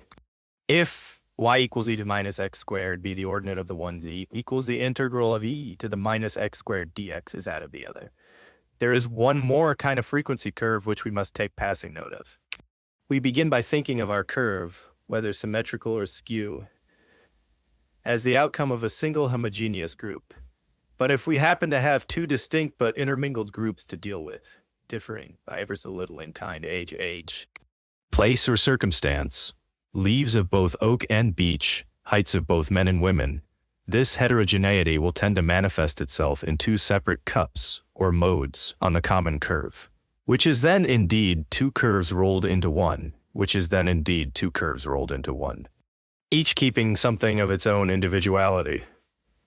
For example, the floating eggs of the food fishes are much alike, but differ appreciably in size. A random gathering and edit at the surface of the sea will yield on measurement a multi-model curve, each cusp of which is recognizable, more or less certainly as belonging to a particular kind of fish, Fig 26. A further note upon curves, a statistical curve, such as Quetelet seems to have been the first to use, is a device whose peculiar and varied beauty we are apt, through familiarity, to disregard. The curve of frequency which we have been studying depicts, as a rule, the distribution of magnitudes in a material system, a population, for instance. At a certain epoch of time, it represents a given state. And we may call it a diagram of configuration, but we oftener use our curves to compare successive states, or changes of magnitude, as one configuration gives place to another. And such a curve may be called a diagram of displacement. An imaginary point moves in imaginary space, the dimensions of which represent those of the phenomenon in question, dimensions which we may further define and measure by a system of key coordinates. The movements of our point through its figurative space are thus analogous to, and illustrative of the events which constitute the phenomenon. Time is often represented and measured on one of the coordinate axes, and our diagram of displacement then becomes a diagram of velocity. This simple method, said Kelvin, of showing to the eye the law of variation, however complicated, of an independent variable is one of the most beautiful results of mathematics. We make and use our curves in various ways. We set down on the coordinate network of our chart the points given by a series of observations and connect them up into a continuous series as we chart the voyage of a ship from her positions day by day. We may smooth the line if we so desire. Sometimes we find our points so crowded or otherwise so dispersed and distributed that a line can be drawn not from one to another, but among them all, a method first used by Sir John Herschel when he studied the orbits of the double stars.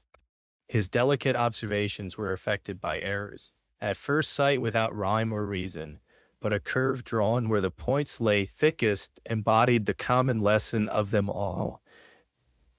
Any one pair of observations would have sufficed, whether better or worse, for the calculation of an orbit, but Herschel's dot diagram obtained from the whole assemblage of observations taken together and regarded as a single set of data, a single result in whose favor they all conspire. It put us in possession, said Herschel, of something truer than the observations themselves, and will remark that it enabled us to obtain laws of nature not only from good but from very imperfect observations. These are some advantages of the use of curves, which have made them essential to research and discovery.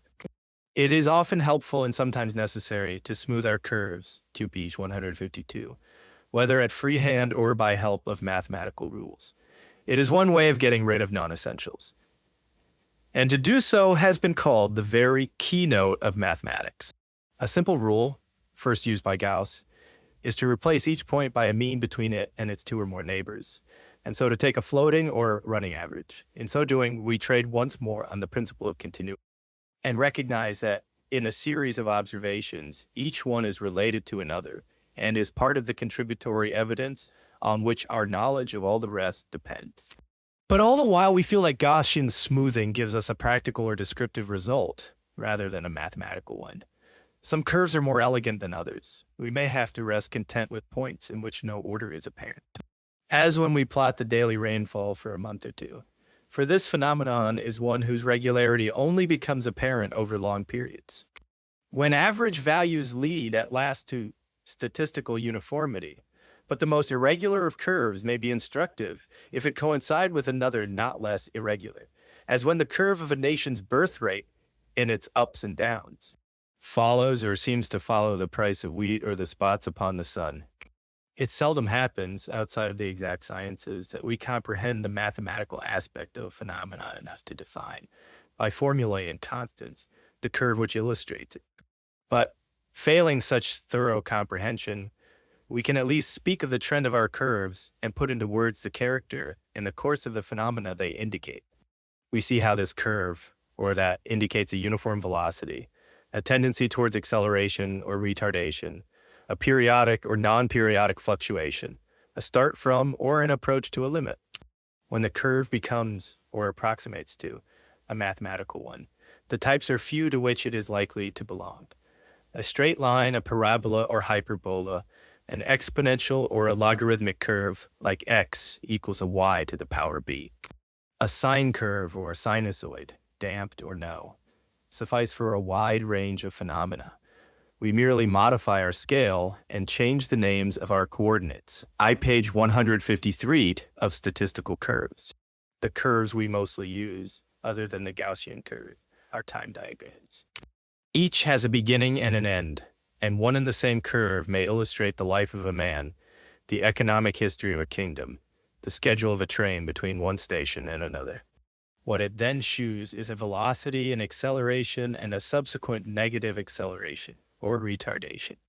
It depicts a mechanism at work and helps us to see analogous mechanisms in different fields, for nature rings her many changes on a few simple themes. The same expressions serve for different orders of phenomena.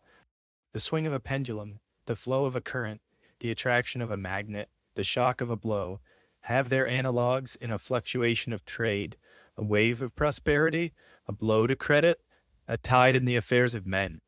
The same exponential curve may illustrate a rate OF cooling, a loss of electric charge, the chemical action of a ferment or a catalyst. The S-shaped population curve, or logistic curve of Verhulst, to which we are soon coming, is the hysteresis curve by which Ewing represented self-induction in a magnetic field. It is akin to the path of a falling body under the influence of friction, and Lotka has drawn a curve of the growing mileage of American railways and found it to be a typical logistic curve. A few bars of music plotted in wavelengths of the notes might be mistaken for a tidal record.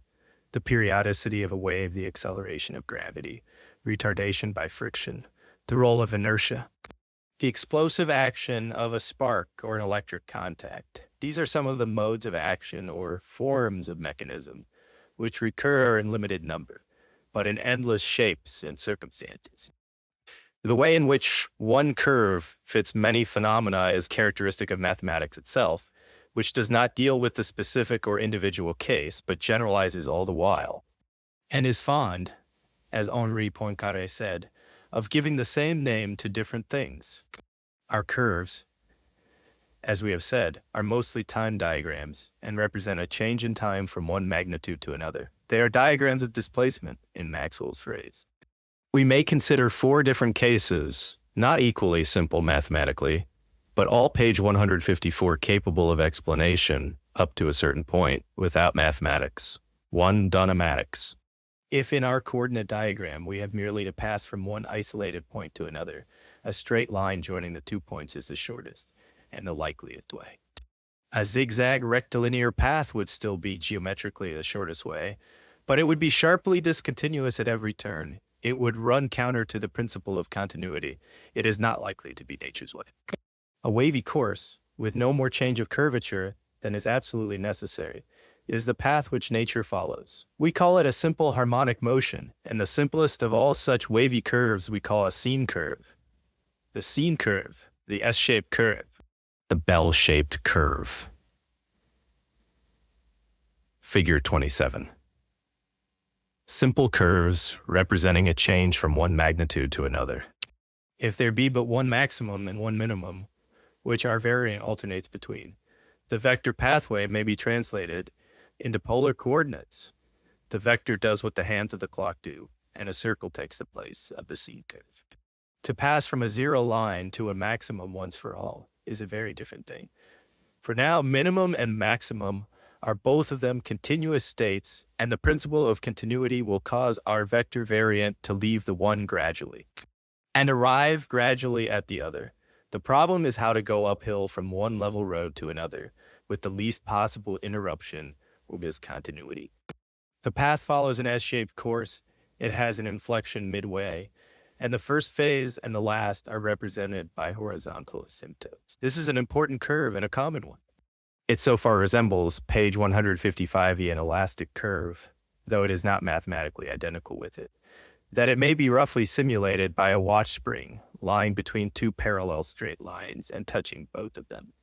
It has its kinetic analog in the motion of a pendulum, which starts from rest and comes to rest again after passing midway through its maximal velocity. It indicates a balance between production and waste, between growth and decay, an approach on either side to a state of rest and equilibrium. It shows the speed of a train between 2 stations. It illustrates the growth of a simple organism, or even of a population of men. A certain simple and symmetrical case is called the Verhulst-Pearl curve, or the logistic curve. In order to leave a certain minimum or zero line and return to it again, the simplest way will be by a curve asymptotic to the baseline at both ends, or rather in both directions. It will be a bell-shaped curve having a maximum midway, and of necessity a point of inflection on either side. It is akin to, and under certain precise conditions it becomes, the curve of error or Gaussian curve. Besides the ordinary curve of growth, which is a summation curve, and the curve of growth rates, which is its derivative, there are yet others which we may employ. One of these was introduced by Minot, from a feeling that the rate of growth, or the amount of increment, ought in some way to be equated with the growing structure. Minot's method is to deal, not with the actual increments added in successive periods, but with these successive increments represented as percentages of the amount already reached. For instance, Taking Quetelet's values for the height in centimeters of a male infant, we have as follows: years 0, 1, 2, 3, 4. Heights in centimeters: 50.0, 69.8, 79.86.4, 92.7. But might not would state the percentage growth in each of these 4 annual periods at 39.6, 13.3, 9.2, and 7.3%, respectively. Page 156, the rate of growth. Now, in our first curve of growth, we plotted length against time. A very simple thing to do. When we differentiate L with respect to t, we have dl by dt, which is rate or velocity. Again, a very simple thing. And from this, by a second differentiation, we obtain, if necessary, d squared L by dt squared. That is to say, the acceleration. But when you take percentages of I, you are determining dy by y. And when you plot this against dx, you have dy by dx, or d over e times dx, or 1 over e times d. That is to say, you are multiplying the thing whose variations you are studying by another quantity, which is itself continually varying, and are dealing with something more complex than the origin L factors. Minot's method deals with a perfectly legitimate function of x and y, and is tantamount to plotting log y against x. That is to say, the logarithm of the increment against the time. This would be all to the good if it led to some simple result, a straight line, for instance. But it is seldom, if ever, as it seems to me, that it does anything of the kind. It has also been pointed out as a grave fault in his method that, whereas growth is a continuous process, Minot chooses an arbitrary time interval as his basis of comparison, and uses the same interval in all stages of development. There is little use in comparing the percentage increase per week of a week-old chick with that of the same bird at 6 months old or at 6 years. The growth of a population, after dealing with man's growth in stature, Quetelet turned to the analogous problem of the growth of a population, all the more analogous in our eyes since we know man himself to be a statistical unit, an assemblage of organs, a population of cells. He had read page 157 Malthus's essay on population in a French translation, and was impressed like all the world by the importance of the theme. He saw that poverty and misery ensue when a population outgrows its means of support, and believed that multiplication is checked both by lack of food and fear of poverty. He knew that there were and must be obstacles of one kind or another to the unrestricted increase of a population, and he knew the more subtle fact that a population, after growing to a certain height, oscillates about an unstable level of equilibrium. Malthus had said that a population grows by geometrical progression, as 1, 2, 4, 8, while its means of subsistence tend rather to grow by arithmetical, as 1, 2, 3, 4. That one adds up while the other multiplies. A geometrical progression is a natural, and at page 158, the rate of growth. Common thing, and apart from the free growth of a population or an organism, we find it in many biological phenomena. An epidemic declines, or tends to decline, at a rate corresponding to a geometrical progression. The mortality from zoonotic diseases declines in geometrical progression among children from 1 to 10 years old, and the chances of death increase in geometrical progression after a certain time of life for us all. But in the ascending scale, the story of the horseshoe nails tells us how formidable a thing successive multiplication becomes. English law forbids the protracted accumulation of compound interest, and likewise nature deals after her own fashion with the case, and provides her automatic remedies. A fungus is growing on an oak tree. It sheds more spores in a night than the tree drops acorns in 100 years. A certain bacillus grows up and multiplies by 2 in 2 hours' time. Its descendants, did they all survive, would number 4,000 in a day, as a man's might in 300 years. A codfish lays 1,000,000 eggs and more, all in order that one pair may survive to take their parents' places in the world. On the other hand, the hummingbirds lay only 2 eggs, the auks and guillemots only 1. Yet the former are multitudinous in their haunts, and some say that the Arctic auks and auklets outnumber all other birds in the world. Linnaeus showed that an annual plant would have 1,000,000 offspring in 20 years, if only 2 seeds grew up to maturity in a year. But multiply as they will, these vast populations have their limits.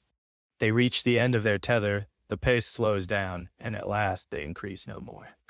Their world is fully peopled, whether it be an island with its swarms of hummingbirds, a test tube with its myriads of yeast cells, or a continent with its millions of mankind. Growth, whether of a population or an individual, draws to its natural end, and Quetelet compares it, by a bold metaphor, to the motion of a body in a resistant medium. A typical population grows slowly from an asymptotic minimum. It multiplies quickly. Page 159, Verhulst's law. It draws slowly to an ill-defined and asymptotic maximum. The two ends of the population curve define, in a general way, the whole curve between. For so beginning and so ending, the curve must pass through a point of inflection. It must be an S-shaped curve. It is just such a curve as we have seen under simple conditions of growth in an individual organism. This general and all but obvious trend of a population curve has been recognized with more or less precision by many writers. It is implicit in Quetelet's own words as follows. Quand une population peut se développer librement et sans obstacles, elle croît selon une progression géométrique. Si le développement a lieu au milieu d'obstacles de toute espèce qui tendent à l'arrêter et qui agissent d'une manière uniforme, c'est-à-dire si l'état social ne change pas, la population n'augmente pas d'une manière indéfinie, mais elle tend de plus en plus à devenir stationnaire. P.F. Verhulst, a mathematical colleague of Quetelet's, was interested in the same things and tried to give a mathematical shape to the same general conclusions. That is to say, he looked for a function retardatrice, which should turn the Malthusian curve of geometrical progression into the S-shaped, or as he called it, the logistic curve, which should thus constitute the true law of population and thereby indicate, among other things, the limit above which the population was not likely to grow. Verhulst soon saw that he could only solve his problem in a preliminary and tentative way. Parce qu'on ignore la nature de la fonction qui sert de mesure aux obstacles qui s'opposent à la multiplication indéfinie de l'espèce humaine. The materials at hand were almost unbelievably scanty and poor. The French statistics were taken from documents qui en étaient reconnaissent entièrement fictifs. In England, the growth, page 160i, the rate of growth. OF, the population was estimated by the number of births, and the births by the baptisms in the Church of England. De manière que les enfants de dissidence ne sont point portés sur les registres officiels. A law of population, or loi d'affaiblissement, became a mere matter of conjecture, and the simplest hypothesis seemed to Verhulst to be to regard cet affaiblissement comme proportional à l'accroissement de la population. Depuis le moment où la difficulté de trouver de bonnes terres a commencé à se faire sentir, Verhulst was making two assumptions. The first, which is beyond question, is that the rate of increase cannot be, and indeed is not, a constant. And the second is that the rate must somehow depend on or be some function of the population for the time being. A third assumption, again beyond question, is that the simplest possible function is a linear function. He suggested as the simplest possible case that once the rate begins to fall, or once the struggle for existence sets in, it will fall the more as the population continues to grow. We shall have a growth factor and a retardation factor in proportion to one another.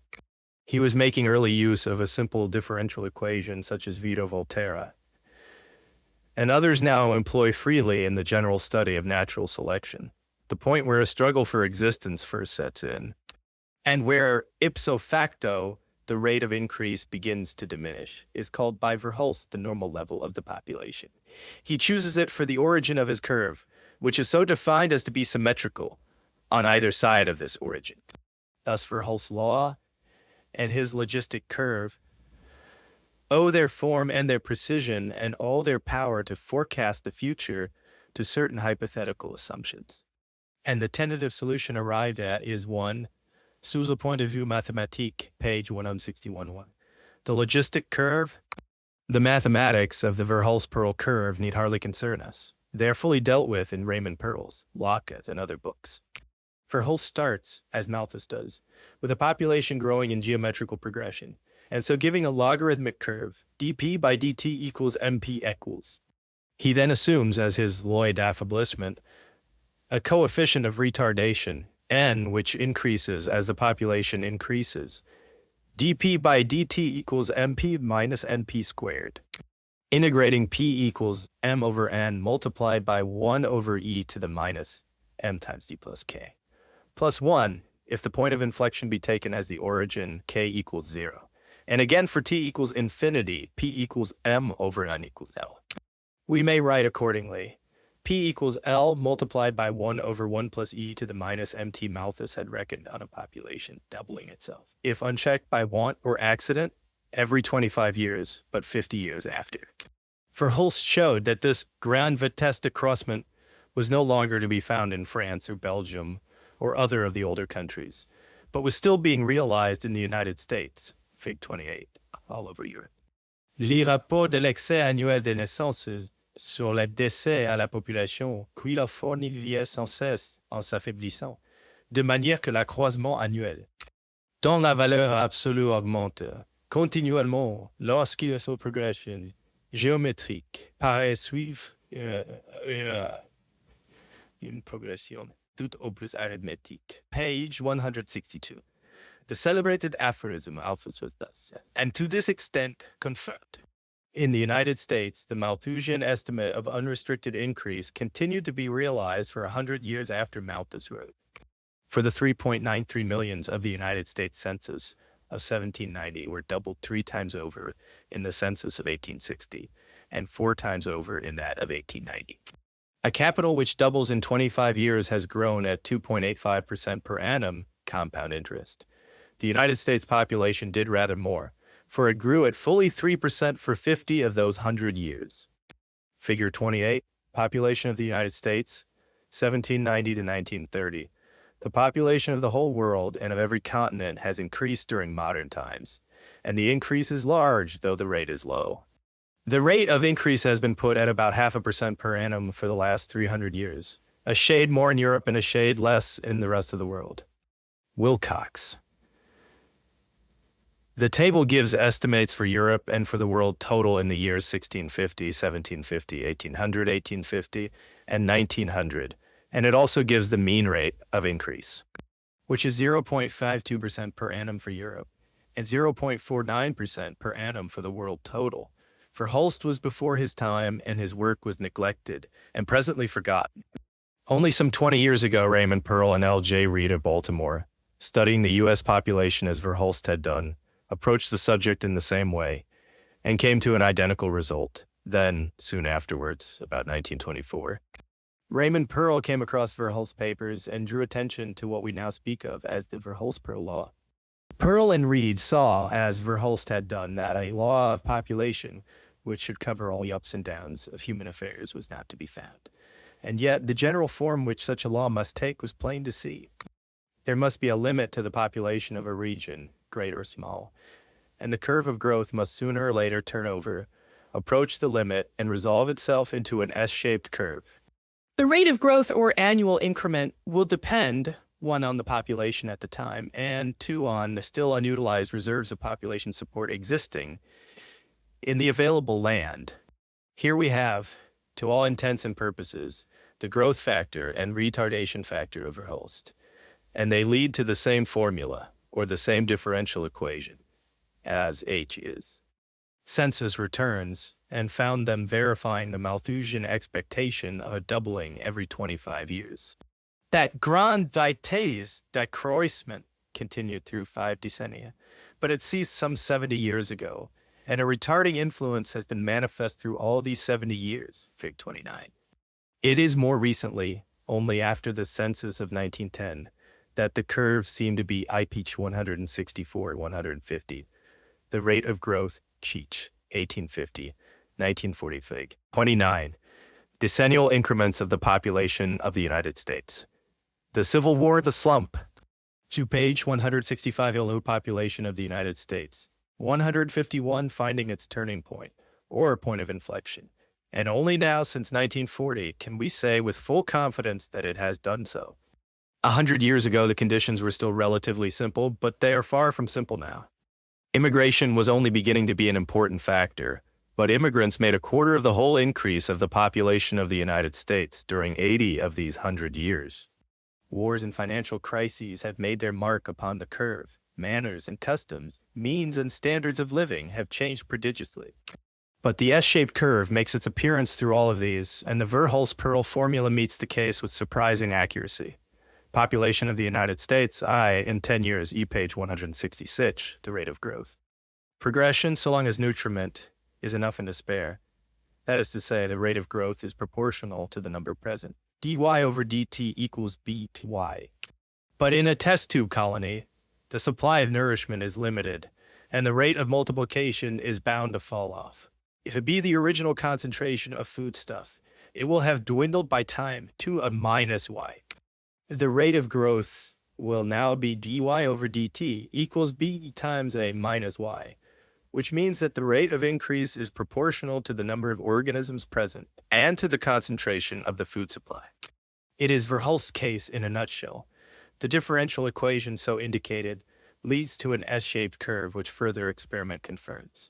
And Sachs's grand period of growth is seen to accomplish itself.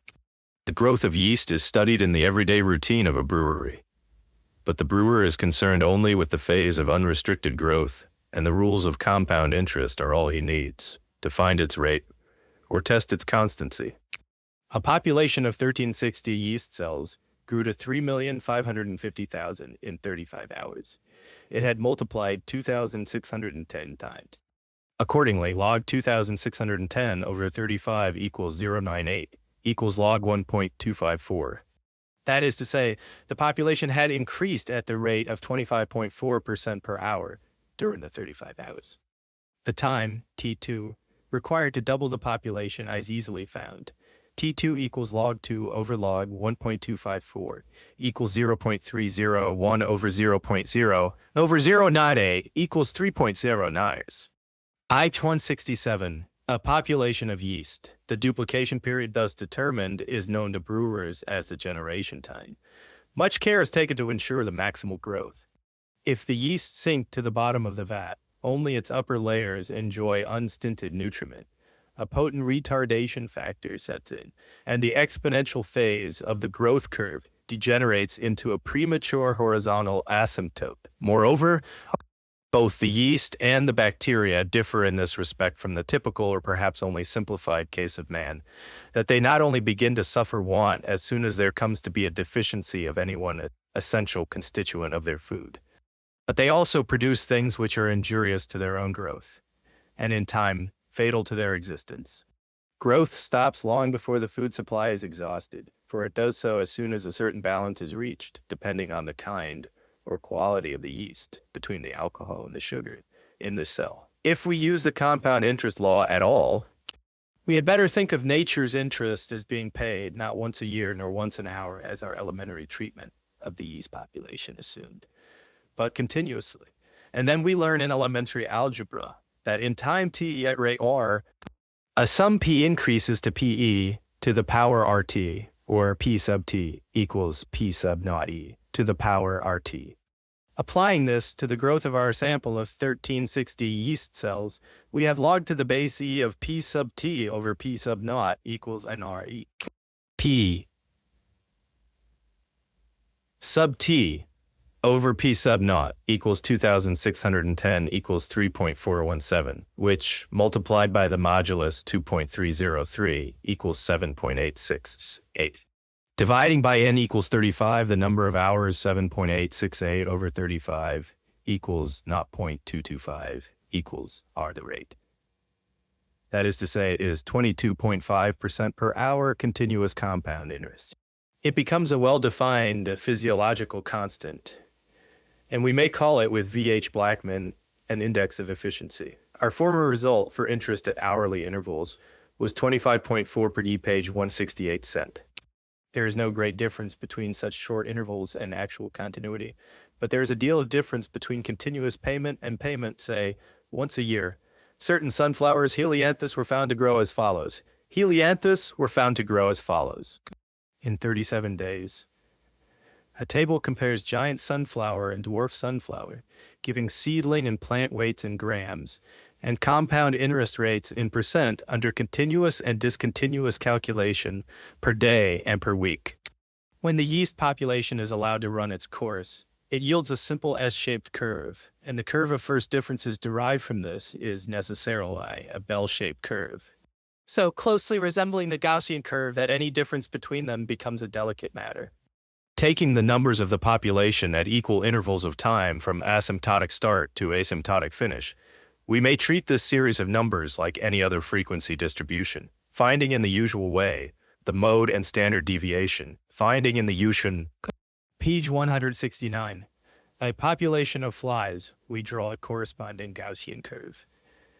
And the close fit between the observed population curve and the calculated Gaussian curve is sufficiently shown by Mr. Per Ottested's figure, Fig. 31. This is a very remarkable thing. We began to think of the curve of error as a function with which time had nothing to do, but here we have the same curve, or, to all intents and purposes the same, with time for one of its coordinates. We might, I think, add one more to the names of the curve of error and call it the curve of optimum. It represents on either hand the natural passage from best to worst, from likeliest to least likely. A few flies, Drosophila. In a bottle illustrate the rise and fall of a population more complex than yeast, as Raymond Pearl has shown. The colony dwindles to extinction if food be withheld. If it be sufficient, the numbers rise in a smooth S-shaped curve. If it be plentiful and of the best, they end by fluctuating about an unstable maximum. The population waves up and down about an average size, as Raymond Pearl says, as Herbert Spencer had foreseen, and as Vito Volterra's differential equations explain. The growth rate slackens long before the hunger line is reached. Crowding affects the birth rate as well as the death rate, and a bottle full of flies produces fewer and fewer offspring per pair the more flies we put into the bottle. It is true also of mankind, as Dr. William Farr was the first to show, that overcrowding diminishes the birth rate and shortens the expectation of life.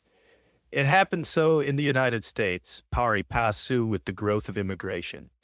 Incipient congestion acting, or so it seemed, as an obstacle or a deterrent to the large families of former days. Nevertheless, children still pullulate in the slums. The struggle for existence is no simple affair, and things happen which no mathematics can foretell. G page 170, an analogous S-shaped curve, given by the formula L sub x equals kg to the power of x, was introduced by Benjamin Gompertz in 1825. It is well known to actuaries and has been used as a curve of growth by several writers in preference to the logistic curve. It was devised, and well devised, to express a law of human mortality and to signify the number surviving at any given age, x, if the average exhaustions of a man's power to avoid death were such that at the end of infinitely small intervals of time he lost equal portions. That is, equal proportions of his remaining power to oppose destruction. The principle involved is very important. Death comes by two roads. One is by chance or accident, the other by a steady deterioration or exhaustion, or growing inability to withstand destruction. And exhaustion comes, roughly speaking, as by the repeated strokes of an air pump, for the life tables show mortality increasing in geometrical progression, at least to a first approximation and over considerable periods of years. Gompertz relied wholly on the experience of life contingencies, but the same deterioration of bodily energies is plainly visible as growth itself slows down. For we have seen how growth rate in infancy is such as is never afterwards attained, and we may speak of growth energy and its gradual loss or decrement by an easy but significant alteration of phrase. To deal with the declining growth rate, as Gompertz did with the falling expectation of life, and so to measure the remaining energy available from time to time, would be a greater thing than to record mere weights and sizes. It raises the problem from mere change of physical magnitudes to an estimation of the falling or fluctuating physiological energies of the body. We have seen how in only page 171 few and simple cases can a simple curve or single formula be found to represent the growth rate of an organism, and how our curves mostly suggest cycles of growth, each spurt or cycle enduring for a time, and one following another. Nothing can be more natural from the physiological point of view than that energy should be now added and now withheld, whether with the return of the seasons or at other stages on the eventful journey from childhood to manhood and old age. The symmetry, or lack of skewness, in the Verhulst-Pearl logistic curve is a weak point rather than a strong. The Gompertz curve is a skew curve with its point of inflection not halfway, but about 1/3 of the way between the asymptotes. But whether in this or in the logistic or any other equation of growth, the precise point of inflection has no biological significance whatsoever. What we want in the first instance is an S-shaped curve with a variable or modifiable degree of skewness. After all, the same difficulty arises in all the use we make of the Gaussian curve, which has to be eked out by a whole family of skew curves, more or less easily derived from it. We are far from being confined to the Gaussian curve, sensu stricto, in our studies of biological probability, or to the logistic curve in the study of population. Yet another equation has been proposed to the S-shaped curve of growth by Gaston Bachmann, a very diligent student of the whole subject. The rate of growth is made up, he says, of three components: a constant velocity and acceleration varying with the time, and a retardation which we may suppose to vary with the square of the time. Acceleration would then tend to prevail in the earlier part of the curve, and retardation in the latter, as in fact they do. And the equation to the curve might be log h equals k naught plus k1 log t2 log squared t. The formula is an elastic one, and can be made to fit many an S-shaped curve. But again, it is empirical. The logistic curve, as defined by Verhulst and by Pearl, has doubtless an interest of its own for the mathematician, the statistician, and the actuary. But putting aside all its mathematical details and all arbitrary assumptions, the generalized S-shaped curve is a very symbol of childhood, maturity, and age, of activity which rises to the fall again of growth, which has its sequel in decay, the growth of a child or of a nation, the history of a railway or the speed between stations of a train, the spread of an epidemic, or the evolutionary survival of a favored type. All these things run their course in its beginning, its middle, and its end, after the fashion of the S-shaped curve. That curve represents a certain common pattern among nature's mechanisms, and is, as we have said before, a mécanisme commun au phénomène disparates at the same time. And this is a very interesting part of the story. The S-shaped curve is no other than what Galton called a curve of distribution. That is to say, a curve of integration, or summation curve, whose differential is closely akin to the Gaussian curve of error. Such, to a first approximation, is our S-shaped population curve, and such are the many phenomena which, to a first approximation, it helps us to compare. But it is only to a first approximation that we compare the growth of a population with that of an organism, or for that matter, of one organism or one population with another. There are immense differences between a simple and a complex organism, between a primitive and a civilized population. The yeast plant gives a growth curve which we can analyze, but we must fain be content with a qualitative description of the growth of a complex organism in its complex world. There is a simplicity in a colony of protozoa and a complexity in a warm-blooded animal, a uniformity in a primitive tribe, and a heterogeneity in a modern state or town, which affect all their economies and interchanges, all the relations between milieu interne and externe, and all the coefficients in any but the simplest equations of growth which we can ever attempt to frame. Every growth problem becomes at last a specific one, running its own course for its own reasons.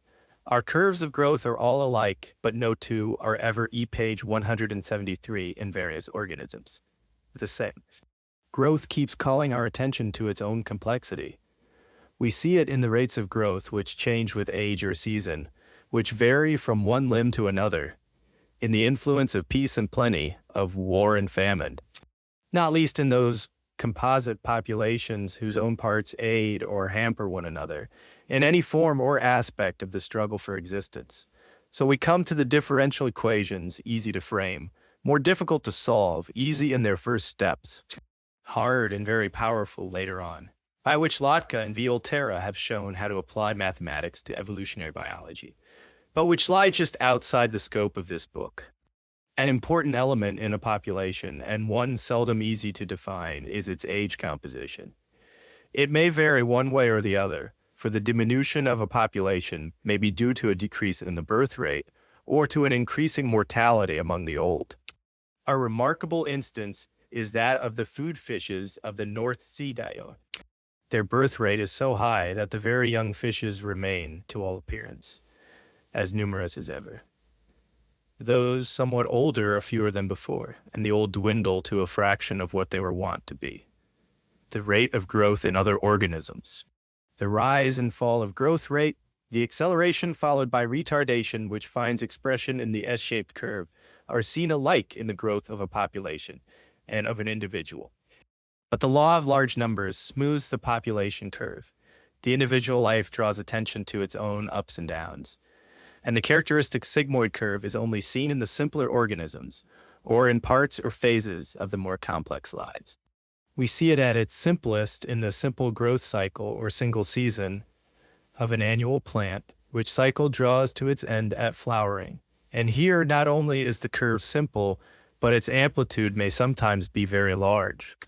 High in a summer, the kuzu vine, Pucraria, may grow 12 inches in 20 few hours, and some bamboos are said to have grown 20 feet in 3 days. Figs 32, 10 days, fig 32, after Pfeffer. Growth of Lupinus albus. From G. Backman after Pfeffer, page 175, in various organisms. Some call it to succeed another, whether at special epochs in a lifetime or as often as winter gives place to spring. Figure 33, growth of lupine, daily increments. The graph shows daily growth in millimeters over 20 days, rising to a peak around the 10th day, and then declining toward the 20th day. Figure 34, growth in weight of a mouse. After W. Ostwald, the graph shows the mouse's weight in grams over 50 days, with marked points at weaning and at puberty. In the accompanying curve of weight of the mouse, figure 34, we see a slackening of the rate of growth when the mouse is about a fortnight old, at which epoch it opens its eyes and is weaned soon.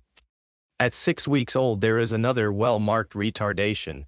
It follows on a rapid spurt and coincides with the epoch of puberty. In arthropod animals, growth is apt to be especially discontinuous, for their bodies are more or less closely confined until released by the casting of the skin. The blowfly has its striking metamorphoses, yet its growth is well nigh continuous, for its larval skin is too thin and delicate to impede growth in the usual arthropod way. But in a thick-skinned grasshopper or hard-shelled crab, growth goes by fits and starts, by steps and stairs, as Réaumur was the first to show. For, speaking of insects, he says, Peut-être est-il vrai généralement que leur accroissement, ou au moins leur plus considérable accroissement, ne se fait que dans le temps qu'ils mouillent, ou pendant un temps assez court après la mue. Ils ne sont obligés de quitter leur enveloppe que parce qu'elle ne prend pas un accroissement proportionné à celui que prennent les parties qu'elle couvre. All the visible growth of the lobster takes place once a year at molting time. But he is growing in weight, more or less, all along. He stores up material for months together. Then comes a sudden rush of water to the tissues. The carapace splits asunder. The lobster issues forth, devours his own exuviae, and lies low for a month while his new shell hardens. The silkworm molts 4 times, about once a week, beginning on the 6th or 7th day after hatching. There is an arrest or retardation of growth before each molt, but our diagram, figure 35, is too small to show the slight ones which precede the first in page 177. Ill of a certain insects, 163 seconds. Before entering on the pupal or chrysalis stage, when the worm is about 7 weeks old, a remarkable process of purgation, page 178, 164, the rate of growth, chiach. Morphoses of an insect are but phases in a process of growth was clearly recognized by Swammerdam in the Biolid Naturae. A stick insect, Dexippus, molts 6 or 7 times in as many months. It lengthens at every eliole and keeps of the same length until the next. Weight is gained more evenly, but before each molt the creature stops feeding for a day or two, and a little weight is lost in the casting pf the skin. After its last molt, the stick insect puts on more weight for a while, but growth soon draws to an end, and the bodily energies turn towards reproduction. We have careful measurements of the locust from molt to molt, and know from these the relative growth rates of its parts, though we cannot plot these dimensions against time. Unlike the metamorphosis of the silkworm, the locust passes through 5 larval stages, or instars, all much archaic, until in a final molt the hoppers become winged. Here are 3 sets of measurements of he and bees and head from stage to stage F. Growth of locust from one molt to another length. Percentage group D'Arcy, page 179. Interest rate in the growth and metamorphosis of insects is known as Dyer's, sometimes as Brooks' law. According to Shibram, an insect molts as soon, roughly speaking, as cell division has doubled the number of cells throughout the larval body. That being so, each stage or instar should weigh twice as much as the one before. And each linear dimension should increase by the cube root of 2, or 1.26 times, a measure identical to all intents and purposes with Brooks' first estimate. As a first rough approximation, the rule has a certain value. According to Duarte's measurements, the locust's total weight increases from molt to molt by 2.31, 2.6, 2.35, 2.2, or mean increase of 2.29, the cube root of which is 1.32. Each phase is doubled and more than doubled in passing to the next, but Shibram's estimate is not far departed from whatever truth Shibram's law may have in insects, or as Fowler asserted, in the ostracods it would seem to have none in the Cladocera, and this for the sufficient reason that the shell on which the form of the creature depends goes on growing all through post-embryonic life, without further division or multiplication of its cells, but only by their individual and therefore collective enlargement. Shells are easily weighed and measured, and their various dimensions have been often studied. Only in oysters, pearl oysters, and the like, have they been so kept under observation that their actual age is known. The oyster shell grows for a few weeks in spring, just before spawning time, and again in autumn when spawning is over. Its growth is imperceptible at times. Page 180, the rate of growth. The windowpane oyster in Ceylon Placuna placenta has been kept under observation for 8 years, during which it grows from 2 inches long to 6, figure 36. The young grow quickly and slow down asymptotically towards the end. An S-shape beginning of the growth curve has not been seen, but would probably be found in the growth of the first year. Changes of shape as growth goes on are hard to see in this and other shells. Rather is it characteristic of them to keep their shape from first to last unchanged.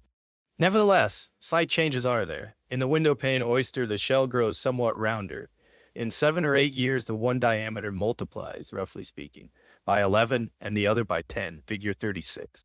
Growth of the windowpane oyster, short diameter of the shell. From Pearson's data, a small table titled Windowpane Oysters Placuna compares short diameter in millimeters, long diameter in millimeters, and their ratio across several measurements. Overall, as the shell grows, both diameters increase, while the ratio steadily decreases from about 1.17 to about 1.05. The American slipper limpet has lately and quickly become a pest on English oyster beds. Its mode of growth is interesting, though page 181 on ill of the growth of shellfish 167, the actual rate remains unknown. It grows a little longer and narrower with age.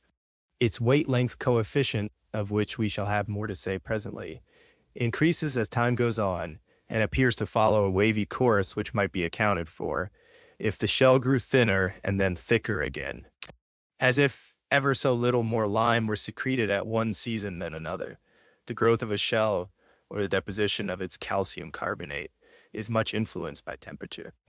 Clams and oysters enlarge their shells only so long as the temperature stands above a certain specific minimum, and the mean size of the same H-pet is very different in Essex and in the United States. Curious peculiarities of growth have been discovered in slipper H-pets. Young limpets clustered roimed in old female grow slower than others which uv solitary and apart. The solitary forms become in turn male, hermaphrodite, and at last female.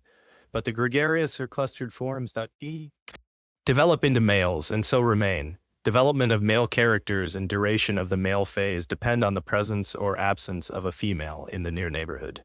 Measurements of slipper limpets from J.H. Razor's data epitomized. No. pH 182-168, the rate of growth. The growth of the tadpole in his hacui is marked by epochs of retardation, and finally by a sudden and drastic change, fig 37. There is a diminutin In weight immediately after the little larva frees itself from what remains of the egg. There is a retardation, page 183, at all. After Johannes Schmidt. I'm page 184, larva. At the root of the matter lies the simple fact that metamorphosis involves wastage of tissue, increase of oxidation, expenditure of energy, and the doing of work. While, as a general rule, the better the animals be fed, the quicker they grow, and the sooner they metamorphose. Barforth has pointed out the curious fact that a short spell of starvation, just before metamorphosis is due, appears to hasten the change. The negative growth or actual loss of bulk and weight, which often and perhaps always accompanies metamorphosis, is well shown in the case of the eel. The contrast of size is great between the flattened, lancet-shaped leptocephalus larva and the little black, cylindrical, almost thread-like elver, whose magnitude is less than that of the leptocephalus in every dimension, even at first in length, as D'Arcy was the first to show. The lamprey's case is hardly less remarkable. The larval or amocoete stage lasts for 3 years or more, and metamorphosis, though preceded by a spurt of growth, is followed by an actual decrease in size. The little brook lamprey neither feeds nor grows after metamorphosis, but spawns a few months later and then dies. But the big sea lampreys become semi-parasitic on other fishes and live and grow to an unknown age. Such fluctuations as these are part and parcel of the general flux of physiological activity, and suggest a finite stock of energy to be spent, now more, now less, on growth and other modes of expenditure. The larger fluctuations are special interruptions in a process which is never continuous, but is perpetually varied by rhythms of various kinds and orders. Hofmeister showed long ago, for instance, that Spirogyra grows by fits and starts, in periods of activity and rest alternating with one another at intervals of so many minutes, figure 39. And Bose tells us that plant growth proceeds by tiny and perfectly rhythmical pulsations at intervals of a few seconds of time. In page 185 at growth, a crocus grows, he says, by little jerks, each with an amplitude of about 0.002 millimeters. Every 20 seconds or so, each increment being followed by a partial recoil, fig 40. If this be so, we have come down, so to speak, from a principle of continuity to a principle of discontinuity, and are face to face with what we might call, by rough analogy, quanta of growth. We seem to be in touch with things of another order than the subject of this book, figure 39. Growth in length, millimeters of Spirogyra. From Ostwald after Hofmeister, figure 40, pulsations of growth in crocus in micromillimeters. After Bose, I'm page 186, the rate of growth. We may want now, and then to make use of scanty data, and find a rough estimate better than none. The giant tortoises of the Galapagos and the Seychelles grow to a great age, and some have weighed 500 pounds and more. But the scanty records of captive tortoises show much variation, depending on food and climate, as well as age. 90 young tortoises brought from the Galapagos in 1928 to the southern United States weighed on the average 18.5 pounds, and grew to 44.3 pounds in 2 years. 6 taken to Honolulu weighed 26.5 pounds each in 1929, and 63 pounds each the following year. Another, kept in California, weighed 29 pounds and 360 pounds 7 years later, but only gained 65 pounds more in the next 7 years. Figure 41, approximate growth in weight of Galapagos tortoise. The figure shows an approximate growth curve in weight, in pounds, rising rapidly at first, and then more slowly toward about 400 pounds by the final year shown. Growth, as usual, is quick to begin with, slower later on, and in the old giants must be slow indeed if we plot fig 41 the 3 successive weight to the California specimen. At first they help us little. But we can fit an S-shaped curve to the 3 points as a first approximation. And it suggests with some plausibility that at 29 pounds weight the tortoise was from 2 to 3 years old. A loggerhead turtle, which reaches a great size, was found to grow from a few grams to 42 pounds in 3 years, and to double that weight in another year and a half. These scanty data are in fair accord, so far as they go, with those for the giant tortoises. Page 187. The horny plates of the tortoise grow, to begin with, a trifle faster than the bony carapace below, and are consequently wrinkled into folds. There is some evidence, at least in the young tortoises, that these folds come once a year, which is as much as to say that there is one season of the year when the growth rates of bony and horny carapace are especially distracting. This would give an easy estimate of age, but it is plainer in some species than in others, and it never lasts for long. Figure 42, growth rate approximate of blue and finner whales. The graph shows length in feet plotted against age in years from -1 to 4. Two curves are shown, one for the blue or Sibyl's whale, and one for the common rorqual or finner, with birth marked at about age 0. Both rise steeply early on and then level off toward adult length. The blue whale, or Sibyl's rorqual, largest of all animals, grows to 100 feet long, or thereby the females being a little bigger than the males. The mother goes with young 11 months. The calf measures 22 to 25 feet at birth and weighs between 3 and 4 tons. It is born big, whereas smaller. It might lose heat too quickly. It is weaned about 9 months later and is said to be some 16 meters, or say 53 feet long by then.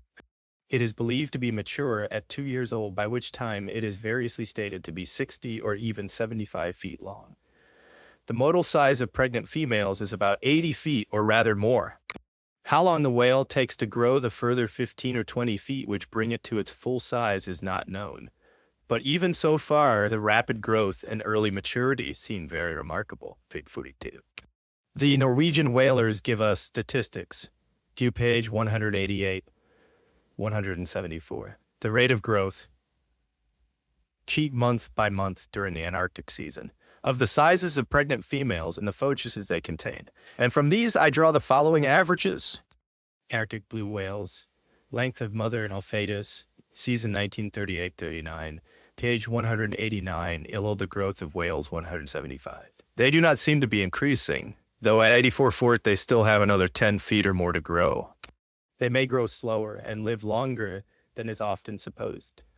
On the other hand, if we draw from the same official statistics the mean size of mother whale and foetus at some given epoch of the year, e.g., March 1934, there appears to be a marked correlation between them, such as would indicate very considerable growth of the mother during the months of pregnancy. The matter deserves further study, and the data need confirmation. Blue whales, length of mother and foetus, March 1934, due peach 190. More may be kept in a tank or pond and watched as they grow. Both ways are slow and difficult. The advantage of large numbers is not obtained, and it is needed all the more because the rate of growth turns out to be very variable in fishes, as it doubtless is in all cold-blooded or pusillothermic animals, changing and fluctuating not only with age and season, but with food supply, temperature, and other known and unknown conditions. Trout in a chalk stream so differ from those in the peaty water of a highland burn that the former may grow to 3 pounds weight, while the latter only reach 4 ounces at 3 years old or 4. It is found, and easily verified, that shells on the seashore, kind for kind, do not follow normal curves of frequency and respective magnitude, but fall into size groups with intervals between, so constituting a multimodal curve. The reason is that they are not born all the year round, as we are, but each at a certain annual breeding season, so that the whole population consists of so many groups, each 1 year older and bigger in proportion than another. In short, we find size groups and recognize them as age groups. Each group has its own spread or scatter, which increases with size and age. Even from the first one group tends to overlap another, but the older groups do so more and more, for they have had more time and chance to vary. Hence, this way of determining age gets harder and less certain as the years go by. But it is a safe and useful method for short-lived animals, or in the early lifetime of the rest. Aristotle's fishermen used it when they recognized 3 sorts or sizes of tunnies, the oxids, pelamids, and full-grown fish. And when they found a scarcity of pelamides in 1 year to be followed by a failure of the tunny fishery in the next. Shells lend themselves to this method, as Louis Agassiz found when he gathered periwinkles on the New England shore. Wentworth found the Paphia in Madras Harbor, of 2 sizes. One group just under 15 millimeters in length, the other nearly all over 30 millimeters. A small sample, dredged 5 months earlier from the same ground, was intermediate between the other two. When the mean sizes of the two groups were plotted against time, the lesser group being shifted, type page 190-101, the growth of fishes. Back a year, a growth curve extending over 2 seasons was obtained.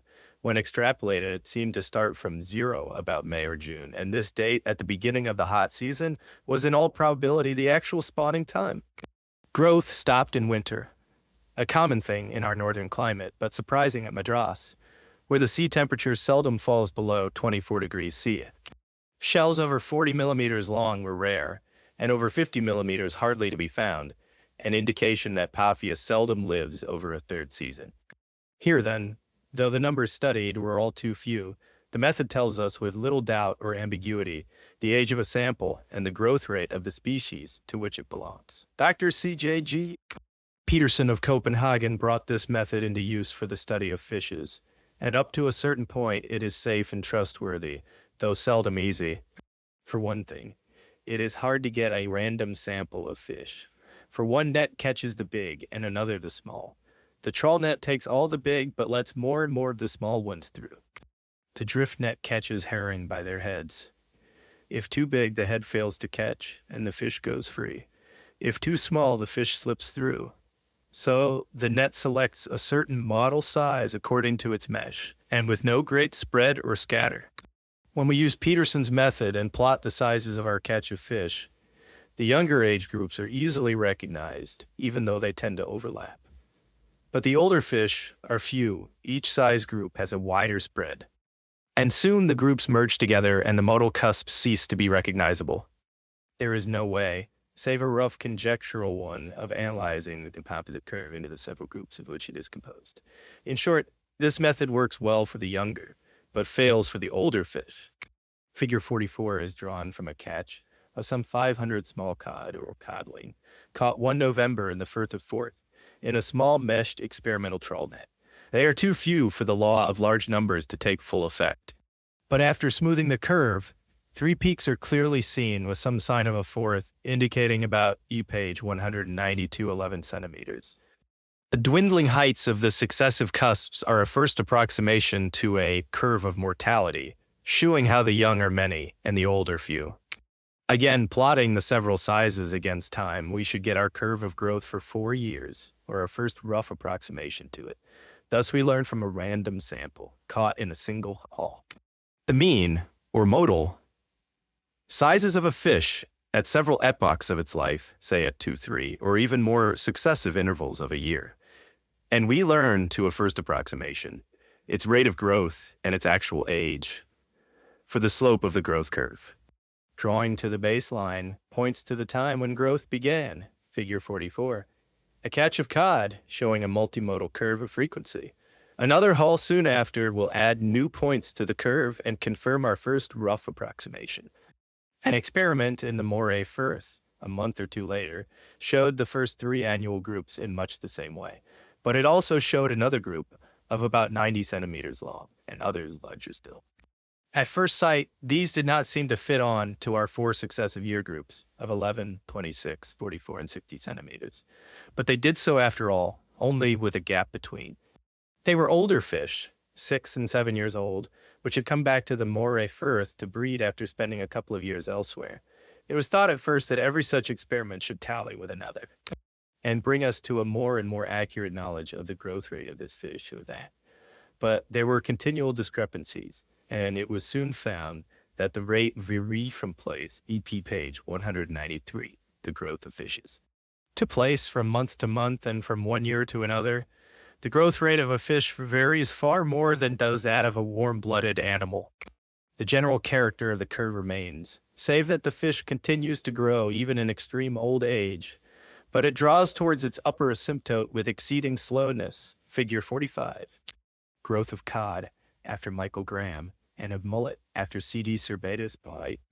The following estimate of the mean growth of North Sea cod is based by Michael Graham on a great mass of various evidence, and beside it, for comparison, is an estimate for the gray mullet by C.D. Cervantes. The shape of the curve, figure 45, is enough to indicate that at 6 years old the cod is still growing vigorously, while the gray mullet has all but ceased to grow. As a matter of EPIG, 194D. 180, the rate of growth chach. Fact, 90 centimeter. Is, or was till lately, the median size of cod in our Scottish trawl fishery. 1/10 are over a meter long, and the largest are in the neighborhood of 120 centimeter with an occasional giant of 150 centimeter, or even more. But it has come to pass that fish of outstanding size are seen no more, save on the virgin fishing grounds. A Greenland halibut brought home to Hull in 1938, weighed 400 weight, was nearly 2 feet thick, and must have been of prodigious age. Age, years, page 195, through of the size and age of herring. In the following table, we see A, the sizes, and B, the number of scale rings in a sample of some 550 herring from the autumn fishery off the east of Scotland.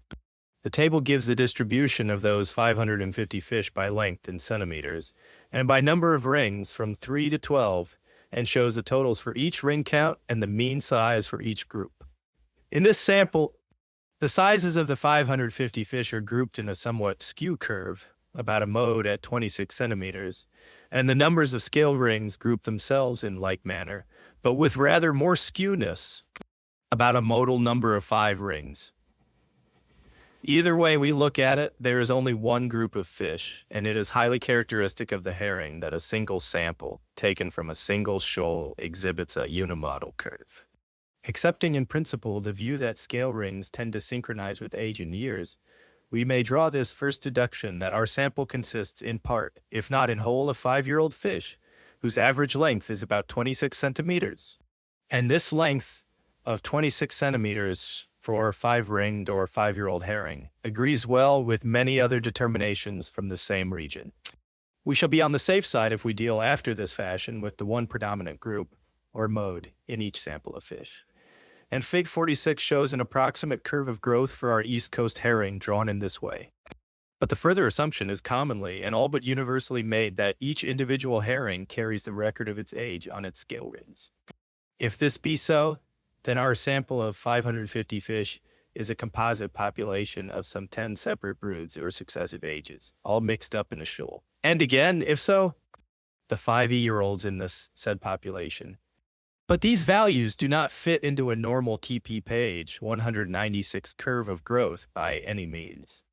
Still more obvious is it that the several year classes, if such they be, do not tally with the age composition of any ordinary population, nor agree with any ordinary curve of mortality. But even if we had 10 separate year groups represented here, which I most gravely doubt, all that we know of the selective action of the drift net forbids us to assume that we are dealing with a fair random sample of the herring population, so that, even though the number of rings did enable us to distinguish the successive broods, we should still have no right to assume that these annual broods actually combine in the proportions shown to form the composite population, figure 46. Mean curve of growth of Scottish East Coast herring. It is held by many, in the first instance by Einar Lia, that we may deduce the dimensions of a herring at each stage of its past life from the corresponding dimensions of the rings upon its scales. Some such relation must obviously exist, but it is an approximation of the roughest kind, for it involves the assumption not only that the scales add ring to ring regularly year to year, and that fish and scale grow all the while at corresponding rates or in direct proportion to one another, but also that the scale grows by mere EPH 197 accretion, each annual increment persisting without further change after it is once laid down. This is what happens in a molluscan shell, which is secreted or deposited mere dead substance or foreign material. But it is by no means the case in bone, and we have little reason to expect it of the bony mesoblastic tissue of a fish scale. It is much more likely, though we do not know for sure, that osteoblasts and osteoclasts continue, as in bone, to play their part in the scale's growth and maintenance, and that some sort of give and take goes on in any case. It is a matter of fact an observation that the rings alter in breadth as the fish goes on growing, that the oldest or innermost rings grow steadily narrowed, while the outermost hardly change or even widen a little, that the relative breadths of successive rings alter accordingly, And it follows that when we try to trace the growth of a herring through its lifetime from its scales when it is old, the result is more or less misleading. And the values for the earlier years are apt to be much too small. The whole subject is very difficult, as we might well expect it to be, and I am only concerned to show some small part of its difficulty. Mean apparent length of one-year-old herring as deduced by scale reading from herring of various ages or year classes. The table lists year classes or number of rings from 2 to 9 and gives the estimated length at 1-year-old as 14.5, 13.2, 12.7, 12.5, 12.11.8, 11.8. While careful observations on the rate of growth of the higher animals are scanty, they shew so far as they go that the general features of the phenomenon are much the same. Whether the animal be long-lived, as man or elephant, or short-lived like horse. Key page 198, the rate of growth. Or dog, it passes through the same phases of growth. And to quote Dr. Johnson again, whatsoever is formed for long duration arrives slowly to its maturity. In all cases, growth begins slowly. It attains a maximum velocity somewhat early in its course, and afterwards slows down, subject to temporary accelerations, towards a point where growth ceases altogether. But in cold-blooded animals, as fish or tortoises, the slowing down is greatly protracted, and the size of the creature would seem never to reach, but only to approach asymptotically to a maximal limit. This, after all, is an important difference. Among certain, still lower animals, growth ceases early, but life goes on, and draws apparently to no predetermined end. So sea anemones have been kept in captivity for 60 or even 80 years, have fed, flourished, and borne offspring all the while, but have shown no growth at all. The rate of growth of various parts of organs, that the several parts and organs of the body within and without have their own rates of growth can be amply demonstrated in the case of man, and illustrated also, but chiefly in regard to external form in other animals. There lies herein an endless field for the study of correlation and of variability. In the accompanying table I show, from some of Vierord's data, the relative weights at various ages, compared with the weight at birth of the entire body, and of brain, heart, and liver, also the changing relation which each of these organs consequently bears, as time goes on, to the weight of the whole body, figure 47. Page 199, ill of parts or organs 185 weight of various organs, compared with the total weight of the human body, male. From Vieror's Anatomisch to Helen, percentage increase percentage of body WT. Page 200, the rate of growth. We see that neither brain, heart, nor liver keeps pace by any means with the growing weight of the whole. There must then be other parts of the fabric, probably the muscles and the bones, which increase more rapidly than the general average. Heart and liver grow nearly at the same rate, the liver keeping a little ahead to begin with, and the heart making up on it in the end. By the age of 25, both had multiplied their original weight at birth about 13 times. But the body as a whole has multiplied by 21. In contrast to these, the brain has only multiplied its weight about 3 3/4 times, and shews but little increase since the child was 4 or 5, and hardly any since it was 8 years old. Man and the gorilla are born with brains much of a size, but the gorilla's brain stops growing very soon indeed, while the child's has 4 years of steady increase. The child's brain grows quicker than the gorilla's, but the great ape's body grows much quicker than the child's. At 4 years old, the young gorilla has reached about 80% of his bodily stature, and the child's brain has reached about 80% of its full size. Even during fetal life, as well as afterwards, the relative weight of the brain keeps on declining. It is about 18% of the body weight in the 3rd month, 16%. In the 4th, 14%. In the 5th, and the ratio falls slowly till it comes to about 12%. At birth, say 10%. A year afterwards, and little more than 2% at 20. Many statistics indicate a further decrease of brain weight, actual as well as relative. The fact has been doubted and denied, but Raymond Pearl has shown evidence of a slow decline continuing throughout adult life. The latter part of the table shews the decreasing weights of the organs compared with the body as a whole. Brain, which was 12% of the weight at birth, falling to 2%. At 5 and 20, heart from 0.76 to 0.46%. Liver from 4.6 to 2.78%. The thyroid gland, as we know it in the rat, grows for a few weeks and then diminishes during all the rest of the creature's lifetime.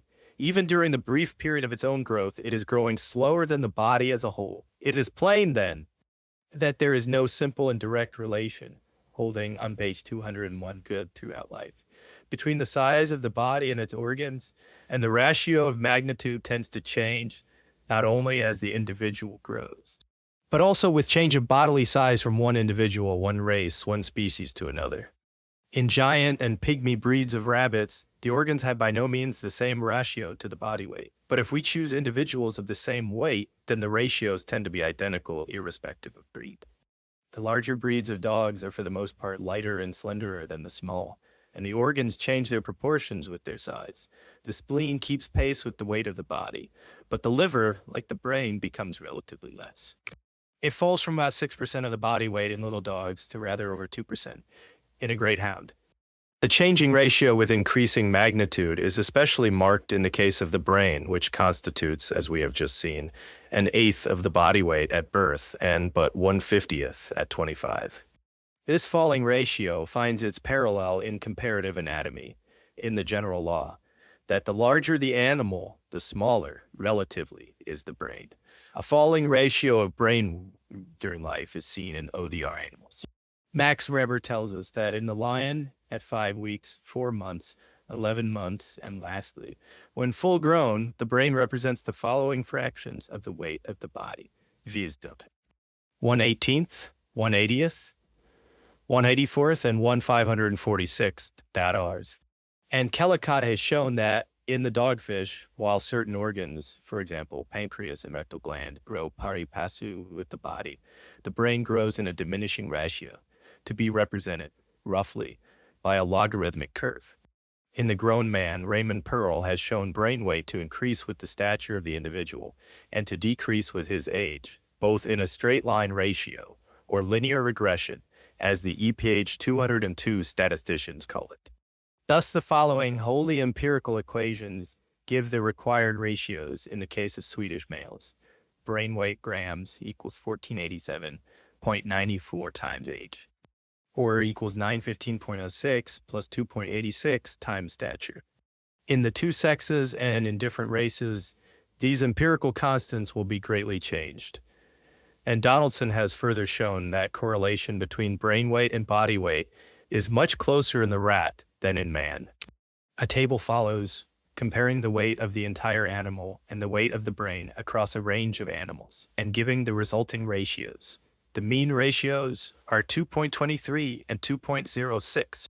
Brandt, a very philosophical anatomist, argued some 70 years ago that the brain, being essentially a hollow structure, a surface rather than a mass, ought to be equated with the surface rather than the mass of the animal. This we may do by taking the square root of the brain weight and the cube root of the body weight, and while the ratios so obtained do not point to equality, they do tend to constancy, especially if we limit our comparison to similar or related animals. Or we may vary the method and ask, as Dubois has done, to what power the brain weight must be raised, dph 203t, to equal the body weight. And here again we find the same tendency towards uniformity. Converse to the unequal growth of organs is found in their unequal loss of weight, under starvation. Chaussat found, in a well-known experiment, that a starved pigeon had lost 93% of its fat, about 70%, of liver and spleen, 40% of its muscles, and only 2% of brain and nervous tissues. The salmon spends many weeks in the river before spawning, without taking food. The muscles waste enormously, but the reproductive bodies continue to grow. As the internal organs of the body grow at different rates, so that their ratios one to another alter as time goes on, so is it with those linear dimensions whose inconstant ratios constitute the changing form and proportions of the body. In one of Cadelet's tables, he shews the span of the outstretched arms from year to year compared with the vertical stature. It happens that height and span are so nearly co-equal in man that direct comparison means little. But the ratio of span to height, figure 48, undergoes a significant and remarkable change. The man grows faster in stretch of arms than he does in height, and span, which was less at birth than stature by about 1%, exceeds it by about 4% at the age of 20. Quaterlet's data are few for later years, but it is clear enough that span goes on increasing in proportion to stature. How far this is due to actual growth of the arms and how far to increasing breadth of the chest is another story. The growth rates of head and body differ still more, for the height of the head is no more than doubled, but stature is trebled. Height of the head in man at various ages after Quetelet P. 207 abbreviated. Men, women, page 205, a load of parts or organs 191 results from it. In the bodily form of the child and the man is easy to see. The following table shews the relative sizes of certain parts and organs of a young trout during its most rapid development, and so illustrates in a simple way the varying growth rates in different parts of the body. It would not be difficult, from a picture of the little trout at any one of these stages, to draw its approximate form at any other by the help of the numerical data here set forth. In like manner, a herring's head and tail grow longer. The parts between grow relatively less, and the fins change their places aecatal. The same changes take place with their specific differences in related fishes and herring. Sprat and pilchard owe their specific characters to their rates of growth, or modes of increment F. trout, Salmoferia. Proportionate growth of various organs. From Jenkinson's data. Days, page 292, the rate of growth. Graded growth of beanroot U, page 270 ALU, concerning gradients. 193, a like problem occurs when we deal with rates of growth in successive natural internodes. And we may then pass from the actual growth of the internodes to the varying number of leaves which they successively produce. Where we have whorls of leaves at each node, as in equisetum or in many waterweeds, then the problem is symphede, and one such case has been studied by Rathrier Perl. In Ceratophyllum, the mean number of leaves increases with each successive whorl, but the rate of increase diminishes from whorl to whorl as we ascend. On the main stem, the rate of change is very slow. But in the small twigs or tertiary branches, it becomes rapid, as we see from the following abbreviated table. Number of leaves per whorl on the tertiary branches of Ceratophyllum order of whorl. 208 the rate of growth. Stalk, the growth rate falls away. The florets are of descending age from flower to bud. Their graded differences of age lead to an exquisite gradation of size and form. The time interval between one and another, or the space-time relation between them all, gives a peculiar quality. We may call it phase beauty to the whole. A clump of reeds or rushes shews the same phase beauty, and so do the waves on a cornfield or on the sea. A jet of water is not much, but a fountain becomes a beautiful thing, and the play of many fountains is an enchantment at Versailles, on the weight-length coefficient or ponderal index. So much for the visible changes of form which accompany advancing age, and are brought about by a diversity of rates of growth at successive points or in different directions. But it often happens that an animal's change of form may be so gradual as to pass unnoticed, and even careful measurement of such small changes becomes difficult and uncertain. Sometimes one dimension is easily determined, but others are hard to measure with the same accuracy. The length of a fish is easily measured, but the breadth and depth of place or haddock are vaguer and more uncertain. We may then make use of that ratio of weight to length, which we spoke of in the last chapter, viz. That W is proportional to L cubed, or W equals KL cubed, or W over L cubed equals K, where K, the ponderal index, is a constant to be determined for each particular case. We speak of this K as a constant with a mean value specific to each species of animal and dependent on the bodily proportions or form of that animal. Yet inasmuch as the animal is continually apt to change its bodily proportions during life, K also is continually subject to change, and is indeed a very delicate index of such change, and of the condition of the animal. Page 209. The ponderal index, 195 progressive changes. Delicate, because our measurements of length are very accurate on the whole. And weighing is a still more decate method of comparison. Thus, in the case of place, when we deal with mean values for large numbers and with samples so far homogeneous that they are taken at one place in time, we find that K is by no means constant but varies and varies in an orderly way, with increasing size of the fish. The phenomenon is unexpectedly complex, much more so than I was aware of when I first wrote this book, Figure 50, 120, 20, 110, 100, 190, 90, 1 page 210, an epoch in the fish's life. It is about the size when sexual maturity begins, or at least near enough to suggest a connection between the two phenomena. A step towards further investigation would be to determine K for the two sexes separately, and to see whether or not the point of inflection occurs as maturity is known to be reached, at a smaller size in the male. This D'Ancona has done, not for the place, but for the shad, Alosa finta.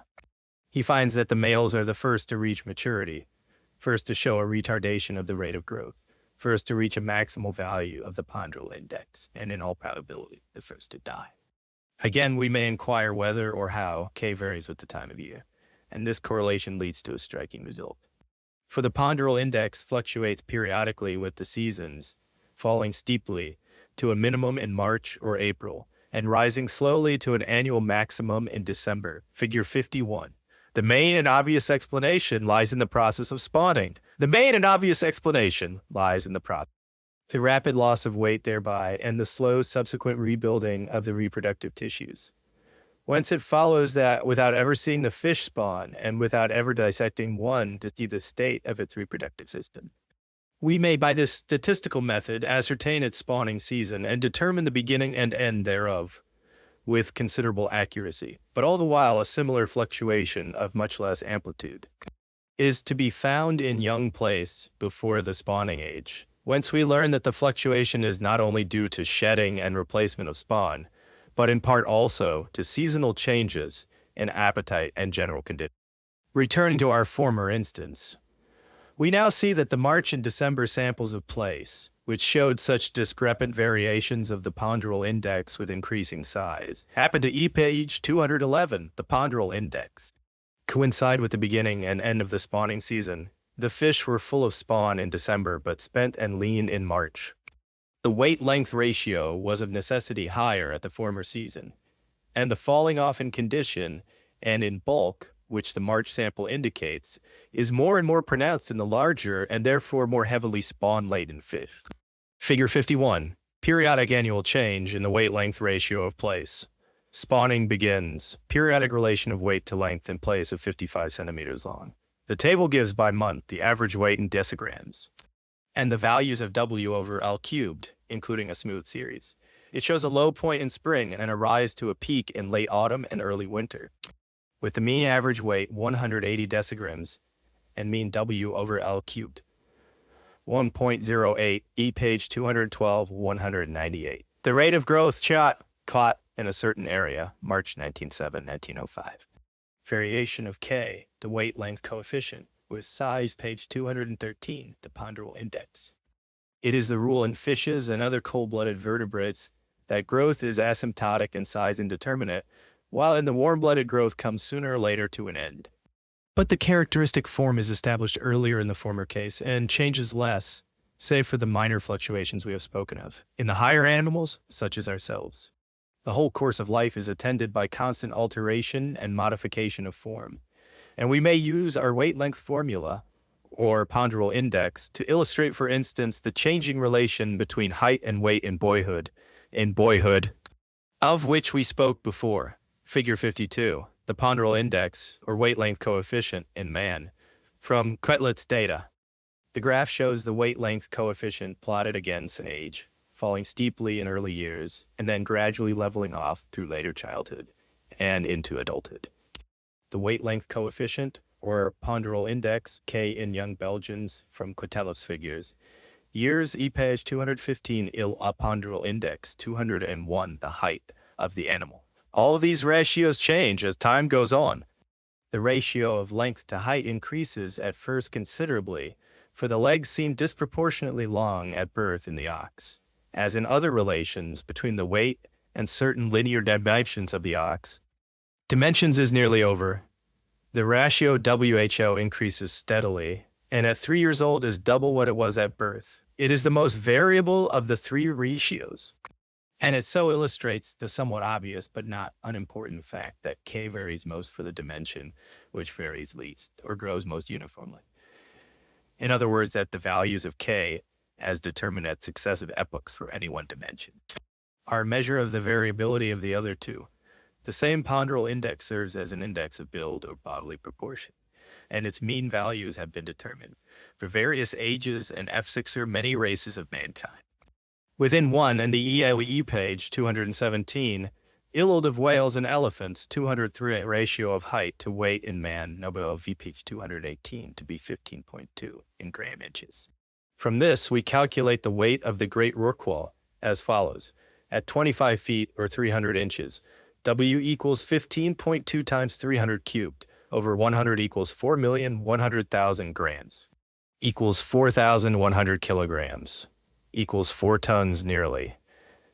At 50 feet, W equals 4 times 2 cubed tons equals 32 tons. 100 feet equals 32 times 2 cubed tons equals 256 tons. 106 tons, the largest known, W equals 305 tons nearly. The two independent estimates are in close agreement of surface and volume, while the weight-length relation is of especial importance and is well nigh fundamental to the understanding of growth in form and magnitude. The corresponding relation of surface area to weight or volume has, in certain cases, an interest of its own. Evaporation takes place, and oxygen may be taken in, all in due proportion as near as may be to the bulk of the animal. And again, the bird's wing is a surface, the area of which must be in due proportion to the size of the bird. In hollow organs, such as heart or stomach, area is the important thing rather than weight or mass. And we have seen how the brain, an organ not obviously but essentially and developmentally hollow, tends to show its due proportions when reckoned as a surface in comparison with the creature's mass. Surface cannot keep pace with increasing volume in bodies of similar form. Wing area does not and cannot long keep pace with the bird's increasing bulk and weight, and this is enough of itself to set limits to the size of the flying bird. It is the ratio between square root of surface and cube root of volume which should, in theory, remain constant. But as a matter of fact, this ratio varies, up to a certain extent, with the circumstances, and in the case of the bird's wing with varying modes and capabilities of flight. The owl, with his silent, effortless flight, capable of short, swift spurts of attack, has the largest spread of wings of all. The kite outstrips the other hawks in spread of wing, in soaring, and perhaps in speed. Page 219 of surface and volume. Stork and seagull have a great expanse of wing, but other skilled and speedy flyers have long, narrow wings rather than large ones. The peregrine has less wing area than the goshawk or the kestrel. The swift and the swallow have less than the lark. Mean ratio, the square root of S divided by the cube root of W between wing area and weight of birds. From Mouillard's data, a small table follows giving mean ratios for groups of birds. To measure the length of an animal is easy. To weigh it is easier still, but to estimate its surface area is another thing. Hence we know but little of the surface weight ratios of animals, and what we know is apt to be uncertain and discrepant. Nevertheless, such data as we possess average down to mean values which are more uniform than we might expect. Mean ratio, the square root of S divided by the cube root of W, in various animals, centimeters, grams, units. A table follows, comparing this mean ratio across several animals. A further note on unequal growth, or heterogeny. An organism is so complex a thing, and growth so complex a phenomenon, that for growth to be so uniform and constant in all the parts as to keep the whole shape unchanged would indeed be an unlikely and an unusual circumstance. Rates vary, proportions change, and the whole configuration alters accordingly. In so humble a creature as a medusoid, manubrium and disc grow at different rates, and certain sectors of the disc faster than others, as when the little Aphyra larva develops into the great Aurelia jellyfish. Many fishes grow from youth to age with no visible page 220, hardly a measurable change of form. But the shapes and looks of man and woman go on changing long after the growing age is over, even all their lives long. A centipede has as many pairs of legs alike, to all intents and purposes. They begin alike and grow uniformly. But a lobster has his great claws and his small, his lesser legs, his swimmerets, and the broad flaps of his tail. All these begin alike, and diverse rates of growth make up the difference between them. We may sometimes watch a single limb growing to an unusual size, perhaps in one sex and not in the other, perhaps on one side and not on the other side of the body. Such are the horns or mandibles of the stag beetle, only conspicuous in the male, and the great unsymmetrical claws of the lobster, or of that extreme case, the little fiddler crab, Euchia pugnax. For such well-marked cases of differential growth ratio between one part and another, Julian Huxley has introduced the term heterogony. Of the fiddler crabs, some 400 males were weighed in 25 graded samples, all nearly of a size, and the weights of the great claw and of the rest of the body recorded separately. To begin with, the great claw was about 8%, and at the end about 38% of the total weight of the unmutilated body. In the female, the claw weighs about 8% of the whole from beginning to end, and this contrast marks the disproportionate or heterogonic rate of growth in the male. We know nothing about the actual rate of growth of either body or claw. We cannot plot either against time, but we know the relative proportions or relative rates of growth of the two parts of the animal. And this is all that matters meanwhile. In figure 54, we have set off the successive weights of the body as abscissa up to 700 milligrams, or about 1/3 of its weight in the adult animal, and the ordinates represent the corresponding weights of the claw. We see that the ratio between the two magnitudes follows a curve, apparently an exponential curve. It does, in fact, as Huxley has shown, follow a compound in page 221 of unequal growth. Calling I and X the weights of the claw and of the rest of the body may be expressed by the usual formula for compound interest, y equals bx to the power k, or log E equals log b plus k log x, and the coefficients b and k. Work out in the case of the fiddler crab, to begin with, at y equals 0.0073x to the power 1.62, figure 54, relative weights of body and claw in the fiddler crab, Euchia pugnax. But after a certain age or a certain size, these coefficients no longer hold, and new coefficients have to be found. Whether or no the formula is mathematical rather than biological, there is a lack of either biological or physical significance in a growth rate which happens to stand during part of an animal life at 62% compound interest. Julian Huxley holds, and many hold with him, that the exponential or logarithmic formula or the compound interest law is of general application to cases of differential growth rates. I do not find it to be so, any more than we have found organ, organism, or population to increase by compound interest or geometrical progression, save p. page 222, 208.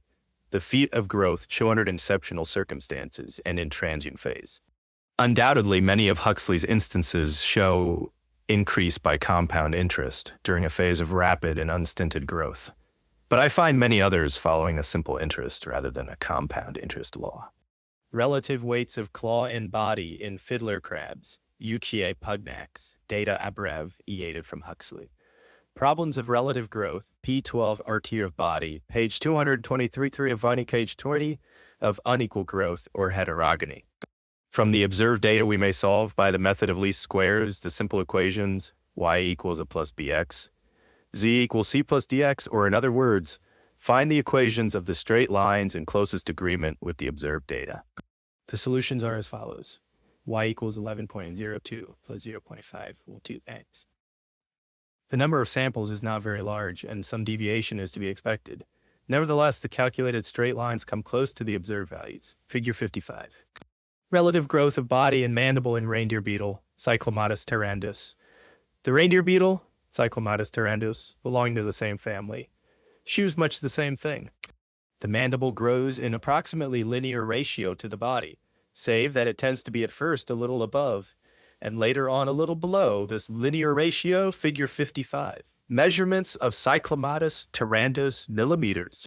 The table gives measurements of length of mandible y and total length x, together with total length calculated from the equation x equals 1.7 y plus 13.7.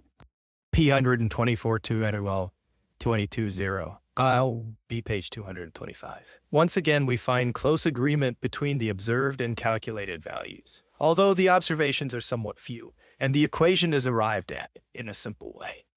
We may take it as proven that the relation between the two growth rates is essentially linear. A compound interest law of growth occurs, as Malthus knew, in cases and at times of rapid and unrestricted growth. But unrestricted growth occurs under special conditions, and for brief periods. It is the exception rather than the rule, whether in a population or in the single organism. Figure 56. Relative growth of the cranial and facial portions of the skull in the sheepdog.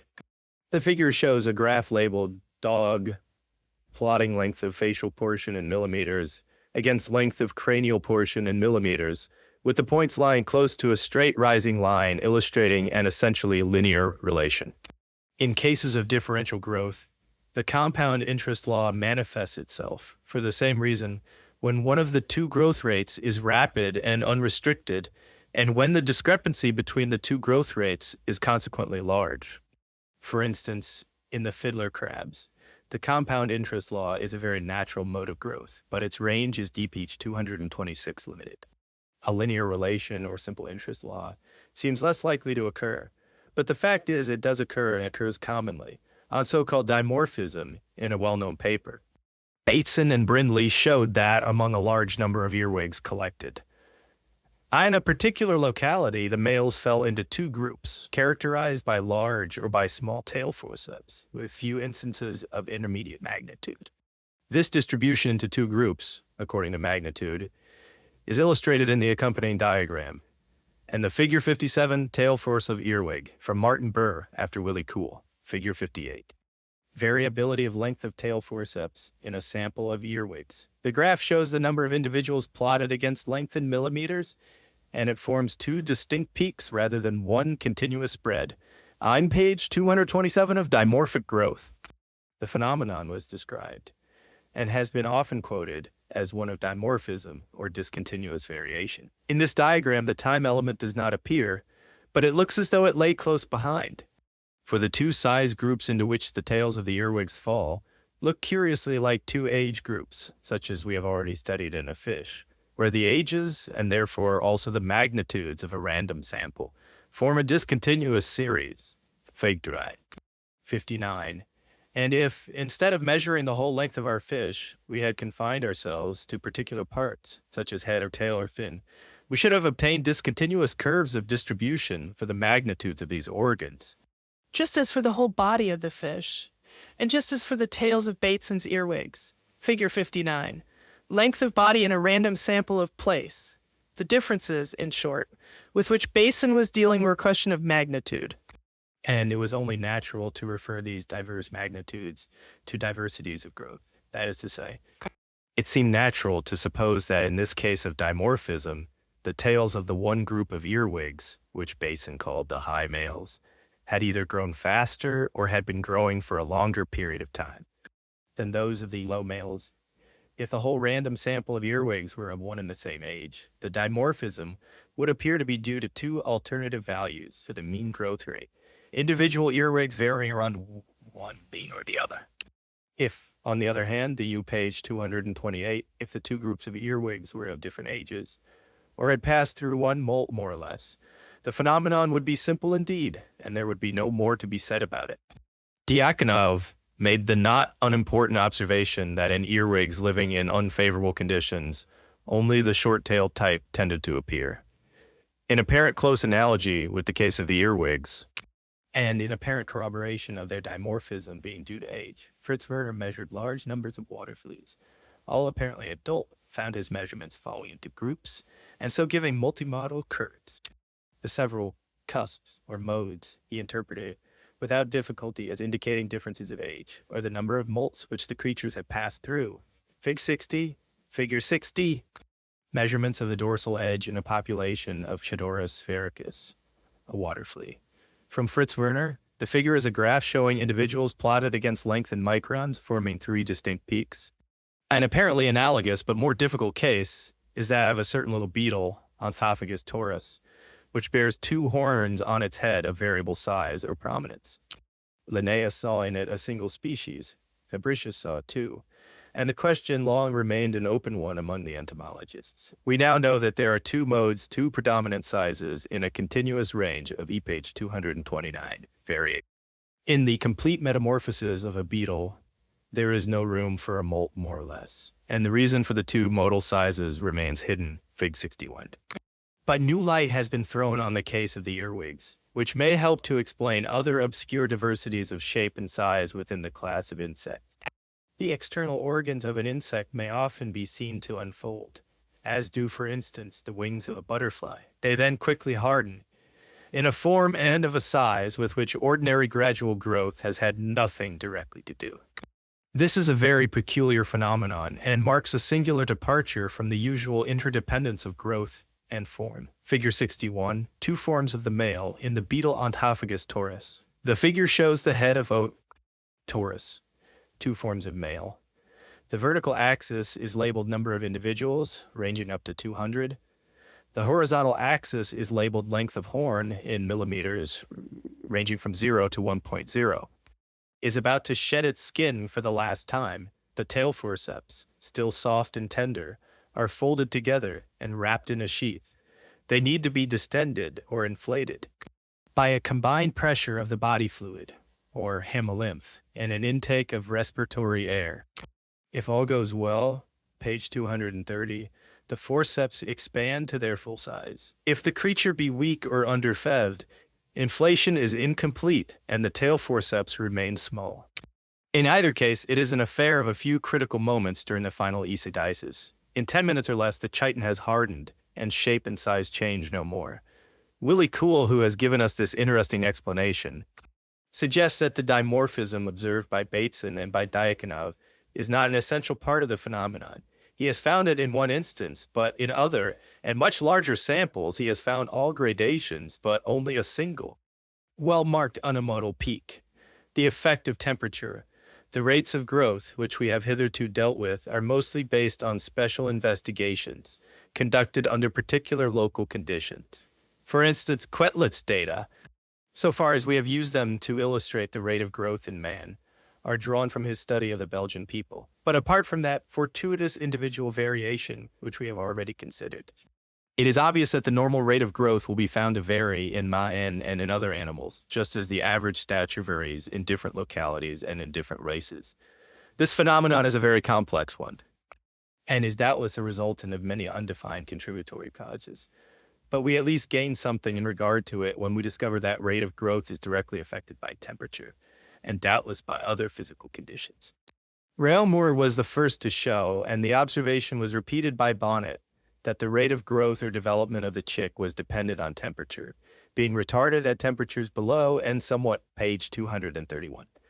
Accelerated at temperatures above the normal temperature of incubation, that is to say, the temperature of the sitting hen.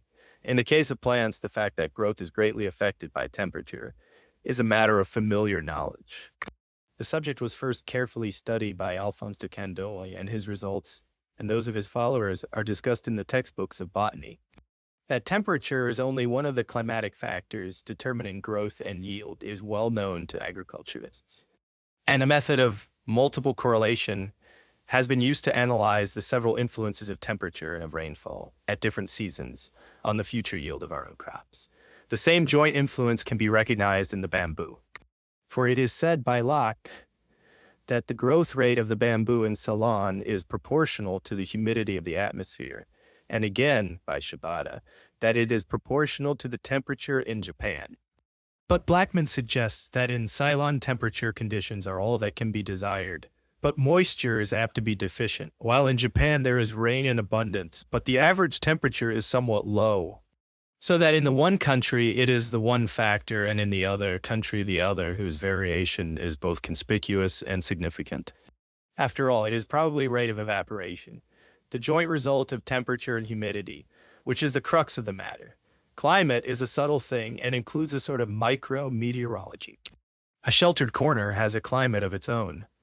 One side of the garden wall has a different climate to the other, and deep in the undergrowth of a wood celandine and anemone, enjoy a climate many degrees warmer than what is registered on the screen. Among the mold fungi, each several species has its own optimum temperature for germination and growth.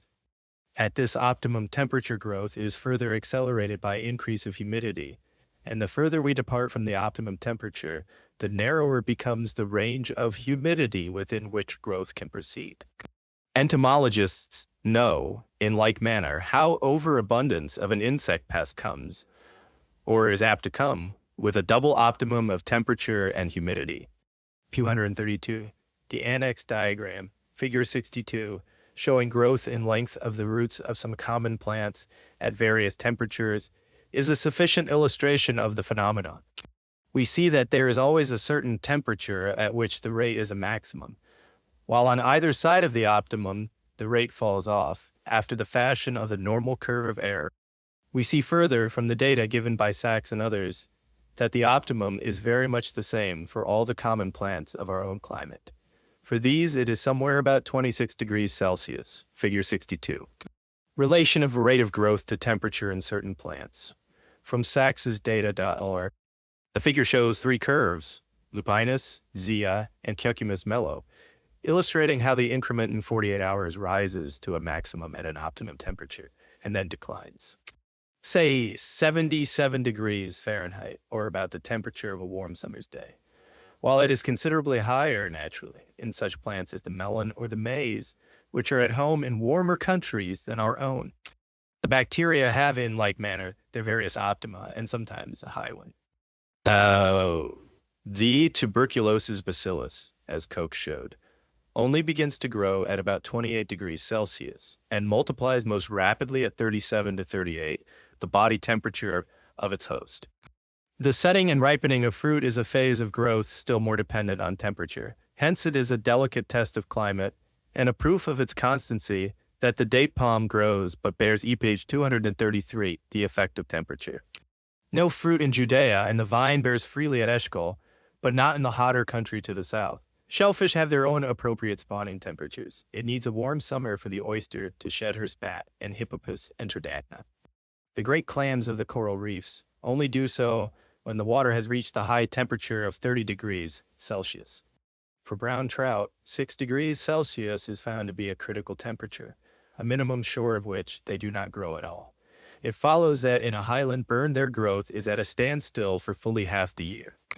The rise of temperature accelerates growth is but part of the story, and is not always true. Several insects experimentally reared have been found to diminish in size as the temperature increased, and certain flies have been found to be larger in their winter than their summer broods. The common coastpod, Calinus finmarchicus, has spring, summer, and autumn broods, which at Plymouth are large, middle-sized, and small. But the large spring brood are hatched and reared in the cold winter water, and the small autumn-winter brood in the warmest water of the year. In the cold waters of Barents, C. calanus grows larger still, of an allied genus. A large species lives in the Antarctic, a small one in the tropics. A middle-sized is common in the temperate oceans. The large size of many Arctic animals, coelenerates and crustaceans, is well known, and so is that of many tropical forms, like fungi among the corals, or the great tritons and tridacnas among mollusks. Another common phenomenon is the increasing number of males in late summer and autumn, as in the rotifers and in the above-mentioned Kalani. All these things seem somehow related to temperature, but other physical conditions enter into the case. For instance, the amount of dissolved oxygen in the cold waters, and the physical chemistry of carbonate of lime in the warm. The vast profusion of life, both great and small, in Arctic seas, the multitude of individuals, and the unusual size to which many species grow, has been often ascribed to a superabundance of dissolved oxygen. But oxygen alone would not go far. The nutrient salts, nitrates, and phosphates are the page 234 the rate of growth, limiting factor in the growth of that microvegetation with which the whole cycle of life begins. The tropical oceans are often very bare of these salts. In our own latitudes, there is none too much, and the spring growth tends to use up the supply. But we have learned from the Discovery Expedition that these salts are so abundant in the Antarctic that plant growth is never checked for a stint of them, along the Chilean coast and in SWA. Africa, cold Antarctic water wells up from below the warm equatorial current. It is ill-suited for the growth of corals, which build their reefs in the warmer waters of the eastern side, but it teems with nourishment, breeds a plankton fauna of the richest kind, which feeds fishes preyed on by innumerable birds, the guano of which is sent all over the world. Now and then persistent winds thrust the cold current aside. A new warm current, El Nino of the Chileans, upsets the old equilibrium. The fishes die, the water stinks, the birds starve. The same thing happens also at Wallfish Bay. where on such rare occasions dead fish lie piled up high along the shore. It is curiously characteristic of certain physiological reactions, growth among them, to be affected not merely by the temperature of the moment, but also by that to which the organism has been previously and temporarily exposed.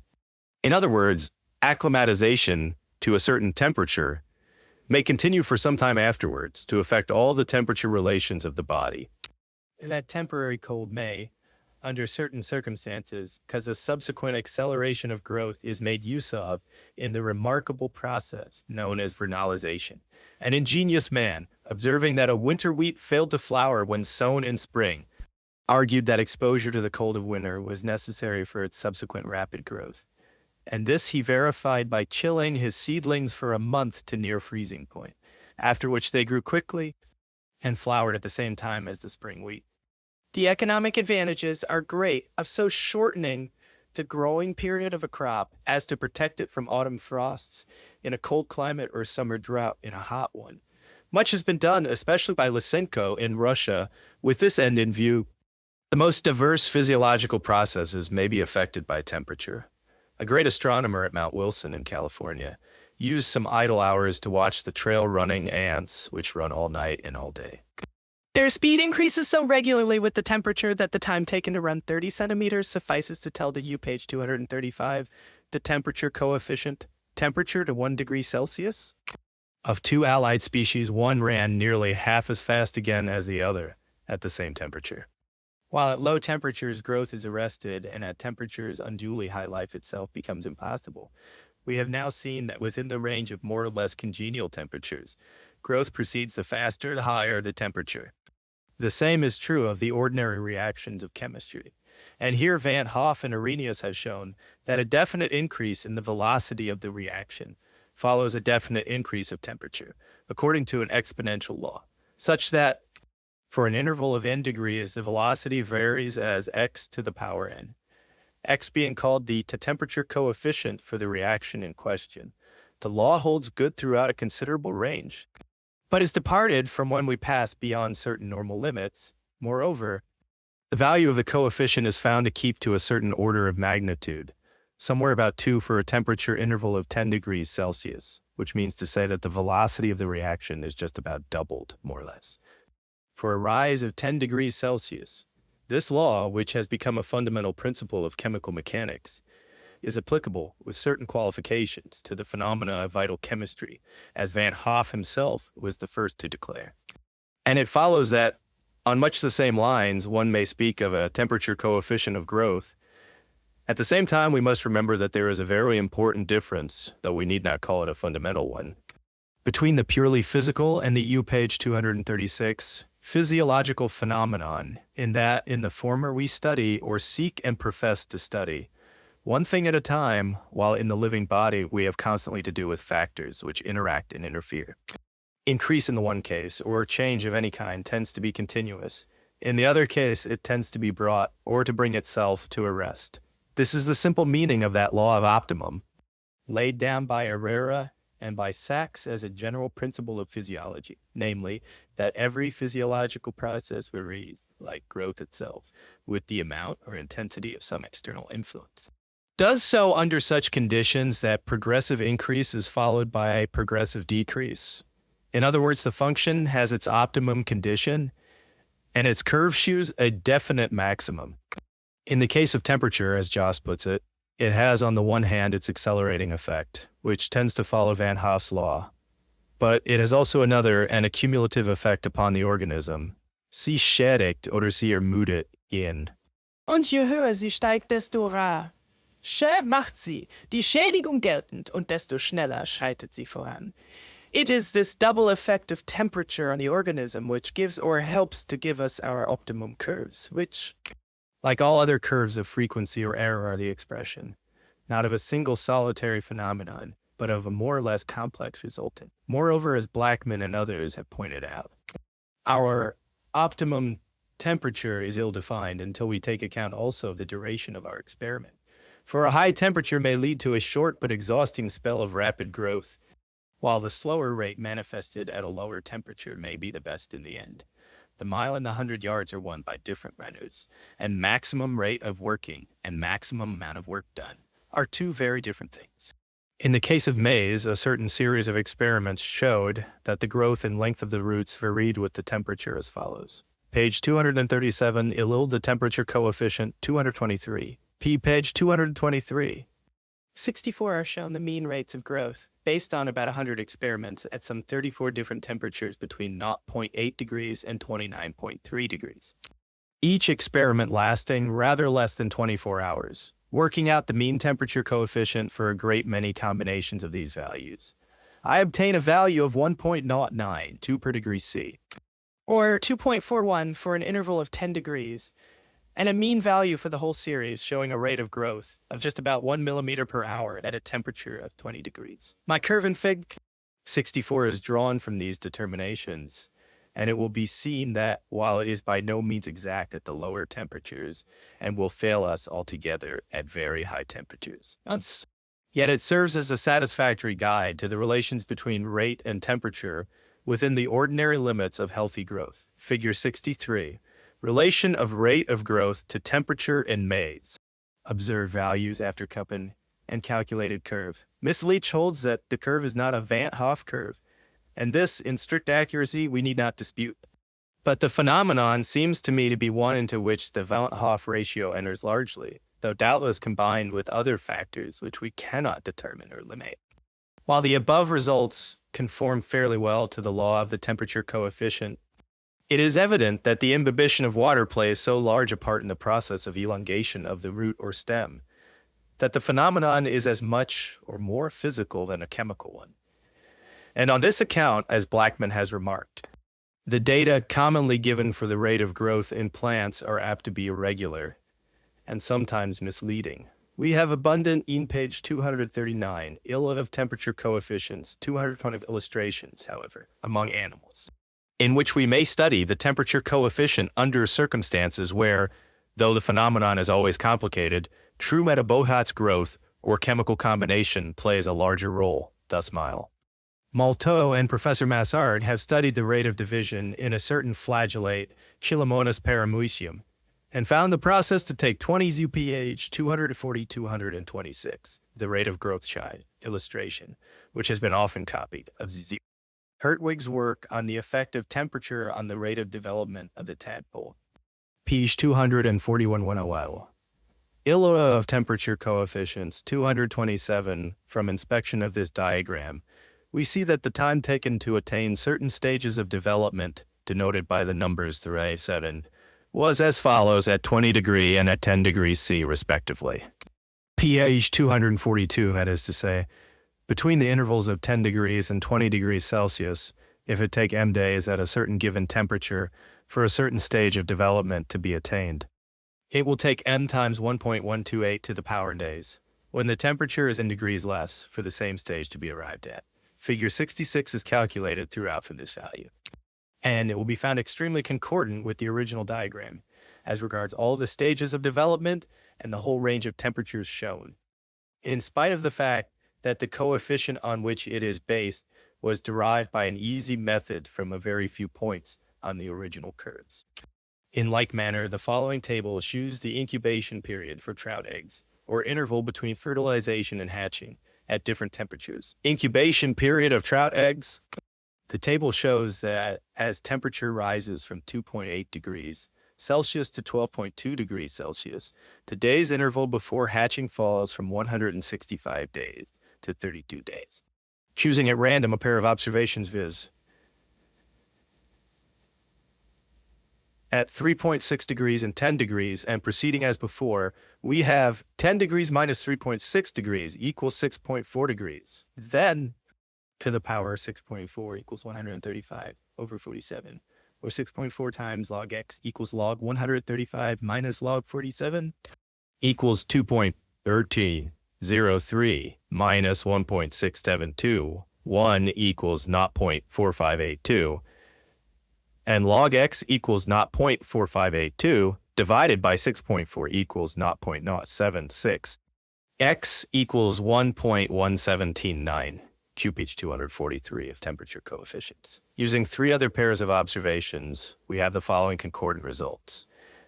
At 12.2 degrees and 2.8 degrees, X equals 1.99 Thornton R. 10.0 degrees, 3.6 degrees, 1.1799 Aura degrees, 5.7 degrees, 1.8, 8.0 degrees, 5.0 degrees, 1.165. Mean 1.18. A very curious point is that, as Gray tells us, the young fish which have hatched slow lie at a low temperature are bigger than those whose growth has been hastened by warmth. Again, place eggs were found to hatch and grow to a certain length, 4.6 millimeters, as follows.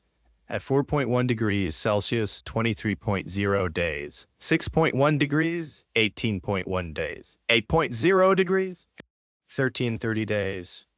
10.1 degrees, 1033 days. 12.0 degrees, 8.3 days. From these we obtain, as before, the following constants. At 12 degrees and 8 degrees, X equals 1.03. 12 degrees and 4.1 degrees, 1.1 degrees and 6.1 degrees, 1.1 feet, 8.0 degrees and 4.1 degrees, 1.1 degrees, 1.1 feet, mean 1.1. The value of X is much the same for the one fish as for the other. Carl Peter, experimenting on echinoderm eggs, and making use also of Richard Hertwig experiments on young tadpoles, gives the temperature coefficients for intervals of 10 degrees Celsius, commonly written Q10 as follows, to which I have added the corresponding values for Q1. Sphericness, Q10 equals 2.05, Q1 equals 1.08. Heatiness, Q10 equals 213, Q1 equals 1.08. Rana, Q10 equals 2.86, Q1 equals 1.10. P144. These values are not only concordant, but are of the same order of magnitude as the temperature coefficient in ordinary chemical reactions. Peter has also discovered the interesting fact that the temperature coefficient alters with age, usually but not always decreasing as time goes on. In Sphericness, segmentation, Q10 equals 2.29, Q1 equals 1.09. Later stages, Q10 equals 2.03, Q1 equals 1.07. In Echinus segmentation, Q10 equals 2.30, Q1 equals 1.09. Later stages, Q10 equals 2.08, Q1 equals 1.08. In Rana segmentation, Q10 equals 2.23, Q1 equals 1.08. Later stages, Q10 equals 3.34, Q1 equals 1.13. Furthermore, the temperature coefficient varies with the temperature itself, falling as the temperature rises, a rule which Van Hoff showed to hold in ordinary chemical operations. Thus, in Rana, the temperature coefficient, Q10, at low temperatures may be as high as 5 to 6, which is just another way of saying that at low temperatures development is exceptionally retarded. As the several stages of development are accelerated by warmth, so is the duration of each and all, and of life itself, proportionately curtailed. The span of life itself may have its temperature coefficient, insofar as life is a chemical process, and death a chemical result. In hot climates, puberty comes early, and old age, at least in women, follows soon. Fishes grow faster and spawn earlier in the Mediterranean than in the North Sea. Jacques Loeb found, in complete agreement with the general case, that the larval stages of a fly are abbreviated by rise of temperature, that the mean duration of life at various temperatures can be expressed by a temperature coefficient of the usual order of magnitude, that this coefficient tends, as usual, to fall as the temperature rises, and lastly, what is not a little curious, that the coefficient is very much the same, in fact all but identical, for the larva, pupa, and imago of the fly. The constancy of these results might tempt us to look on the phenomenon as a simple one, though we well know it to be highly complex.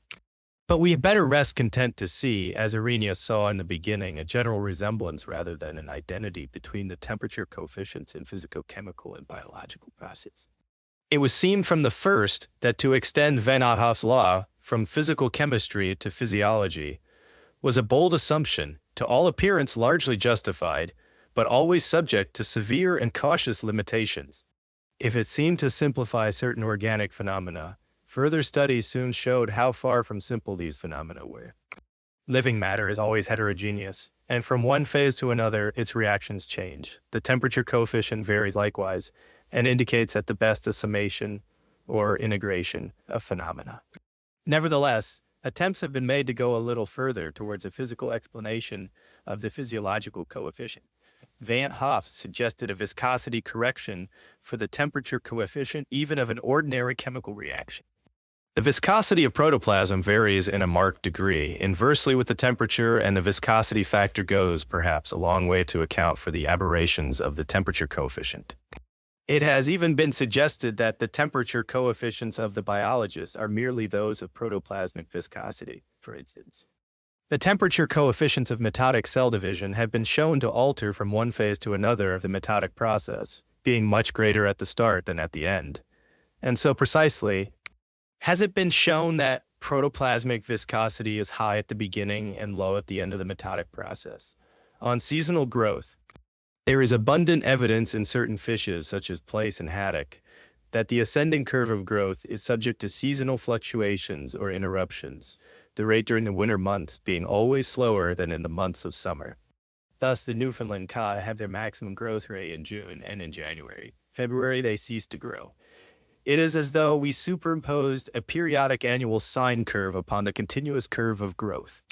Furthermore, as growth itself grows less and less from year to year, so will the difference between the summer and the T-page 247, yield of seasonal growth 233, winter rates grow less and less. The fluctuation in rate represents a vibration which is gradually dying out. The amplitude of the sine curve diminishes till it disappears.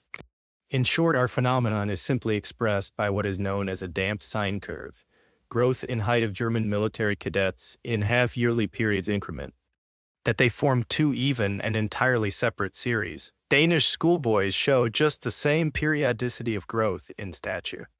The seasonal effect on visible growth rate is much alike in fishes and in man, in spite of the fact that the bodily temperature of the one varies with the milieu externe, and that of the other keeps constant to within a fraction of a degree. While temperature is the dominant cause, it is not the only cause of seasonal fluctuations of growth. For alternate scarcity and abundance of food is often, as in herbivorous animals. The ostensible 1810 AOS, U-page 249, law of the growth of trees 2.5, the growth of trees some 60 years ago. Sir Robert Christison, a learned and versatile Edinburgh professor, was the first to study the exact measurement of the girth of trees each, and his way of putting a girdle round the tree and fitting a recording device to the girdle is copied in the dendrographs used in forestry today. The Edinburgh beeches begin to enlarge their trunks in late May or June when in full leaf, and cease growing some 3 months later.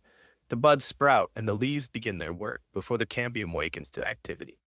The beech trees in Maryland do likewise, save that the dates are a little earlier in the year, and walnut trees on high ground in Arizona show a like short season of growth, differing somewhat in date or phase, just as it did in Edinburgh, from one year to another.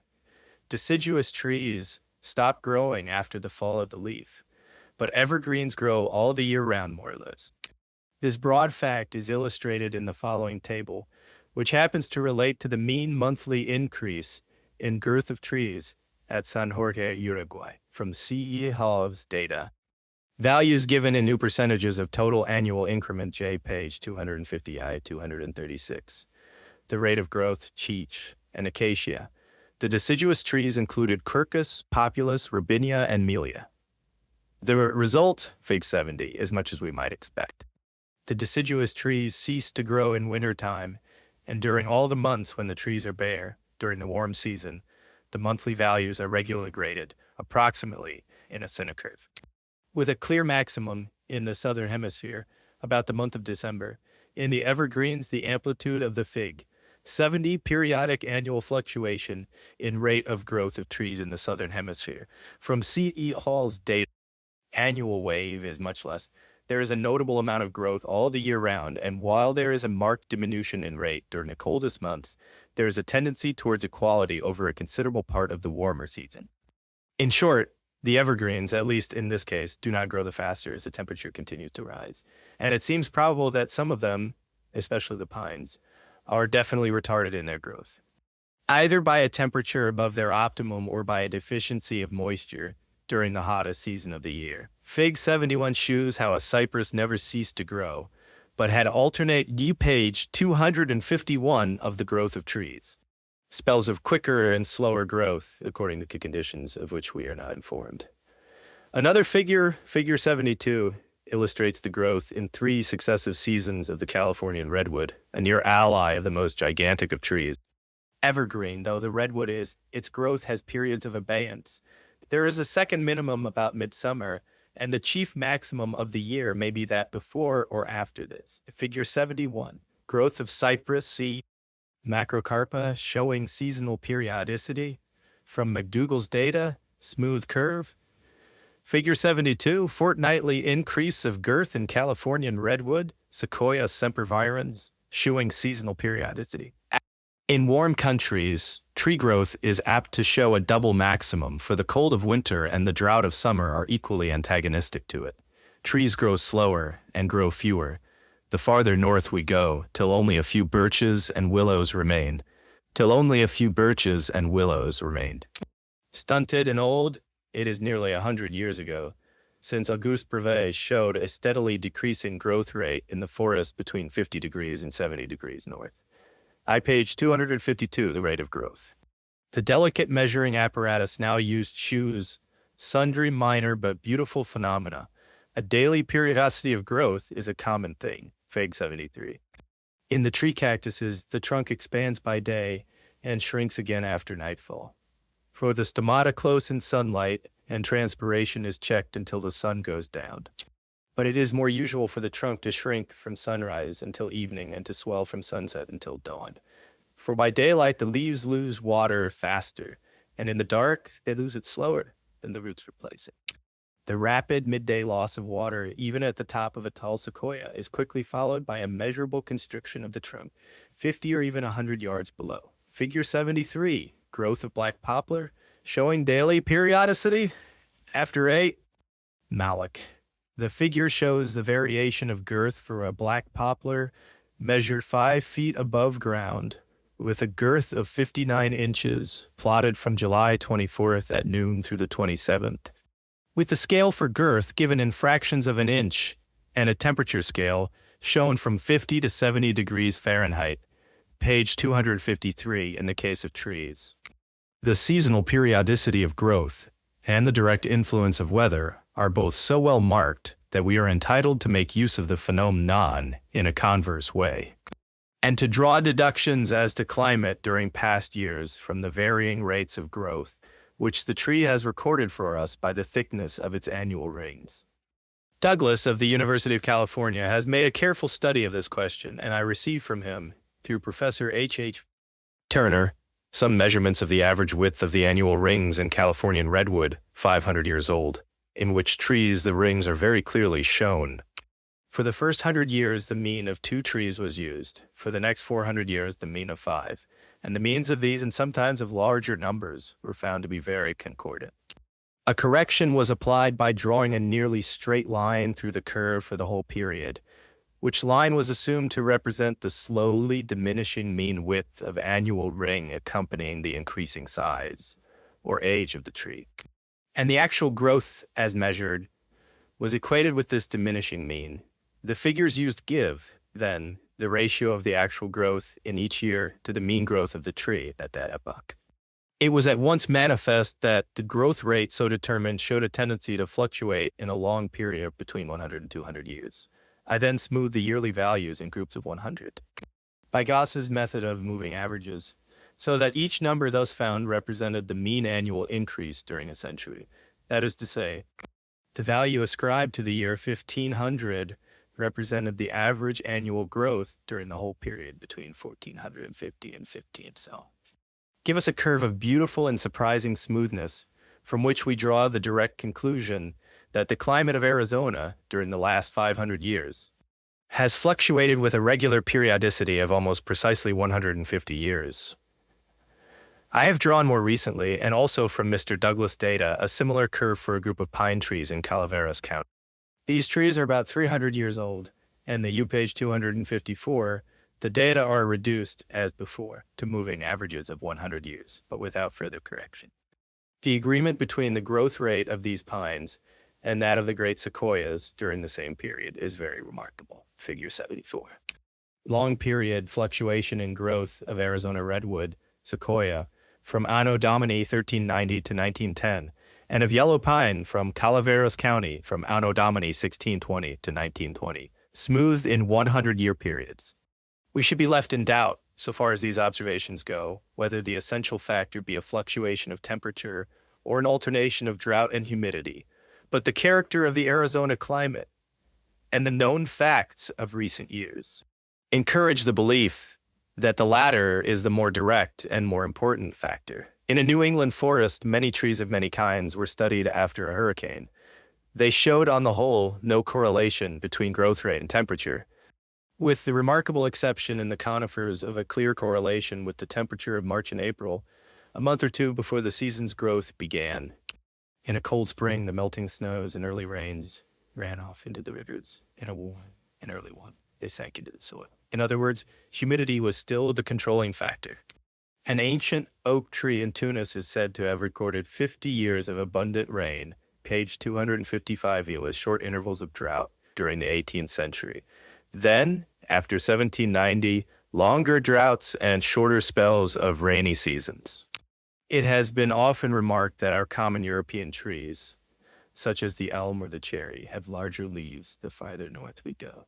But the phenomenon is due to the longer hours of daylight throughout the summer, rather than to intensity of illumination or difference of temperature. On the other hand, long daylight, by prolonging vegetative growth, retards flowering and fruiting, and late varieties of soya bean may be forced into early ripeness by artificially shortening their daylight at midsummer. The effect of ultraviolet light or any other portion of the spectrum is part, and perhaps the chief part, of the same problem, that ultraviolet light accelerates growth, has been shown both in plants and animals. In tomatoes, growth is favored by just such ultraviolet light as comes very near the end of the solar spectrum, and as happens also to be especially absorbed by ordinary greenhouse glass. At the other end of the spectrum, in red or orange light, the leaves become smaller, their petioles longer, the nodes more numerous, the very cells longer and more attenuated. It is a physiological problem, and as such it shews how plant life is adapted on the whole to just such rays as the sun sends. But it also shews the morphologist how the secondary effects of climate may so influence growth as to modify both size and form. An analogous case is the influence of light, rather than temperature, in modifying the coloration of organisms, such as certain butterflies. Alike in all parts and in all directions, it will only lead to local races or varieties differing in size, as the Siberian goldfinch or bullfinch differs from our own. But if there be ever so little of a discriminating tendency, such as to enhance the growth of one tissue or one organ more than another, then it must soon lead to racial or even specific difference of form. It is hardly to be doubted that climate has some such discriminating influence. The large leaves of our northern trees are an instance of it, and we have a better instance of it still in alpine plants, whose general habit is dwarfed, though their floral or no reduction. Sunlight of itself would seem to be a hindrance rather than a stimulant to growth, and the familiar fact of a plant turning towards the sun means increased growth on the shady side, or partial inhibition on the other. More curious, and still more obscure, is the moon's influence on growth, as on the growth and ripening of the eggs of oysters, sea urchins, and crabs. Belief in such lunar influence is as old as Egypt. It is confirmed and justified in certain cases nowadays, but the way in which the influence is exerted is quite unknown. Osmotic factors in growth, the curves of growth which we have been studying, have a twofold interest, morphological and physiological. To the morphologist, who has learned to recognize form as a function of growth, the most important facts are these. One, that rate of growth is an orderly phenomenon, with general features common to various organisms, each having its own characteristic rates, or specific constants. Two, that rate of growth varies with temperature, and so with season and with climate, and also with various other physical factors, external and internal to the organism.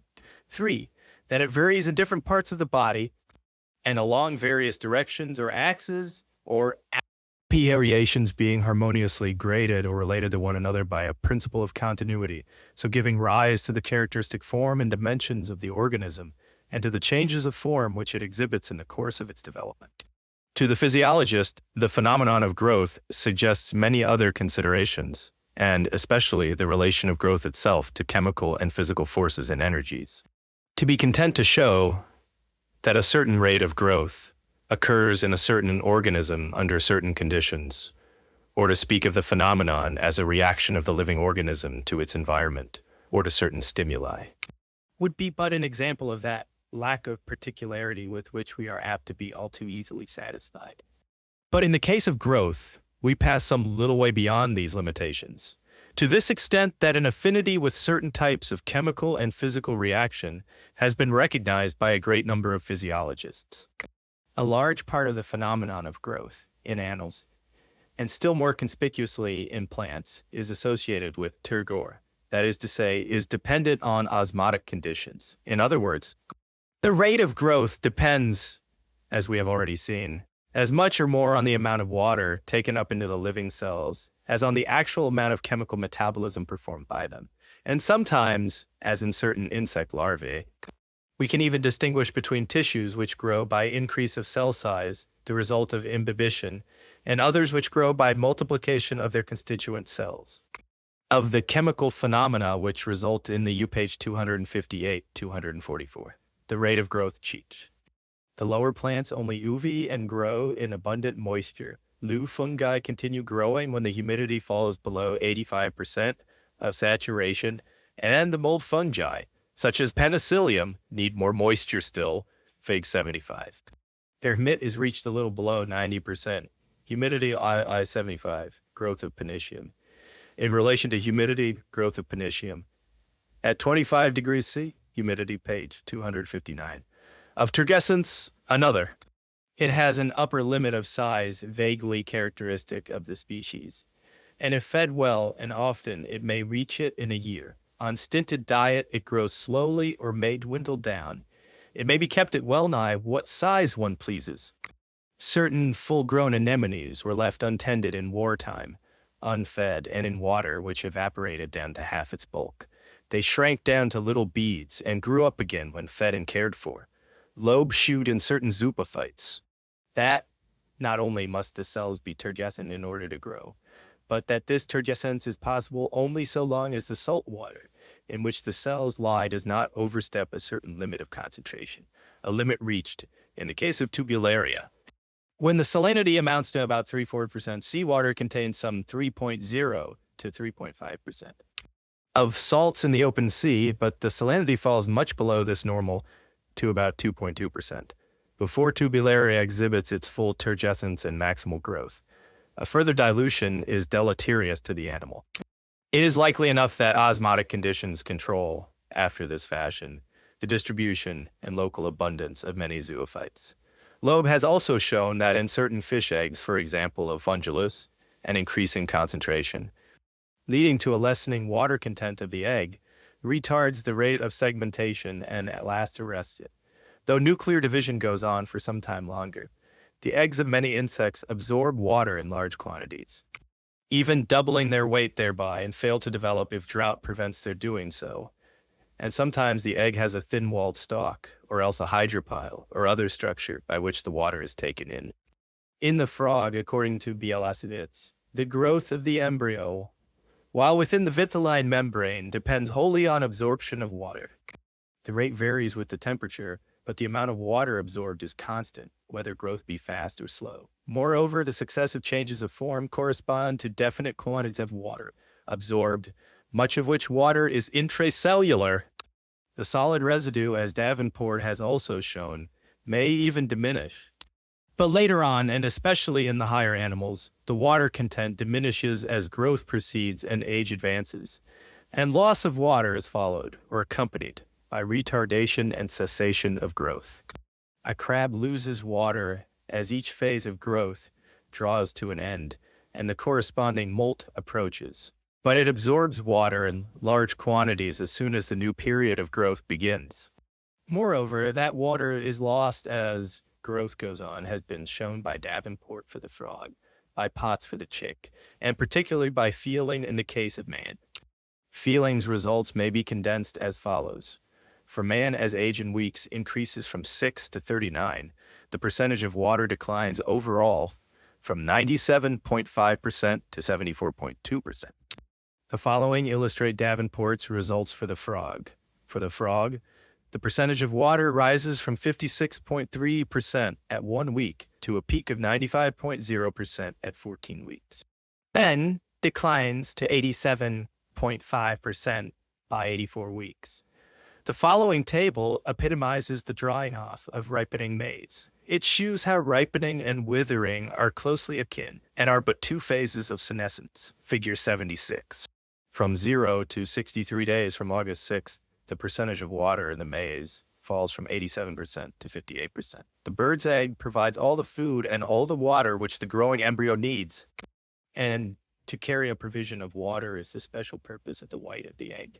The water contained in the albumin at the beginning of incubation is just about what the chick contains at the end. The yolk is not surrounded by water, which would diffuse too quickly into it, nor by a crystalloid solution, whose osmotic value would soon increase, but by a watery albuminous colloid, whose osmotic pressure changes slowly as its charge of water is gradually withdrawn. P161, you'll have gain or loss of water. 247, distribution of water. In a hen's egg, page 262, distributed in the tissues that water may be.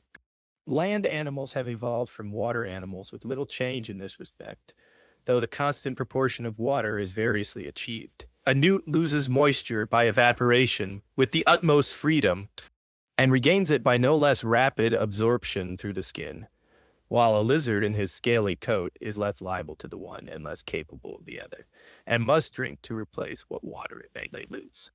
We are on the verge of a difficult subject when we speak of the role of water in the living tissues, in the growth of the organism, and in the manifold activities of the cell, and we soon learn, among other more or less unexpected things, that osmotic equilibrium is neither universal nor yet common in the living organism. The yolk maintains a higher osmotic pressure than the white of the egg, so long as the egg is living, and the watery body of a jellyfish, though not far off osmotic equilibrium, has a somewhat less salinity than the seawater. In other words, its surface acts to some extent as a semipermeable membrane, and the fluid which causes turgescence of the tissues is less dense than the seawater outside.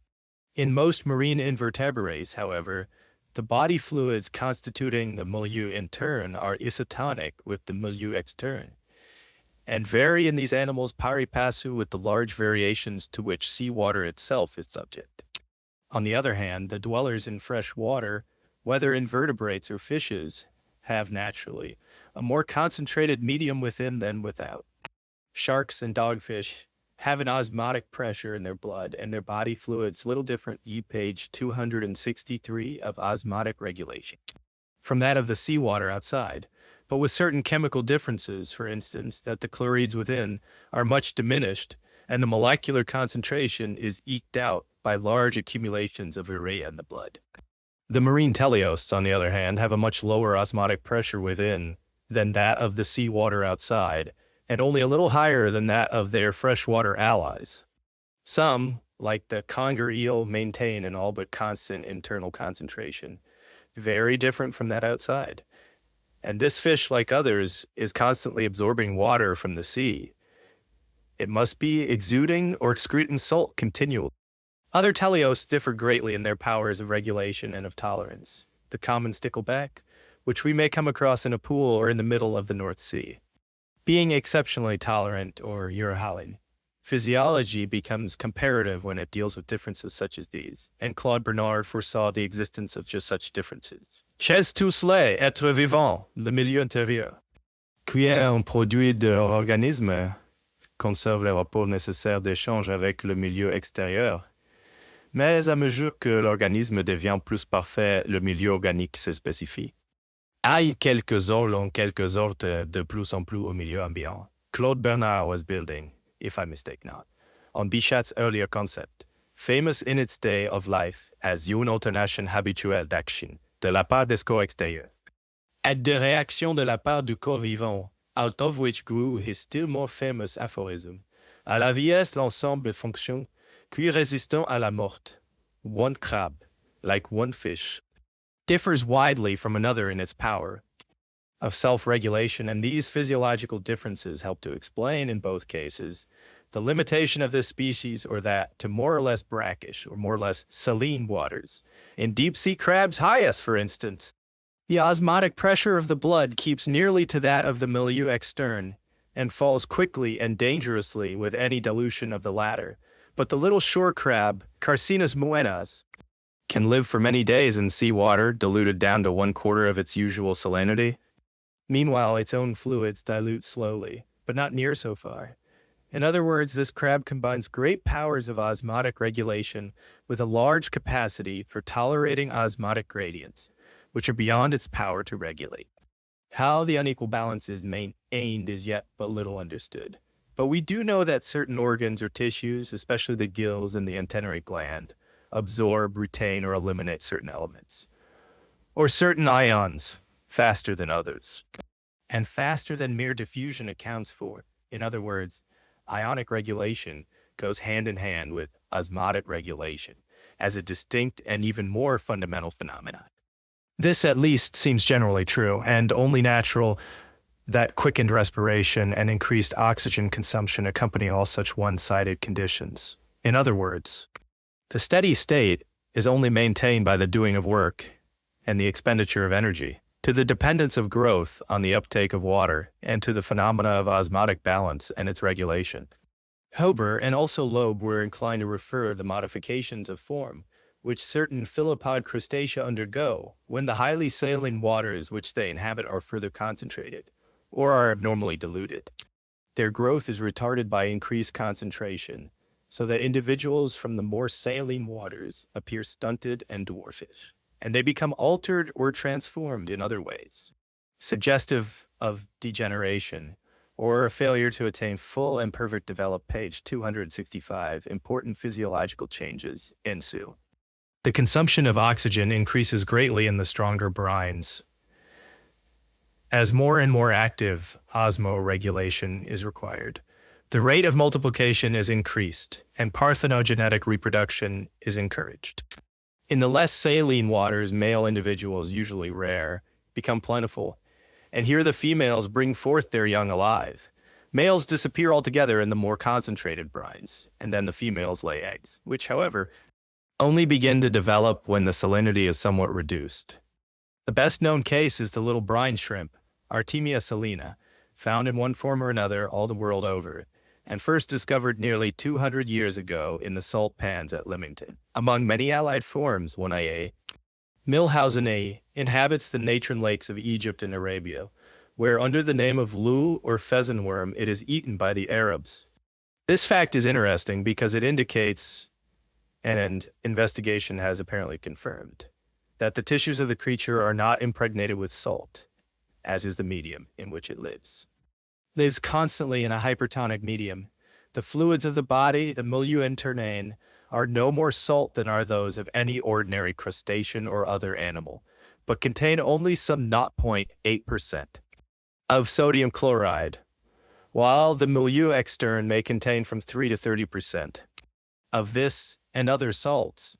The skin or body wall of the creature acts as a semi-permeable membrane through which the dissolved salts are not permitted to diffuse, water passes freely. When brought into a lower concentration, the animal may grow large and turgescent, until a static equilibrium, or steady state, is at length attained. Among the structural changes which result from increased page 266, the rate of growth, centration of the brine, partly during the lifetime of the individual, but more markedly during the short season which suffices for the development of 3 or 4, or perhaps more successive generations. It is found that the tail comes to bear fewer and fewer bristles, and the tail fins themselves tend at last to disappear. These changes corresponding to what have been described as the specific characters of A. Milhauseni, and of a still more extreme form A. Coppeniana, while on the other hand, progressive dilution of the water tends to precisely opposite conditions, resulting in forms which have also been described as separate species. and even referred to a separate genus, Caloanella, closely akin to Branchiopus, Fig 77, Figure 77, brine shrimps, Artemia from more or less saline water. Upper figures show tail segment and tail fins. Lower figures, relative length of cephalothorax and abdomen after Abenita.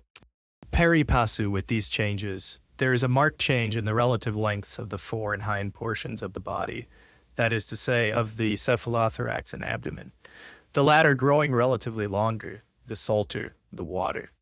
In other words, not only is the rate of growth of the whole animal lessened by the saline concentration, but the specific rates of growth in the parts of its body are relatively changed.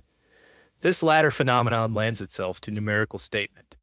And Abeny has shown that we may construct a very regular curve by plotting the proportionate length of the creature's abdomen against the salinity or density of the water and the several species of Artemia, with all their other correlated specific characters, are then found to occupy successive, more or less well-defined, and more or less extended regions of the D page 267 of the brine shrimps. Curve figure 78. In short, the density of the water is so clearly specific that we might briefly define Artemia gilski, for instance, as the Artemia of density 1000 to 110, sodium chloride, or all but fresh water, and the typical A. salina, or principalis, as the Artemia of density 1018 to 1025, and so on. Figure 78 percentage ratio of length of abdomen to cephalothorax and brine shrimps at various salinities. After Abeny, these Artemia are capable of living in waters not only of great density, but of very varied chemical composition.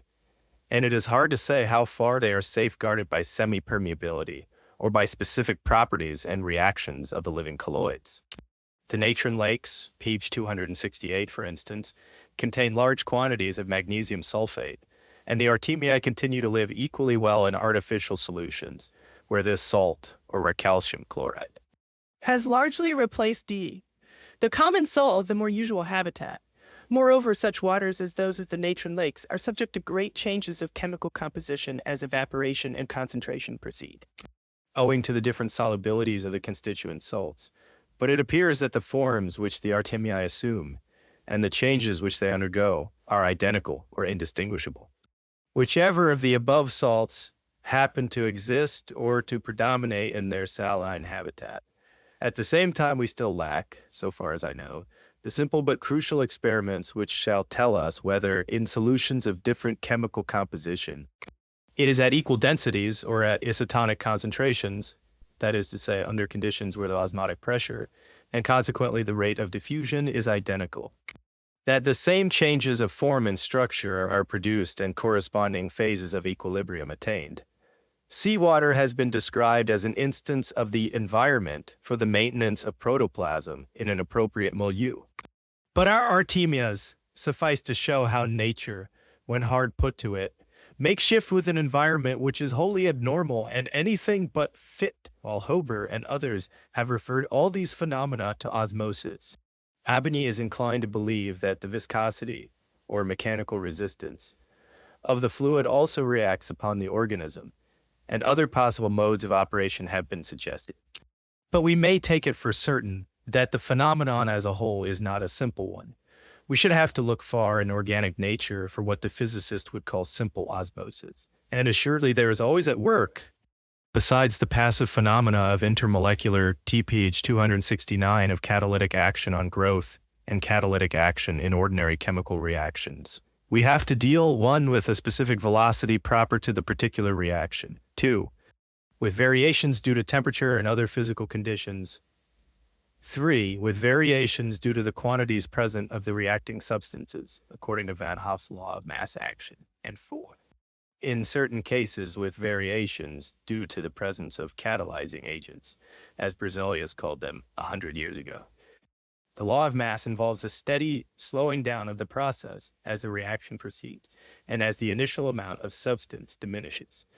A phenomenon, however, which is more or less evaded in your part of whose energies are devoted to the continual bringing up of supplies. Catalytic action occurs when some substance, often in very minute quantity, is present, and by its presence produces or accelerates a reaction by opening a way round without the catalyzing agent itself being diminished or used up. It diminishes the resistance somehow, little as we know what resistance means. Page 270, the rate of growth in a chemical reaction. But the velocity curve is not altered in form, for the amount of energy in the system is not affected by the presence of the catalyst. The law of mass exerts its effect, and the rate of action gradually slows down. In certain cases, we have the remarkable phenomenon that a body capable of acting as a catalyzer is necessarily formed as a product or byproduct of the main reaction. And in such a case as this, the reaction velocity will tend to be steadily accelerated. Instead of dwindling away, such a reaction continues with an ever-increasing velocity, always subject to the reservation that limiting conditions will in time make themselves felt, such as a failure of some necessary ingredient, the law of the minimum, or the production of some substance which shall antagonize and finally destroy the original reaction. Such an action as this we have learned from Ostwald to describe as autocatalysis. Now we know that certain products of protoplasmic metabolism, we call them enzymes, are very powerful catalyzers, a fact clearly understood by Claude Bernard long ago, and we are therefore entitled to that extent to speak of an autocatalytic action on the part of protoplasm itself. Going a little farther in the footsteps of Claude Bernard, Coda of Geneva suggested, as we are told by his pupil Monnier, that growth itself might be looked on as a catalytic or autocatalytic reaction. On peut bien ainsi que M.I. Coda l'a proposé, considéra l'accroissement comme une réaction chimique complexe, dans laquelle le catalyseur est la cellule vivante et les corps en présence, sans l'eau, les ailes, et l'acide carbonique. A similar suggestion was made by Loeb in connection with the U page 271 of autocatalysis, synthesis of nuclear protoplasm, or nuclein, for he remarked that, as in an autocatalyzed chemical reaction, the rate of synthesis increases during the initial stage of cell division in proportion to the amount of nuclear matter already there. In other words, one of the products of the reaction, that is, one of the constituents of the nucleus, accelerates the production of nuclear from cytoplasmic material. To take one more instance, Blackman said in the address already quoted, that the botanists or the zoologists speak of growth, attribute it to a specific power protoplasm for assimilation. But they are much concerned as to the distribution of new growth in innumerable specifically distinct forms, while the chemist, on the other hand, recognizes it as a familiar phenomenon and refers it to the same category as his other known examples of autocatalysis. Later on, Brailsford Robertson upheld the autocatalytic theory with skill and learning, and knowing well that growth was no simple solitary chemical reaction, he thought that behind it lay some one master reaction, essentially autocatalytic, by which protoplasmic synthesis was effected or controlled. He adduced at least one curious case in the growth and multiplication of the infusoria, which can hardly be described otherwise Tihan as catalytic, 2-minute individuals of Anchiales or Colpodium kept in the same drop of water. So enhance each other's rate of asexual reproduction that it may be many times as great when two are together as when one is alone. The phenomenon has been called allelocatalysis. When a single infusorian is isolated, it multiplies the quicker, the smaller the drop it is in, a further proof or indication that something is being given off, in this instance by the living cells, which hastens growth and reproduction. But even the ordinary multiplication of a bacterium, which doubles its numbers every few minutes till, were it not for limiting factors, those numbers would be all but incalculable in a day. Looks like and has been cited as a simple but most striking instance of the potentialities of protoplasmic catalysis. It is not necessary for us to pursue this subject much further. Page 272, the rate of growth. It is sufficiently obvious that the normal S-shaped curve of growth of an organism resembles in its general features the velocity curve of chemical autocatalysis, and many writers have enlarged on the resemblance. But the S-shaped curve of growth of a population resembles it just as well. When the same curve depicts the growth of an individual and of a population, and the velocity of a chemical reaction, It is enough to show that the analogy between these is a mathematical and not a physico-chemical one. The sigmoid curve of growth, common to them all, is sufficiently explained as an interference effect due to opposing factors, such as we may use a differential equation to express. A phase of acceleration is followed by a phase of retardation, and the causes of both are in each case complex, uncertain, or unknown, nor are points of difference lacking between the chemical and the biological phenomena. As the chemical reaction draws to a close, it is by the gradual attainment of chemical equilibrium. But when organic growth comes to an end, it is in all but the lowest organisms, by reason of a very different kind of equilibrium, due in the main to the gradual differentiation of the organism into parts, among whose peculiar properties or functions that of growth or multiplication falls into abeyance. The analogy between organic growth and chemical autocatalysis is close enough to let us use, or try to use, just such mathematics as the chemist applies to his reactions, and so to reduce certain curves of growth to logarithmic formulae. This has been done by many, and with no little success in simple cases. So we done partially in the case of yeast. So the statisticians and actuaries do with human populations. So we may do again, borrowing for illustration, a certain well-known study of the growing sunflower, figures 79-80. Taking our mathematics from elementary physical chemistry, we learn that the velocity of a reaction depends on the concentration, A, of the substance acted on. V varies as a V equals Ka. The constant ration continually decreases, so that at time t in a monomolecular reaction, V equals dx over dt equals K, open parenthesis, a minus x, close parenthesis. Page 273, part 3 of autocatalysis, figure 79. Growth of sunflower stem. Observed and calculated curves from Reed and Holland, figure 80, growth of sunflower stem. Calculated autocatalytic curve. After Reed and Holland, calculated autocatalytic curve. Page 274, the rate of growth. But if the substance produced exercise a catalytic effect, then the velocity will vary not only as above, but will also increase as x increases.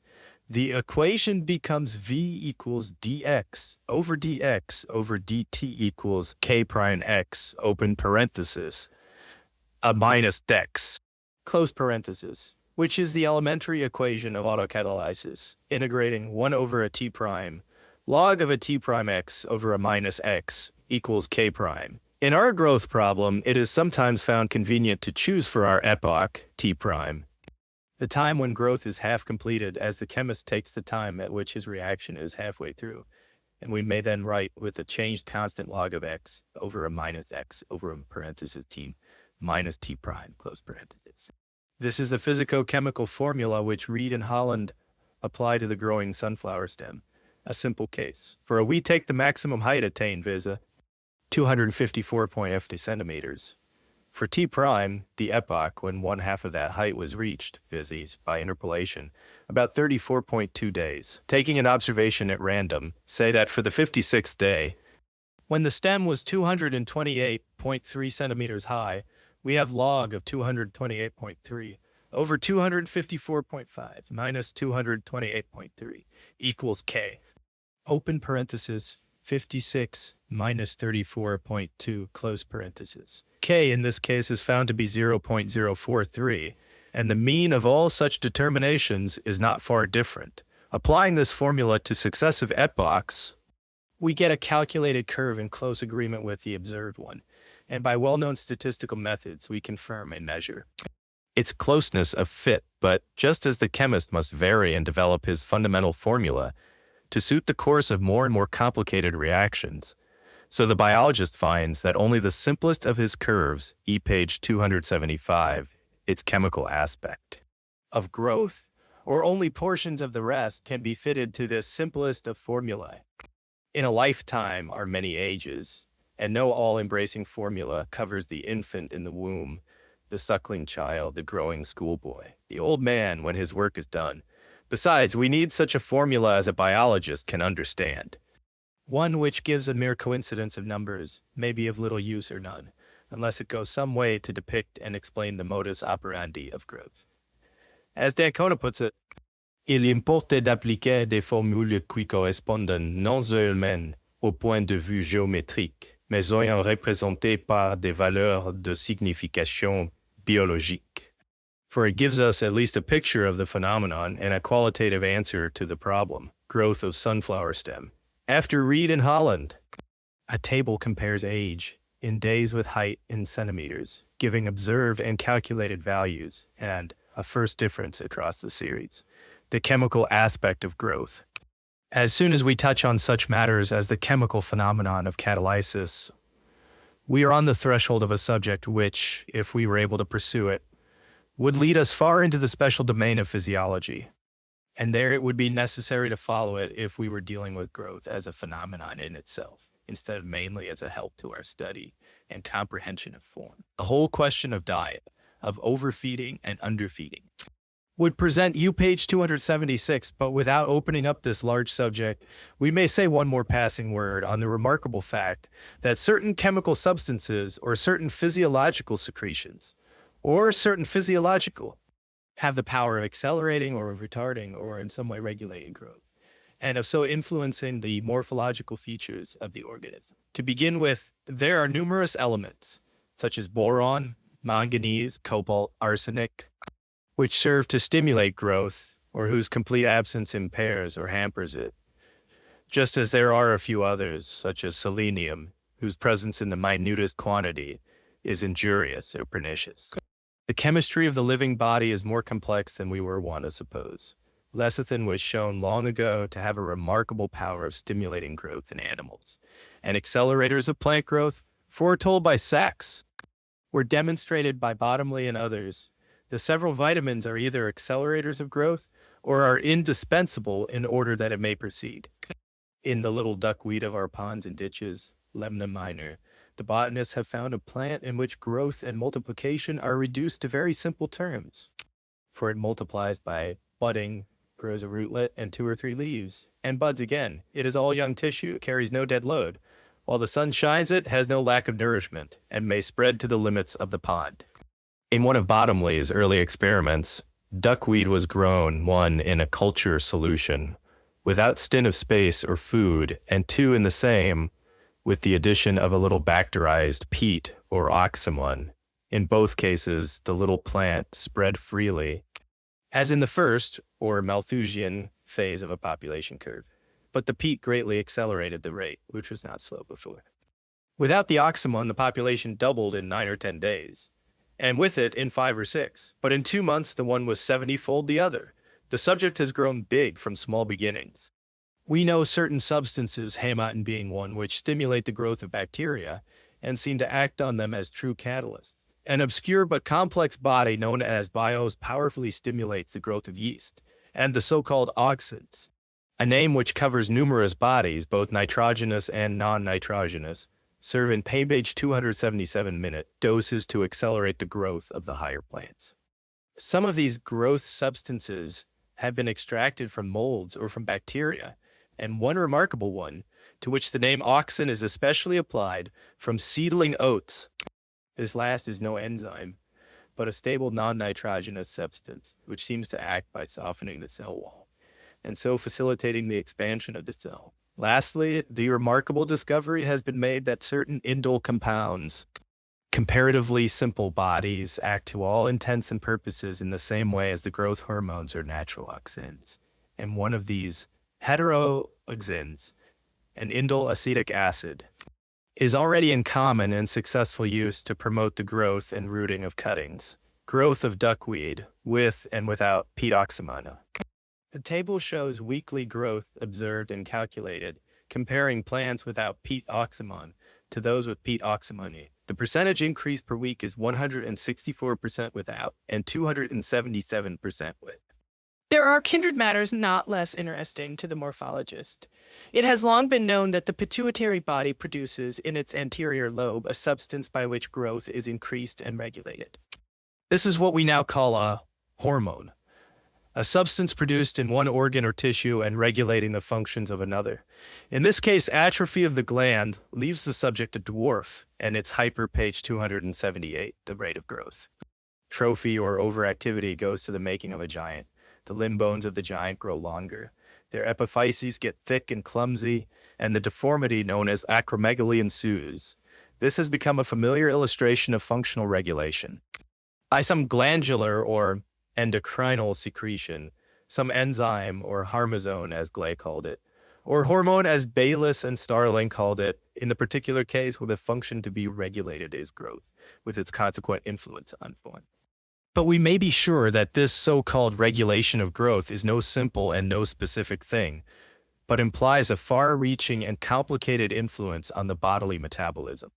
Some say that in large animals, the pituitary is apt to be disproportionately large, and the giant dinosaur Brachiosaurus, hugest of land animals, is reputed to have the largest hypophyseal recess, or cavity for the pituitary body ever observed.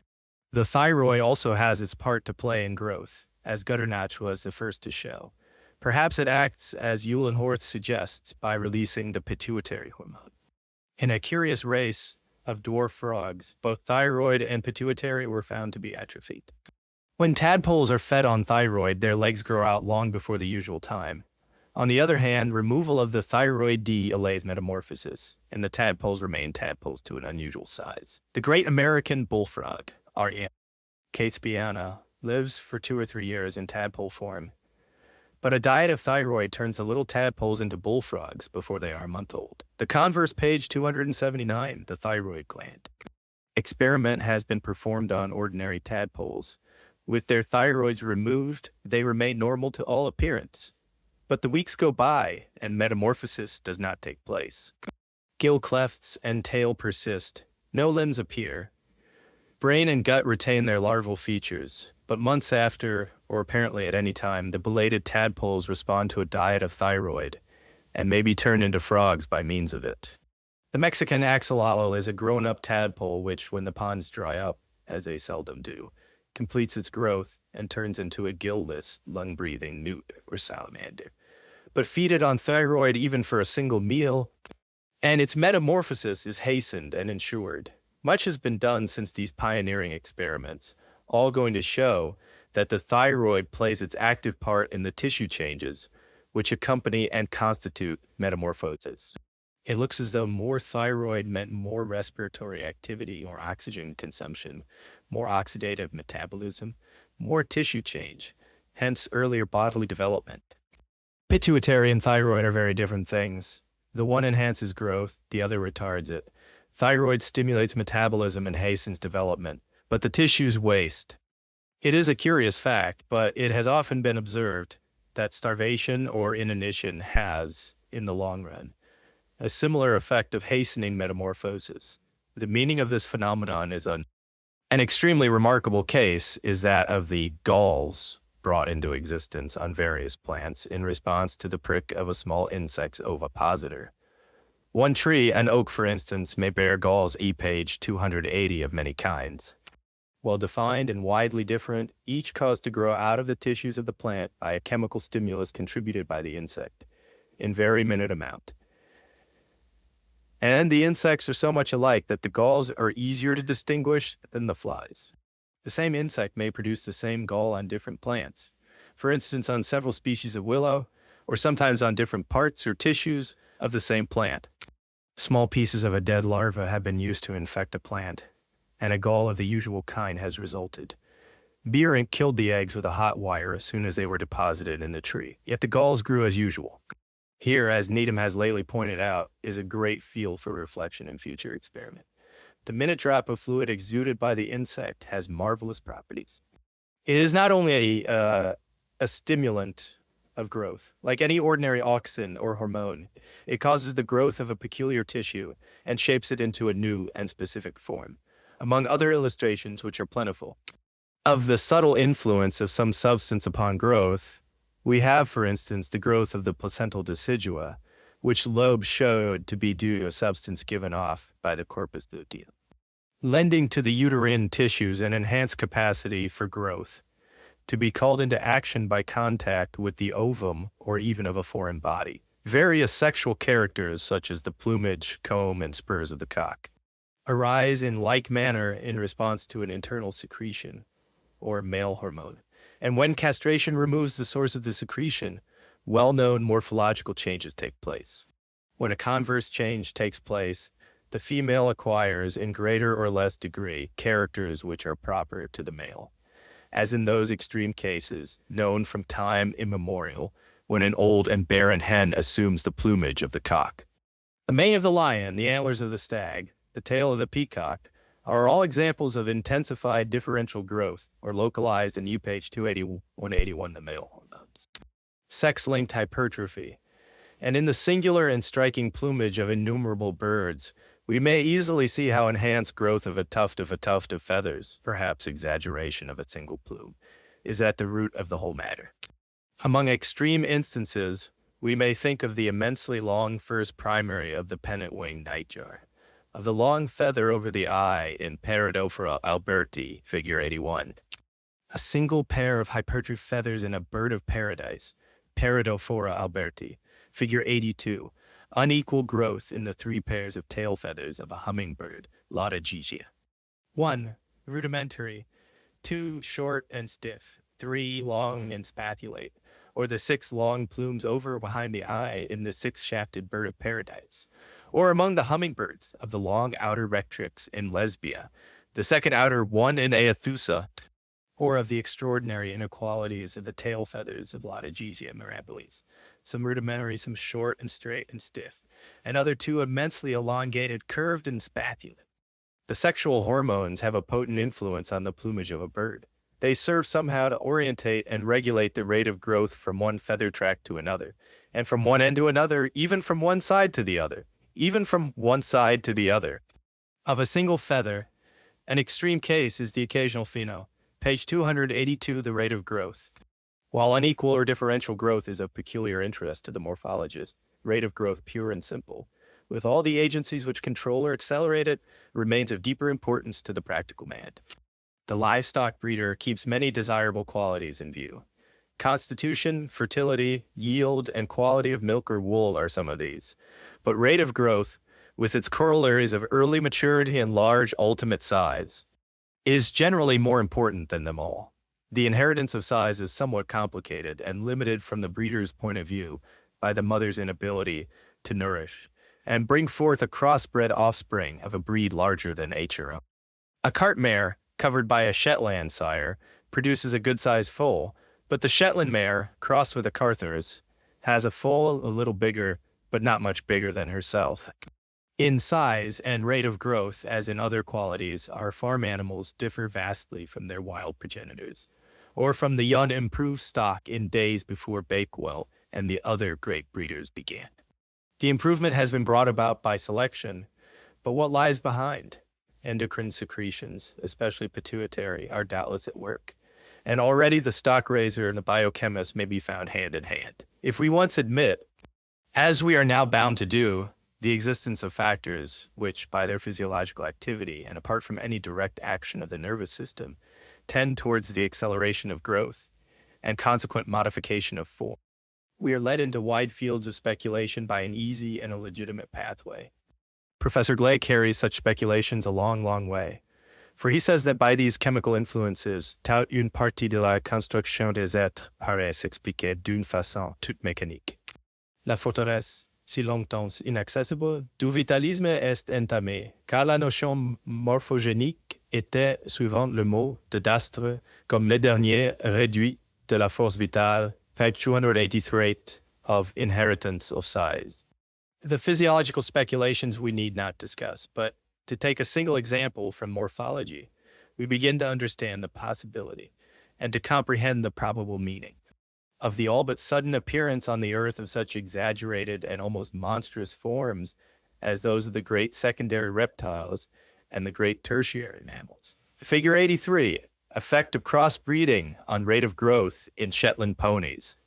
From Walton and Hammond's data, the graph shows weight in pounds plotted against age in months, with 3 growth curves labeled Shire Dam, Shetland Dam, and pure Shetland, indicating that the offspring of a Shire dam gains weight fastest. The offspring of a Shetland dam is intermediate, and the pure Shetland grows more slowly. We begin to see that it is in order to account not for the appearance, but for the disappearance of such forms as these that natural selection must be invoked. And we then, I think, draw near to the conclusion that what is true of these is universally true, and that the great function of natural selection, page 284 to 270, the rate of growth, is not to originate in but to remove. Dani ad ineriteth genus id natura redigith. The world of things living, like the world of things inanimate, grows of itself and pursues its ceaseless course of creative evolution. It has room, wide but not unbounded, for variety of living form and structure, as these tend towards their seemingly endless, but yet strictly mighted possibilities of permutation and degree. It has room for the great and for the small, room for the weak and for the strong. Environment and circumstance do not always make a horizon, wherein perforce the organism must either live or die, for the ways of HFE may be changed, and many a refuge found.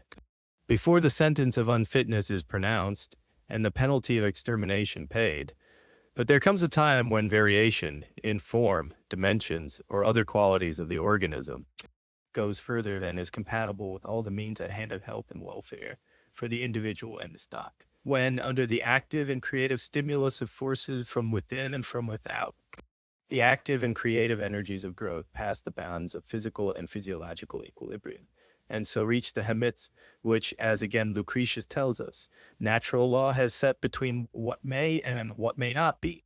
E quid quam perficere natural quid poro nequint. Then at last we are entitled to use the customary metaphor and to see in natural selection an inexorable force whose function is not to create, but to destroy, to weed, to prune, to cut down, and to cast into the fire. J. So said Yves Delage or Herédieu, 1903, p. 397. La sélection naturelle est un principe admirable et parfaitement juste. Tout le monde est d'accord sur ce point. Mais Houghton n'est pas d'accord. C'est sur la limite de sa puissance et sur la question de savoir si elle peut engendrer des formes séquentielles, ce qu'il semble y en démontre aujourd'hui qu'elle ne le peut pas. V. 875. Lucretius nowhere seems to recognize the possibility of improvement or change of species by natural selection. The animals remain as they were at the first, except that the weaker and more useless kinds have been crushed out. Hence he stands in marked contrast with modern evolutionists. Kelsey's note, Adlock die, even after we have so narrowed its scope and sphere, natural selection is still a hard saying. For the causes of extinction are well nigh as hard to understand as are those of the origin of species. If we assert, as has been lightly and too